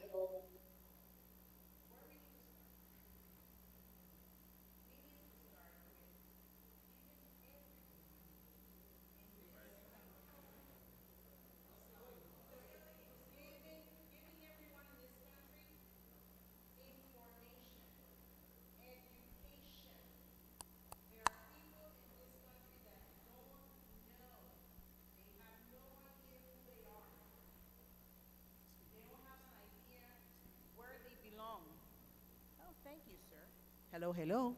Okay, that sounds better. They have no idea who they are, where they belong. There are many things that I've been teaching that as a result, people would come to tell me, Ligia, I had no idea this had happened. My feeling is that on both cases, the Caucasians and Black people, we need to start learning what happened in the past and start taking responsibility on everything that has happened. And for my community, we need to understand what has happened, we need to heal, and we need to start teaching our new generations our history, but not as a revenge or a vendetta. This has happened already, but they need to know what happened, because they need to know where they're coming from.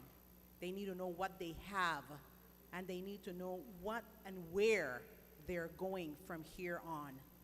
and that the future generations understand that they need to continue to work, to educate, and to give their children the best information and the best of everything that they need to go on in life. And you can only do that with education. There is no other way around. It has to be with education. Yes. And for the oppressor and his descendants, they need to understand and they need to accept what happened in order for them to heal as well, because they are hurt as well. Right? That we can all come to one, and we can all make a world a better place to live for all of us. Our ancestors, they suffered, they fought, right, to bring us today, and they paved the way that we are on today for us to be free in all senses. And we have to continue that work and give it to our kids. Anytime that I teach, I give people the sense of respect, of integrity, of worth. We are worthy. We are worthy. The idea of not being worthy, it was his story, not our story. We are not poor. We are intelligent. We have a lot that we've been going on. We are inventors, discovered. We work so hard, and we have done so many things and give this whole world of, what can I say? So many things that are going on in the world right now that we have improved. They give it to us in little things that would make it bigger. And we cannot stand here and continue with the thinking that we are nothing. I'm sorry. It is over. And you know what? Pandemic. The pandemic has been the platform to open the Pandora box for everything to come out. There is nothing hidden anymore. So since there's nothing hidden anymore, let's give the world our part of the story, because the coin has two sides, and we only heard one. And in education, we need to have all ministries of education change all the books to start teaching. And as Dr. Melida said earlier, if the oppressor is not going to give us a school for our kids to learn, we build it. We build it. We build it and feed our kids with what we need them to learn and know, so they can become better people day by day, because we are the best, and we are worthy, and we always been, and we always will. Education, that is where we start from. Education. All right. Thank you so much. I think that was a great beginning or start for us in terms of, one, acknowledging the hurt and the pain, and how that in so many ways has impacted identity and worthiness, right? And with that identity, compromised ability and capability. And because of that, we've been directed into activities that continue to contribute to our own demise and our own marginalization, which then in turn redirected our destiny. So identity is key. And part of enslavement is to confuse a person in their identity. If you look at the process of enslavement, that was an integral part of it all. So now that we've heard that we are worthy, you do matter, and to be able to excavate that, we have to continue to be about the truth. I'm going to invite Melissa Shepard-Williams, who is a psychotherapist, a family therapist. She's a professor in Los Angeles, and she's from Panama, and she works within a context in the United States where she has to do a lot of bridging. Bridging first as a black immigrant in the United States, and secondly, then also bridging as one who is part of higher education. And we know the higher education in the West, truth be told, is all about miseducation. And that miseducation is to our detriment. And so she finds herself in that particular place, you know, having to deal with the past, the present, and the future, and how all of this impacts us mentally, right? How this affects us psychologically. So as part of this acknowledgement, bridging or building bridges towards the truth is going to be key in terms of moving us towards reconciliation, but not just that, but moving us towards racial equity.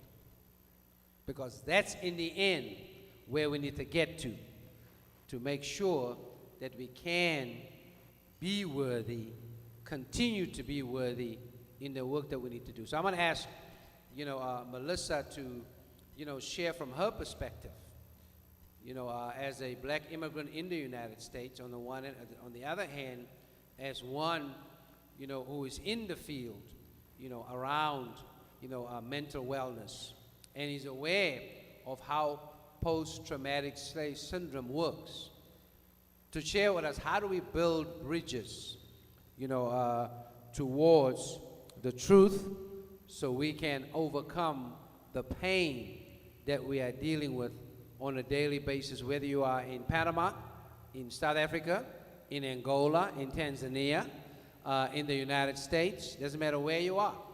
This has affected all of us, you know, directly and indirectly, you know, as we continue to move forward. Melissa?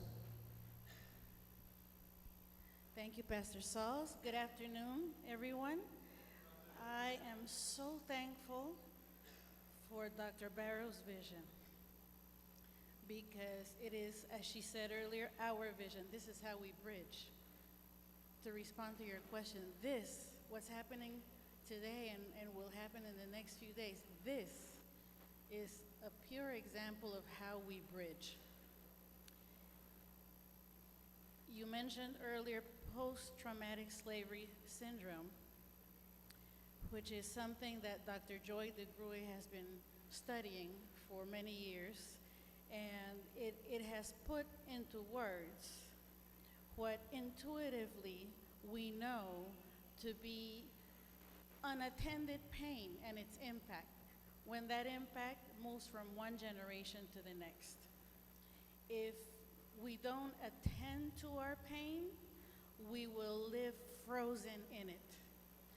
We hurt ourselves and each other because we are in a space of survival mode, unaware of the layers of pain in a way that we have bought into the divide and conquer agenda of the oppressor. That is how they keep us where they want us, because they don't know the true meaning of power. They live in such fear that they will do whatever it takes to keep us down, and that includes all manner of sophisticated divide and conquer strategies.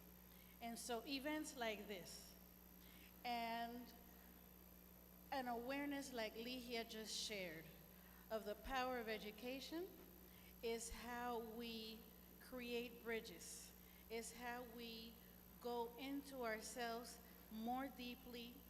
We become more empowered by the true awareness of our strength. Our heritage is so rich, that the moment we become aware of who we truly are, we do not have to waste our energy trying to get anybody to accept who we are. We don't have to beg for acceptance. We need to invest our time and energy getting to know who we truly are so that we can stop using energy to survive and move into the realm of thriving. Thriving is an example of healing in progress. So I am so thankful that we're having this conversation. When Pastor Sauls mentioned that I also have the opportunity to work in higher education, one of those spaces includes a program for people who are training to become clinicians, but clinicians that are committed to the value of cultural context. You need to know about someone's cultural experience, the cultural narratives, not only the resilience ones, but also the different ways in which this person has suffered at the hands of the oppressor, so that you can support someone's journey of healing by helping them tap into their own wisdom, the wisdom that lives in them, that they inherited, because we have been moving in healing ways, even unconsciously. So let's make this healing wisdom conscious. Let's make it conscious, and education is how we do it. We need to be aware of how the way we move, the way we talk, this ain't no accident. It's in the blood. So just like we have, through DNA, inherited ways of living on the defensive, on the survivalist path, we have also, through DNA, inherited strengths that we need to amplify. The better we know who we are, then we amplify our gifts. It's amazing. We are a miracle. We are a miracle that we are still here. After all that we have experienced, we are still here. And so I would say that in the spirit of Sankofa, we go back and get it. We go back and get all the wisdom that has sustained us and brought us to the present moment, so that we can move forward with strength, with the strength of awareness, with the strength of insight. This is how we bridge our ancestors' wisdom with the present. All right, we can clap it up for that.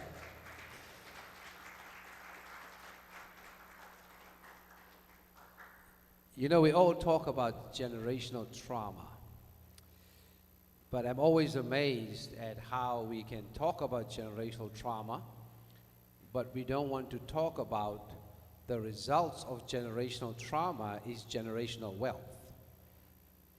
I may have to say that again. Y'all getting quiet on me. Right? I mean, we have folk right now who have benefited from enslavement, right? Who are still in denial and perpetuate lies and engage in deception, right? All not to acknowledge the fact that you cannot get to dealing with generational trauma without actually dealing with the results that it has brought, which is generational wealth.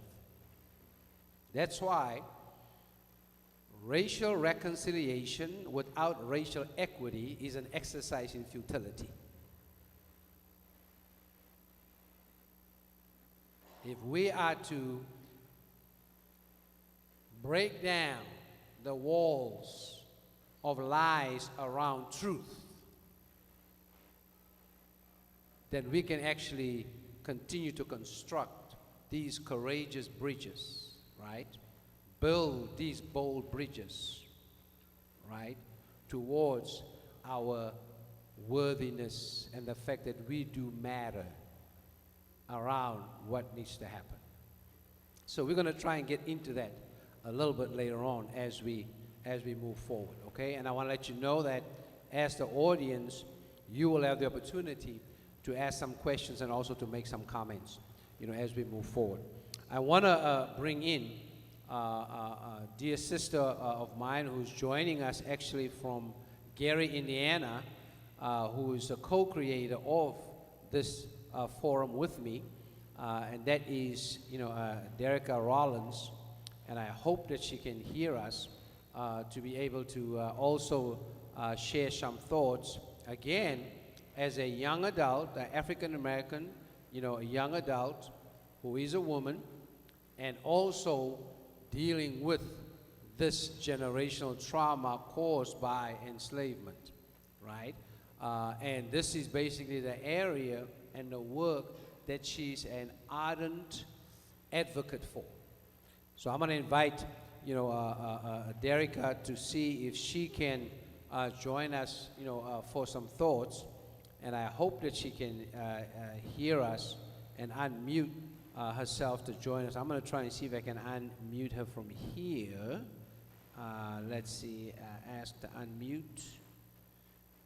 Okay, it says more. All right, Derica, can you hear us? Okay, she's unmuted. Derica, can you hear us? I cannot hear anything. I haven't been able to hear anyone. Okay, so can you hear us now?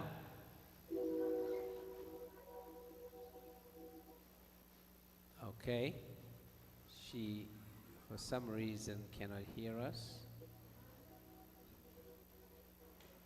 Okay, so let's go ahead and fix that, before we, so we'll deal with that. But let's continue, with the conversation. If we are to acknowledge our hurt and our pain, if we have to build bold bridges, towards, how do we overcome this particular trauma, right?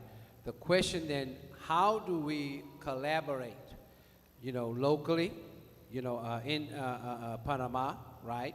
Regionally in the Caribbean, right? Because, the ships of enslavement stopped, here even before they got, right, to, North America. And then globally, how do we collaborate on facilitating our own, liberation and our own freedom, given the layers of, oppression, discrimination, and marginalization that we've experienced. I want to ask Ligia if she can maybe respond to that, in terms of how do we collaborate with one another to facilitate, our freedom and our liberation, and move beyond, the trauma. Well, every country in America had a very different story with the colonization and how the enslaved were treated. So we need to know each and every history in America in order to make the healing come through. We need to know what our brothers and sisters suffered in different countries and come to one so that we can start working on the healing of each and every person and in every country. I will start there. If you have no idea what went on in Peru or in Mexico or in Costa Rica or in Argentina, you have no idea how to start. So we all need to come together as community, get to know each and everyone's history, and then start from there healing each other. But the information has to definitely go on to our community, our country, to the government, to our kids, and everybody needs to work hard on this in order to get what we're looking for. We're looking to heal. That is where we start from, right? So that would be my answer on that part. I mean, I think you say a very important piece, right? You and I know the way the oppressor works is the oppressor always tries to get us to compare each other's pain, right? And then to fool us by trying to say that our pain is the same. It's not the same even though it's similar, right?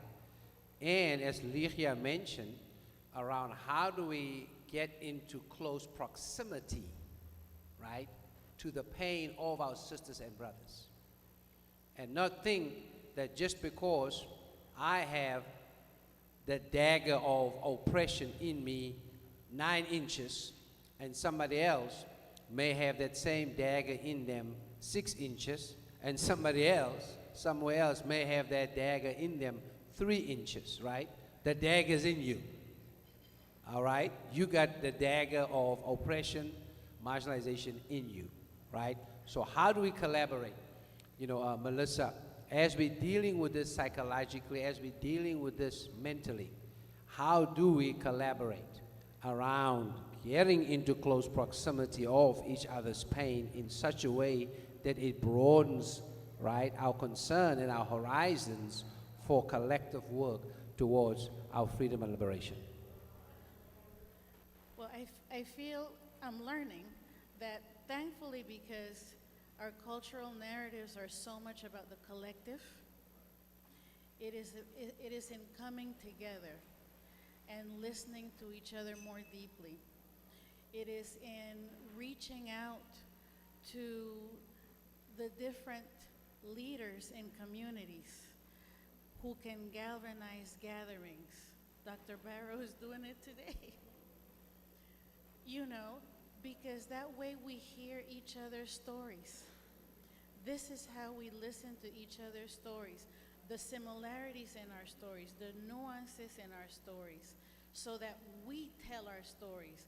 And as my grandmother would say in her West Indian accent, put a stoppage to other people telling my story.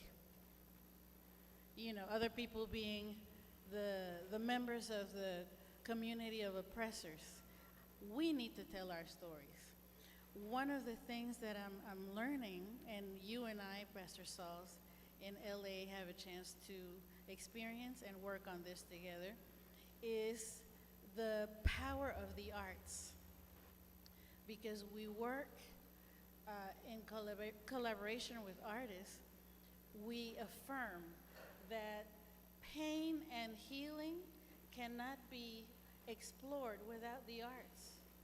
Today we experience music. Today we experience storytelling.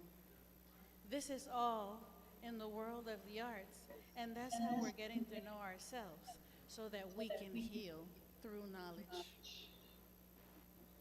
And in the clinical setting, it's important that we dismantle all the European theories of therapy, because as a psychotherapist, I have a responsibility to meet someone of color with a consciousness of their story and where we meet in that story. And so that's another way of helping the healing process, where we prioritize what are our cultural stories. How does it show up in my music?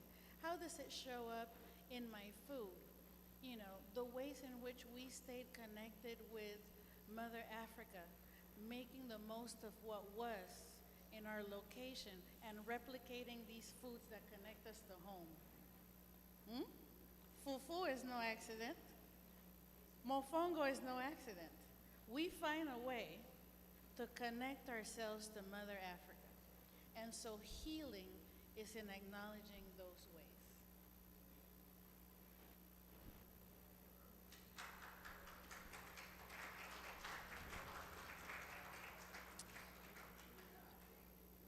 Okay, Derek is still not able to hear anything that's being said.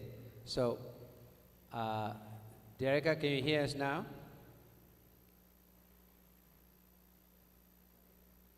Derek, can you hear us now?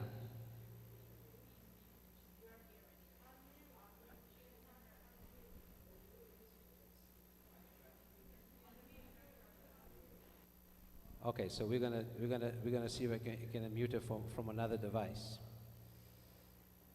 Okay.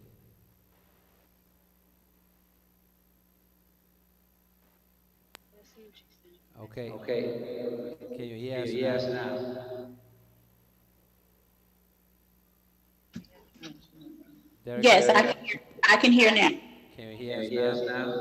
Yes. Okay, I'm gonna I'm ask gonna you ask you a a question, question. and now I'm Now gonna mute so so that that we don't we hear don't the hear echo. the echo. Okay. Okay? So we So have we are been talking about, the the whole whole challenge challenge of of post-traumatic post-traumatic slave slave syndrome syndrome in in Panama, Panama, and and Melissa Melissa shared shared with us this from a from a U.S. U.S. perspective. perspective. As a A young young African-American African-American woman, woman, an an advocate advocate for for mental mental wellness, wellness, would you would you share share your your perspective on just the impact, of enslavement on your ancestors? How through that generational trauma has occurred, and how is that impacting you right now, and how are you working on moving towards reconciliation?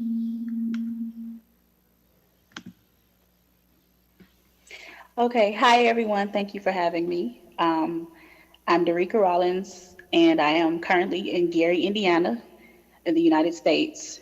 To answer your question, Reverend Sauls, it's a very heavy question, to say the least. But I would say that the biggest thing that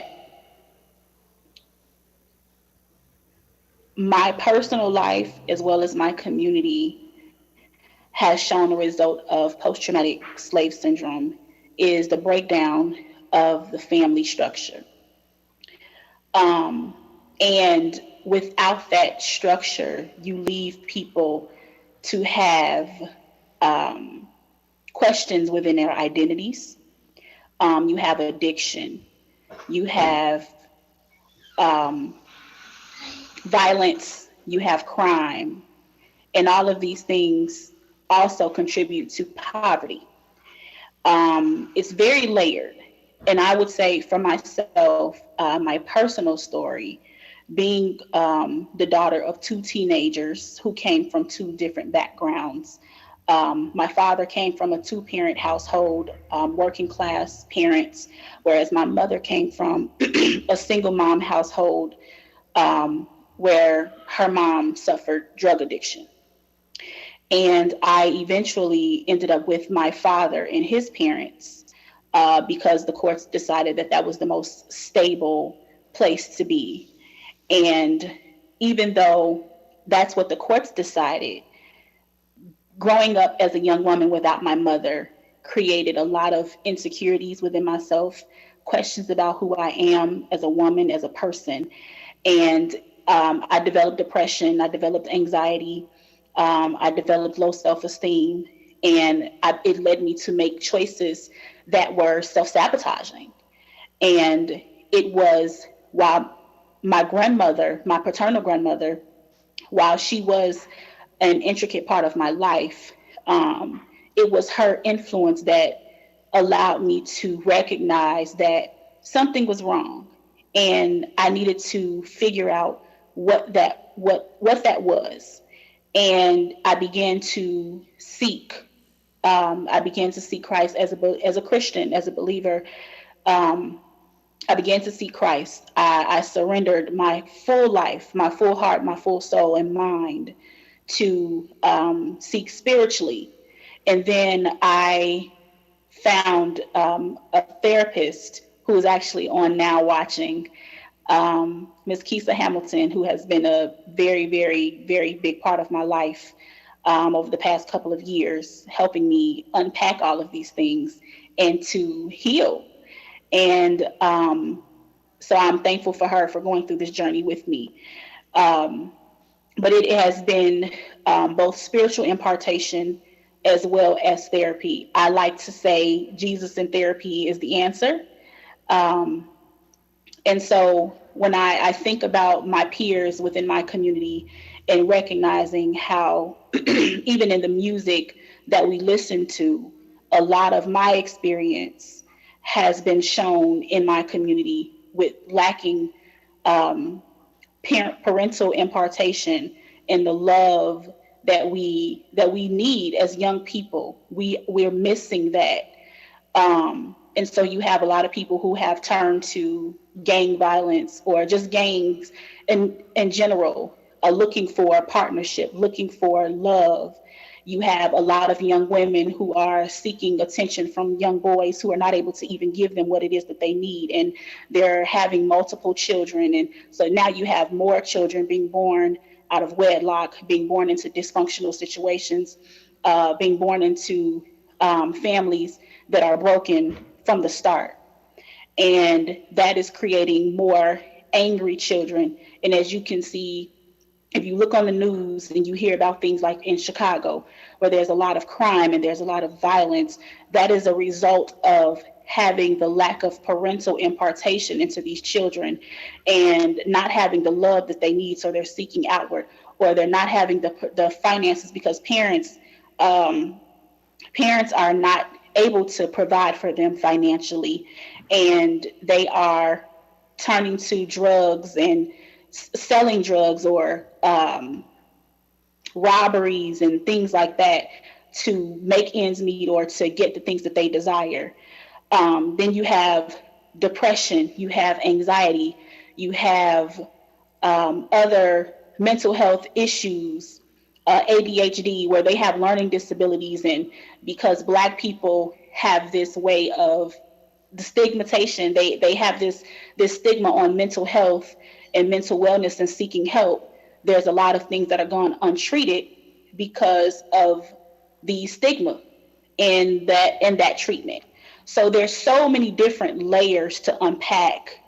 But myself personally, as I stated, spiritual impartation, as well as having a therapist who truly understands you, because she is also of your racial significance. You know, she's a Black woman, and I genuinely believe that in order for Black people to get the proper help that they need to be able to trust the people that is helping them.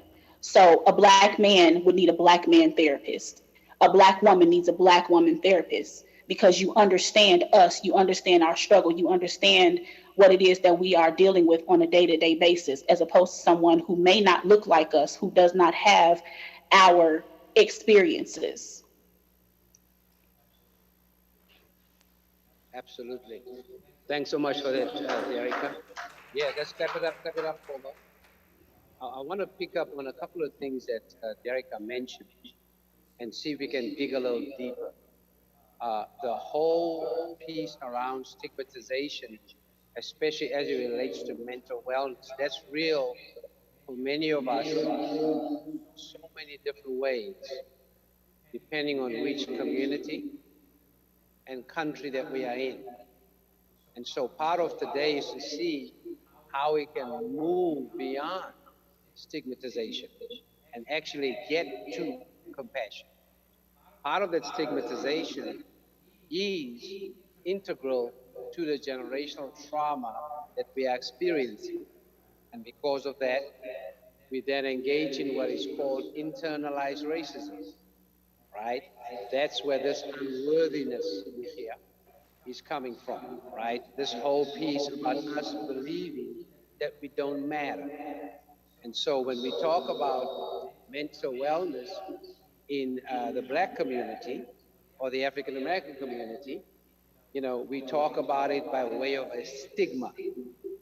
I'm amazed that when white folk talk about mental health or mental challenges, they talk about it as a disease, right? That can be treated, right? And so I think it's important for us to realize how all of this work in it and how it's an integral part of how we've allowed ourselves to be defined by a system filled with schemes that continue to look for ways to make us feel unworthy and to marginalize us.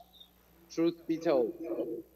So, one other aspect around this, we've talked about this, Ligia and Melissa, a couple of weeks ago in my podcast, Faith Without Borders, around decolonizing Black identity, right? And part of that is to deal with the challenges that we all go through around colorism, right? And tribalism, because the oppressor, of course, has exploited how we identify based on color and tribe, bamboozled us in terms of who is then more worthy than others. You may have heard the saying, if you yellow, you mellow. If you're black, get to the back. And if you're white, you're all right. If you haven't heard that, that's quite prevalent in the United States. And so, we're dealing with colorism. We are dealing with tribalism. We're even dealing with regionalism, right? Some folk in the Caribbean feel like they're better than other folk in the Caribbean. Come on, somebody. And then we're dealing with nationalism. Some black folk, because they have an American citizenship, feel like they are more worthy, or they matter more than somebody who has a Rwandan passport or a South African passport or a Panamanian passport. Come on, somebody. We're looking for ways to collaborate and bridge towards our freedom and our liberation from this generational trauma caused by enslavement. So I want to bring in once again Melissa first, and then Ligia, and then Dereka again, around how do we now deliberately, that's the D, y'all, deliberately pave a way beyond all these isms and embrace our humanity and our dignity as it's been given to us by the Creator. Right.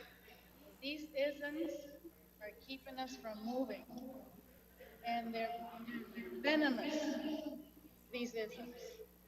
And thankfully, I'm going to echo something that you said, Ligia, earlier, and that we have talked about ad nauseum in this pandemic. The pandemic has placed a magnifying glass on all the foolishness that's been going on for centuries. We knew about it. Some people called it, oh, it's happening more. This no, it's not happening more. It's just more visible. Thankfully so. And so it is in that more visible place that we get to address these isms that are keeping us from prospering. Activism, that's a better ism. The kind that brings people. And so colorism being one of those ways in which dividing and conquering has marginalized us, where we're in this compare and despair. Pastor Saul gave these sayings that we hear so much in the U.S. that are to keep people down. So we're dismantling that now. We're dismantling it with education. When we learn about the intention of the oppressor is looking for a way to keep us from knowing all of who we are. They don't even know who we are. One of the things that Dr. Good talks about as she describes post-traumatic slave syndrome is something called cognitive dissonance. The oppressor has been telling themselves for as long as they can remember all kinds of things that help them justify, make them feel justified in their actions and beliefs. And anytime we look more aware of who we are, they're scared because their privileges now are threatened. Well, we cannot wait one more second. We need to move forward so that we can dismantle such as colorism, which resulted from this divide and conquer agenda. You know, and in therapy, it's very important, as I said before, and to echo there, that when she mentioned the value of having a therapist of color. I am really biased in favor of how training more people that look like us so that our people can feel like they can trust this particular kind of healing, which is not the only kind of healing, but so they can feel that they can trust it, because for generations we've had no reason to trust therapy. Why should we trust something that we associate with the oppressor? Why should we trust institutions that say they're going to help when they have lied to our people so many times with experiments? Look at what happened with the coronavirus. So many people in our community resisted for a long time receiving medical help because they thought, wait a minute, is this a repetition of us being bamboozled?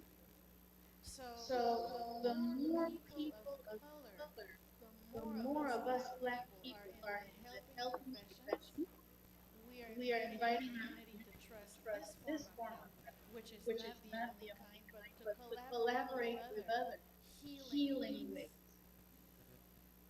It's all in collaboration. It is all in collaboration.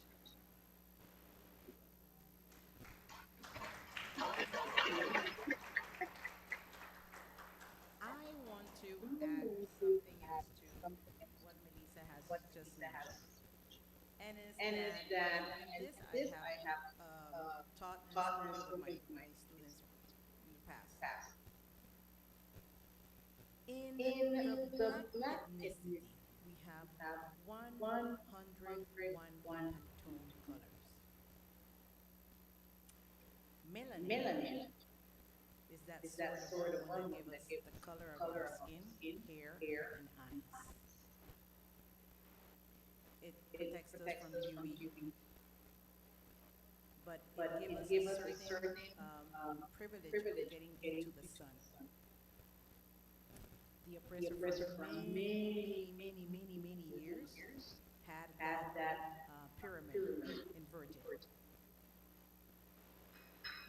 Is the other way around. Absence of melanin is albinism. And so why I'm saying this? Because I want our sisters and brothers to understand that our color is beautiful. It is full of beauty. So we do not need anybody or anyone to come and tell us what we already know.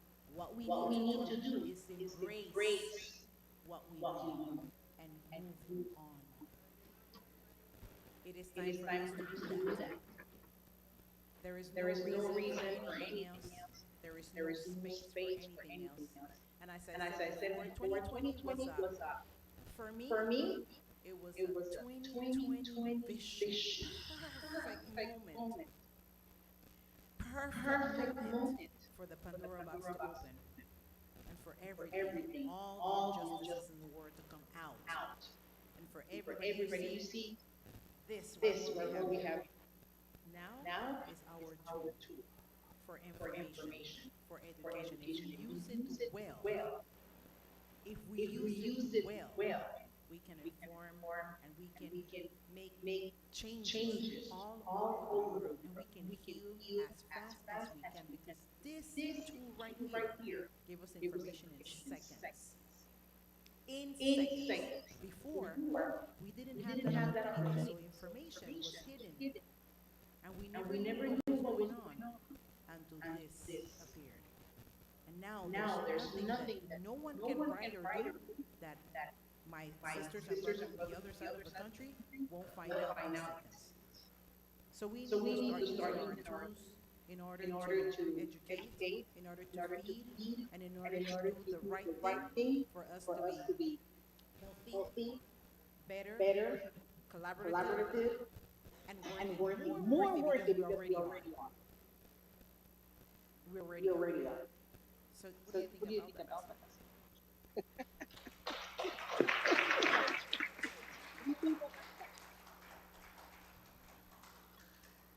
I think it's so essential for us to continue to deliberately develop, tools that contribute to our therapy. Because we are in recovery. We're in recovery. And if we do not deliberately develop these tools, it then has mental consequences. And so yes, we are talking about depression. I mean, we are talking about, emotional imbalance, anxiety, and all of these side effects that we have to pay attention to. But we have to get to the root causes of this. And so I think it's important that we look for these tools. And the thing about these tools, Ligia, is, these tools have to be culturally relevant and culturally appropriate and culturally current. Okay? And that's why Derricka says, I prefer a therapist that looks like me. Because we can go where I cannot go with a therapist that doesn't look like. For the simple reason that person may have a degree and they may have studied a discipline. But is that person able to put the knowledge from that degree, right? The knowledge from that discipline within a cultural context of what it is that we are dealing with in kind of excavating the root causes of why we are here. You see, and I think that's very important for us as we seek to elevate, liberate, which is where we're heading to next as we begin to move towards conclusion here around that. I'm going to ask Melissa to add to this, and then I'm going to come to Derricka to just talk about, how do we develop some tools that she's aware of as a young woman that has embraced therapy, that's an advocate for mental wellness as we move forward. But Melissa, add what you want, and go to Derricka. Something I want to add, yes, there's definitely value in seeing ourselves in the other person when we reach out for help, this particular kind of help.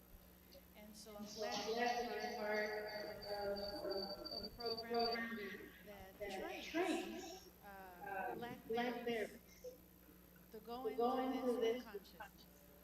Yes. Still, us Black therapists are human too, who have experienced the consequences of this generational pain. So our healing is not done just because we have the title therapist. So when I am in the room with someone, there may be moments of impact, moments of mistake, moments of unconsciousness. And as a therapist, one needs to be open to be called out by the person that we're there to help. Because we too come into the room with the consequences of this pain. Because we are Black as well. So that's a detail to keep in mind. And that I invite other clinicians to be mindful of. I consult about this with fellow clinicians. We're there to support each other in our own healing, so that we can walk into the room with more openness to listen to someone more deeply. We can't forget that the Black clinician is also injured. Yes. True that. So in essence, what you're saying is that Black clinicians and Black therapists are actually wounded healers. Yes. There we go. One of my favorite things I have now, wounded healers.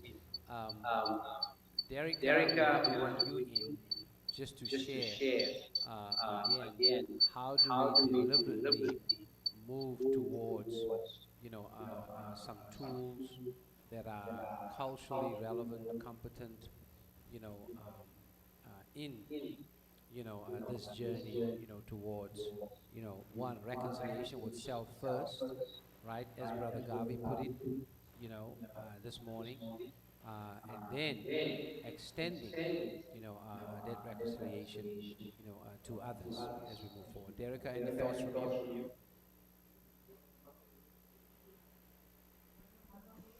Can you repeat the question again? I was kind of having a hard time hearing you. Just how do we deliberately develop some tools that's culturally appropriate and competent for us in our healing towards reconciliation? Okay. Well, conversations like this is a start. As we understand the importance of the mental health of us, and being able to have global interactions. What I've learned within my line of work, actually, is that a lot of Black people have a misconception about, well, a lot of African Americans have a misconception or ignorance to other Blacks across the world. And so we need to have more, I don't like the word events, but we need to have more conversations around globalization and connecting and coming together from different parts of the world and sharing our experiences with one another. And with those experiences, we have a better understanding that we're not the only people going through this. We're not the only people having the issues that we have. We're not the only people that are dealing with post-traumatic slave syndrome. And so first, it's connecting with one another, understanding one another through different events like the Journey of Reconciliation, and having other conferences that focus on connecting us as people throughout the world. And then another thing that is done here in America is that there are college tours. So college tours, and they specify HBCUs, historically Black colleges. And so I would say that even when you have those, I think we should encourage more students who are like those students that are undecided. Encourage those students to get into psychology and becoming those trained Black therapists so that we can start to have more. And as we have more trained Black therapists, we have more people that are becoming aware that we need to focus on our mental health, and we need to be able to heal from that standpoint. Those are just two things that come to mind with that question. Thanks for that, Derek. We're gonna, before we go to our final question, this is the question for the audience that's here with us. Any other questions? So you can be right here at the microphone if you have a question. Okay. So let's do the question. No speeches, just a question, so we can get to those who want to respond. Please introduce yourself and then ask your question.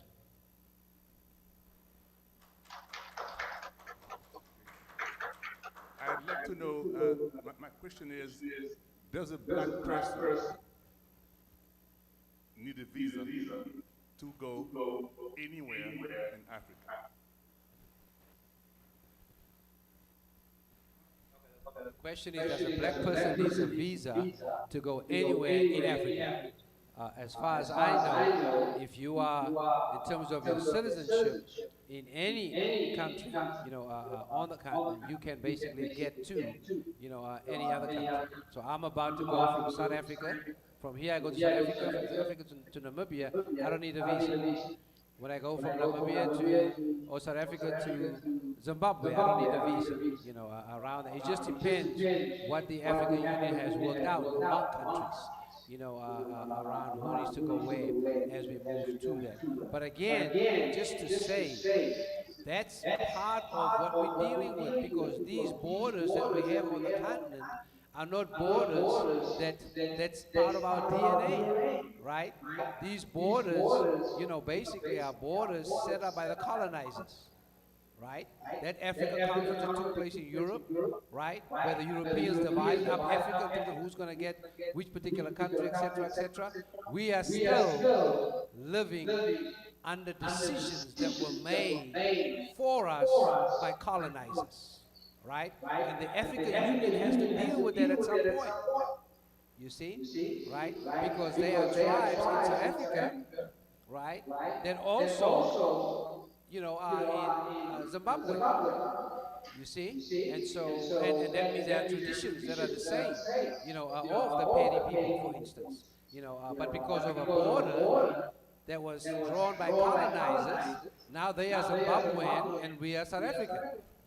Right? But back in the day, we were one because of, how people moved, back and forth, on the continent around that. So I hope that's helpful. But I think that's you see, that question is actually a much deeper conversation around. Before we can talk about visa, we have to talk about, how the Europeans, divide us up and therefore justify visas, for us to have around that. That's a big challenge right now in South Africa, with what's happening around immigration. My brother, come on. Good afternoon. For your panel.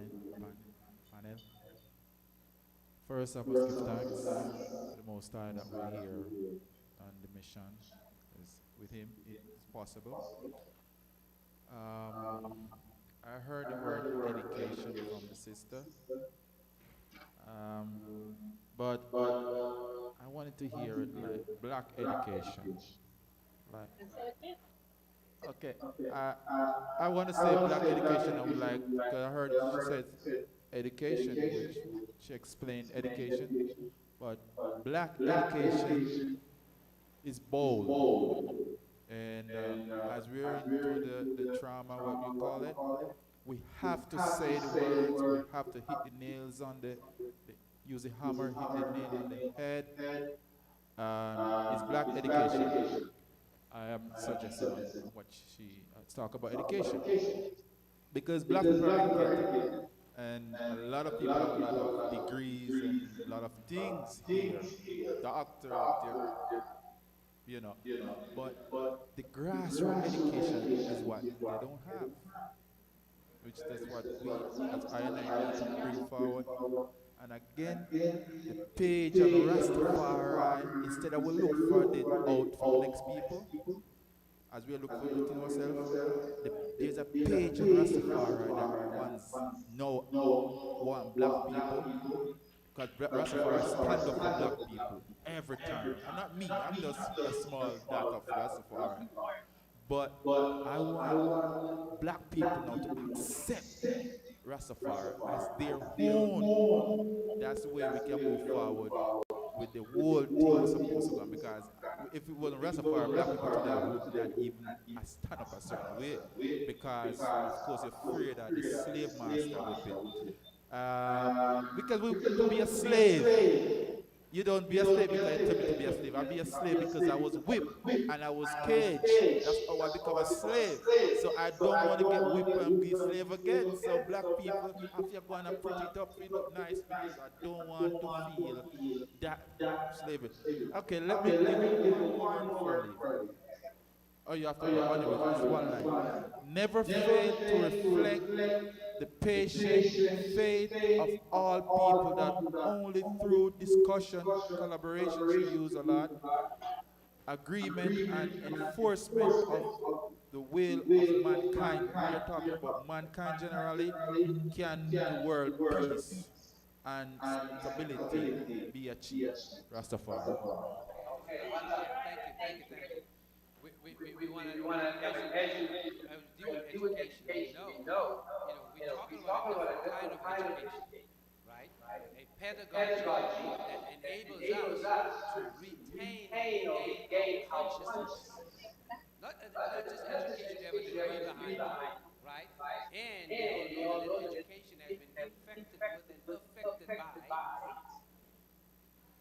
oppression, marginalization, discrimination, etc. So as we conclude, you can talk about the education, right? You asked Derek to maybe share about that as well. But I think, how do we, engage in strategies, right, that moves us towards elevation for liberation. All right, that's very important. We want to get to liberation, okay? And liberation is more than just reconciliation. Okay, so this journey of reconciliation, it might start with reconciliation, but if it doesn't end in liberation, right, then this will just be another conference, right, where we talk to ourselves, and the oppressor who's been privileged for all these years continue to live in their privilege and put us against each other, around how do we delay that, eventual liberation. What role does education play in the elevation for liberation? We'll ask Olivia, Melissa, and Derek will close us out. Thank you so much, gentlemen, for what you said just a while ago. But when I was talking about education, I was talking about black education. Many of us do not know where we're coming from. Many of us don't know who we are. And in my position as an educator, I need to bring everybody forward with their information, with their history. Because if you don't know where you're coming from, you don't know where you're going. So that's what I was talking about. I was always talking about black education.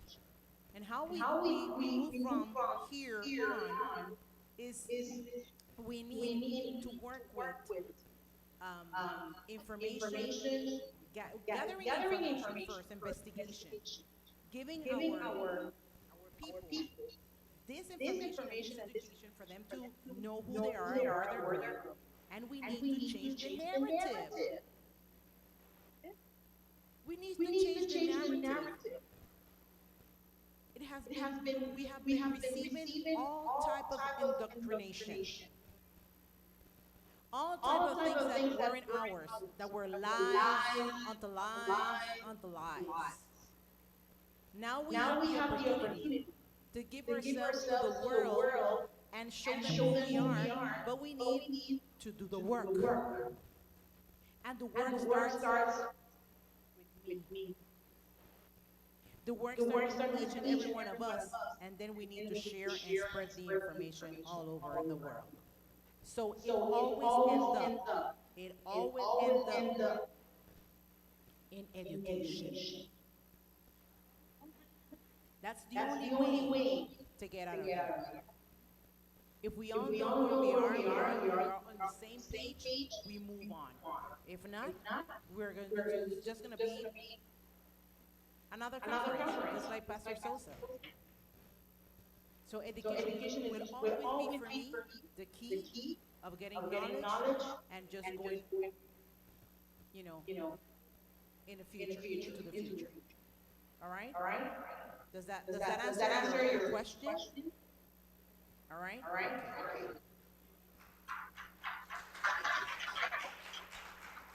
Well, I am going to echo what Ligia just said, because Pastor Saul so frequently brings up the topic of liberation. Well, liberation is possible because of education. Liberation of our minds. So that we begin to use our energy in a new way. In a way that develops who we are based on truth, not lies. We've been living lies. And because of those lies, we've hurt ourselves and each other. It shows up in colorism, it shows up in violence in a home, in a community, all because of lies. And so energy is misdirected. So education will always be key. Like water for soup. To liberate ourselves. To be at peace with ourselves. To be in the presence of each other at peace. to move in the world without apologies. I am a black woman, proud of it. I don't have to convince anybody about my worth. This is how we want to walk in the world, and all based in truth. And education is not just in a school. We already have talked about systemic oppression showing up in the way intentionally information is missing from textbooks. It's intentional.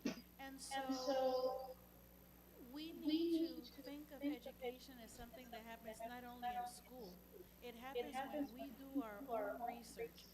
It happens when we connect with each other in gatherings like this to learn about the multiple narratives of our diaspora. It happens when we go inside and we let our intuition talk to us.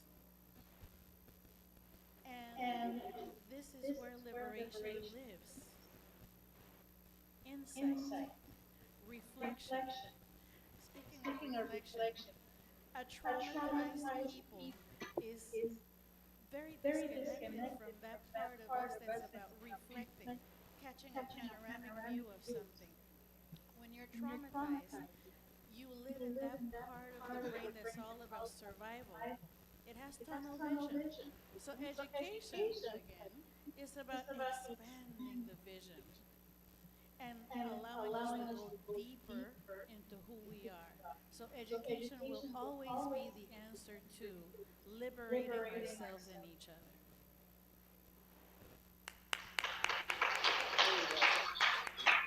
All right.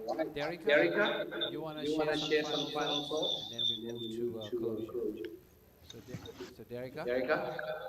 Yes, I'm here. Would you share some final thoughts around how do we engage in education that will facilitate elevation towards liberation? Yes, I would say that we need to have more podcasts like what you do, more conferences. There was a time about maybe 10 years ago or a little less than, where there were a lot of women conferences popping up, women empowerment conferences. And I think it started out in the right direction, but we geared off from the real motive. And I think empowering Black women, but also empowering Black men, in terms of teaching about identity, educating about who you really are on the inside, changing the narrative, as my beautiful ladies up there said, changing the narrative, and also unlearning the lies and relearning the truth, who we are as Black people. So having more conversations, again, with podcasts, having more conferences that are geared toward identity and empowerment for Black people, and again, connecting on a global scale, as opposed to just something local, but bringing it to putting it on a larger scale brings more awareness to the issue that we are trying to resolve. Great. Thank you so much. Let me thank Derica for joining us from Gary, Indiana. We appreciate you co-creating this forum with me and the work that we will continue to do now in being advocates for mental wellness. Thank you, Derica. Much love to you. I also want to just appreciate Melissa for traveling all the way from the United States to Panama. She was really coming home because her mama over here. But appreciate that. And also, of course, the one that's hosting us, here, Ligia, for the work that you do, and just, see that we are celebrating, who we are people of African descent, black people, you do that on a daily basis on your various platforms, whether it's through faith, fashion, but also through the arts, and by way of education. So we really appreciate that, and know that you will continue to do that. So there you have it. This is a journey. And we've gone through a couple of steps today that we hope was helpful to you as you continue your journey. A, acknowledge the hurt and pain that you are in. B, build bridges towards the truth that can result into your healing. C, collaborate, with others, on how we can allow our pain to be a path to new possibilities. That means we have to get into close proximity of the pain of those who have been harmed by this industry called enslavement. D, deliberately develop tools for healing, which needs to be culturally appropriate tools as well as culturally competent tools for us. And then the E is how do we come together to elevate so that we can liberate. And the liberation piece is a systemic piece. All right? And so that systemic piece can only take place when we engage in imperative and restorative justice. So yes, we are putting those who've been benefited from enslavement on notice. Right? Yes. It has to reconciliation through conciliation. And conciliation is about the systemic change that has to take place so that people can be validated, around the generational wealth that they've been robbed of because of the generational trauma that's been put on them. Thanks so much for joining us. We continue. This is just day one, y'all. And we continue the next couple of days in the work that we have to do and beyond this conference in the work that needs to take place, for our ultimate liberation. Thanks so much. Peace out. Damas y caballeros, muchas gracias por su presencia. Thank you for being here today. Tomorrow we will have another wonderful day with a lot of knowledge, culture, sharing, and enjoying. Thank you very much. Muchas gracias por estar.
Day.